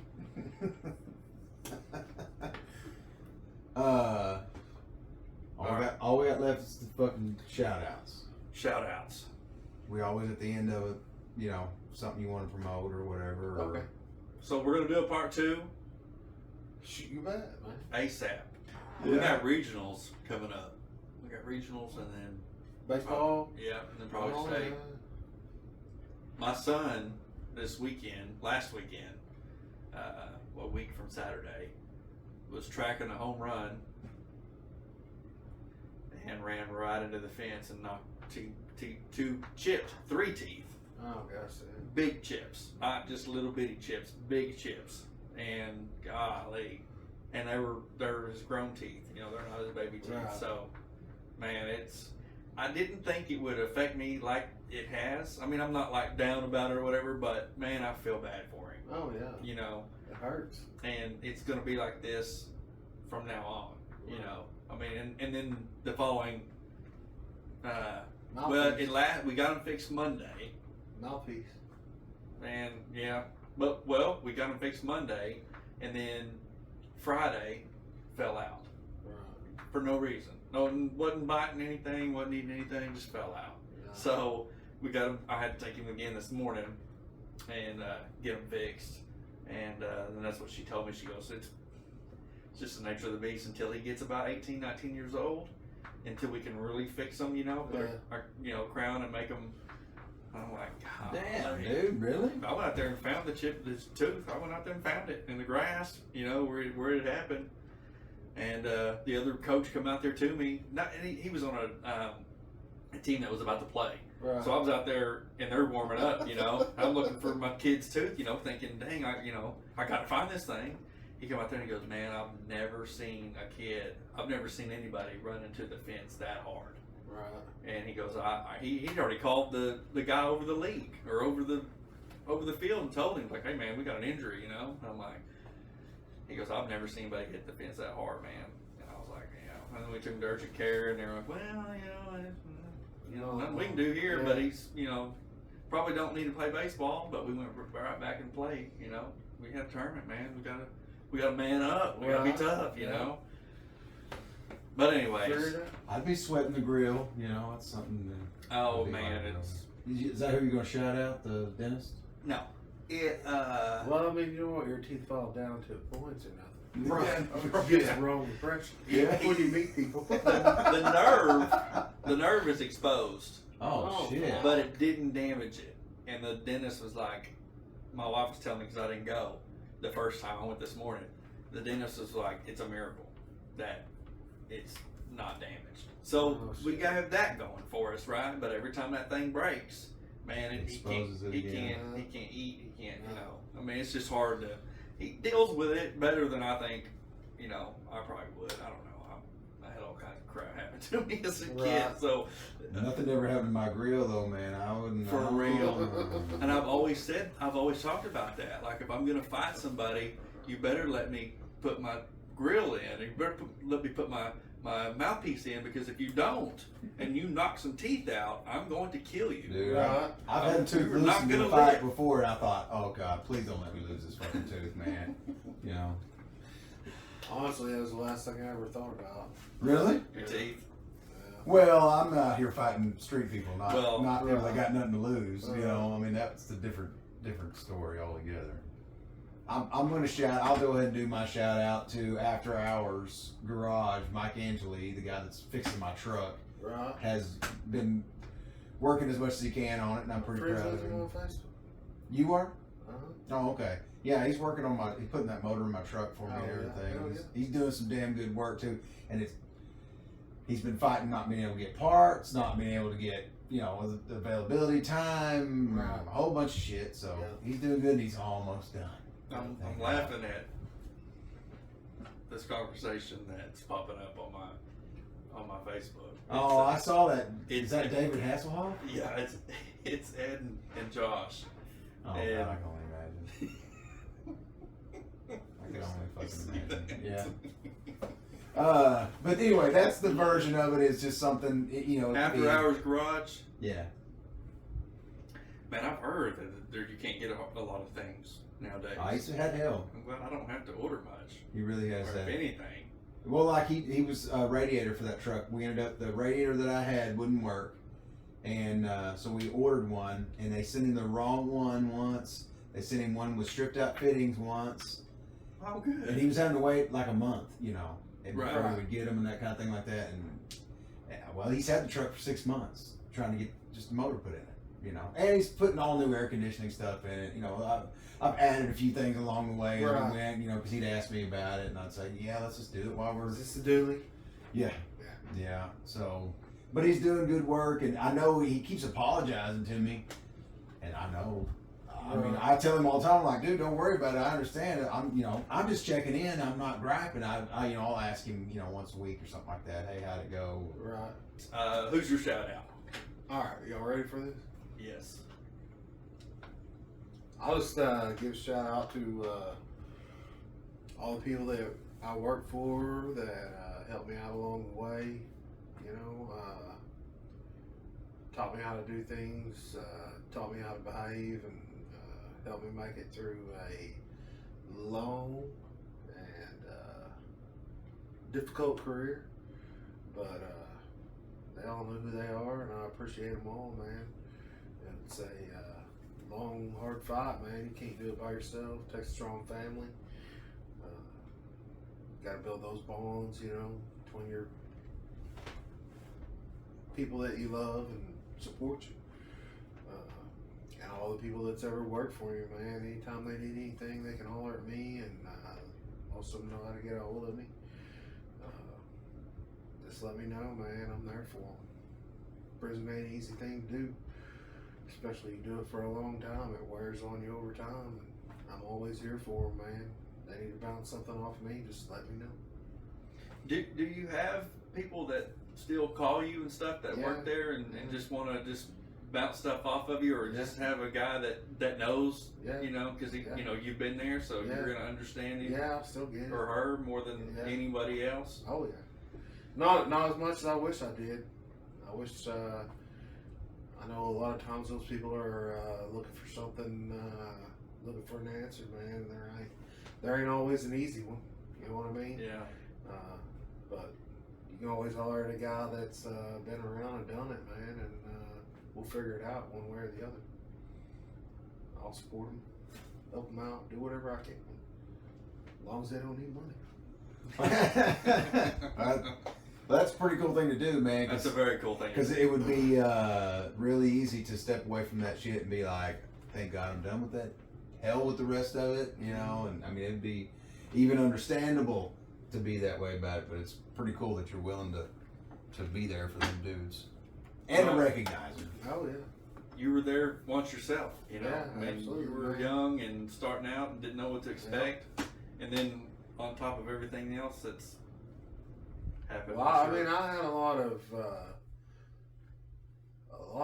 people that helped me along the way. I mean, you know, those people you saying never forget. just, a lot of them are dead and gone now, man. They helped me in the only way they could, you know, whatever they did to help me along the way. I appreciate it, man, and I'll do the same for anybody else if I could, you know. But you gotta holler at me and let me know. Game Day Sports and Creations by Matt and owned by Matt and Sherry Stark. It's a new business that Matt and Sherry are starting. And Sherry are both really good friends of mine. They're opening a sporting goods business in Wilburton. I think they're going to travel to all the ball fields too. So they're going to carry a variety of sporting goods, footwear, equipment for all the main sports. And they're also going to be doing custom t-shirts, hats, hoodies, and eventually uniforms. And they've got I scrolled up, and they've got also a vinyl printing. They've acquired a vinyl printing business. So they're going to be doing banners, window stickers, metal signs, lease well signs, pipelines, election signs, door truck signs, etc., etc. Game Day Sports and Creations. They're on Facebook. And then Brian Ferguson, nicknamed Fokker, he wanted to give a shout out to It's Just Tactical Solutions. That's a company owned by my cousin, Israel Beecham and Talina Beecham. And he's been a guest on the podcast. He has been a ghost on the podcast for sure. Yeah, he does. I think right now he's doing gun builds and ammo. So, and then shout out to Josh Fields. He never would show his screenshot of him being a subscribed. Just believe him. But just believe him. Yeah, because it's Josh Fields. You know? He has a magnificent beard. I mean, Coach how you not Fields. going to believe a beard this big? Do you remember playing ball with him? I'll never forget Vividly. it. He's one of the main ones that I'll never forget. Definitely. Of playing, especially basketball. Yeah. Because you could not take your eyes off that guy on the court. Because if you did, you're going to get hit with the ball. They hit me in the face several times. I'd play post, he'd drive down the middle. Dude. Jump. And I'd go. I'd be waiting for him to make a layup. And he passed. And it would hit me. You know how your face feels like it swells up when the ball hits you? Bong. His vision of the court, man, is I don't think I've played with a guy that has better vision. I mean, if a basketball can fit through the area, he can get it. He's going to get it right to you. I mean, you know what he does on the You don't trip? think you're open, but you are open. And here comes the ball in your gut, or in your head or whatever. So you better If pay he bounces attention. it off your face on the trip back down to the other end of the court, he's not apologizing. He's staring at you. Right. Like, what do I got to do? Hands up. Yeah. What sport are you playing? 'Cause I'm trying to play basketball and you're fucking it up. Right. That's It's not volleyball, motherfucker. Yeah. Well, good. I'm glad you brought up Josh. He's Good a time with dude. Josh Fields. Yeah. I want to have him on. He wants to come on. Really? Damn right. Yeah, with it. I would think so. Of course, yeah. I think so. Oh, yeah. All right. Part 2. We'll do it. Yeah. Episode 965,000. Stay tuned. I know how many episodes we've done. Do you know? This is like 11? 6? 51, 52. Damn. Is that right? No. That's just how many videos we've done. I do not know. I have no clue, so I can't even begin to guess. But you used to say it every time. I know. We But lost track. yeah, I mean, I can find out real quick, but we don't have to. COVID fucked it all up. I know this. This will be on YouTube. And this is going to be on all major platforms that you listen to your podcast. So It's on platforms. So go subscribe to our YouTube channel and watch this on YouTube. Or listen. Yeah. Anywhere you listen to your podcast. I Don't Drink Coffee podcast. Out. Logan Johnson, thank you very much. Yes, thank you.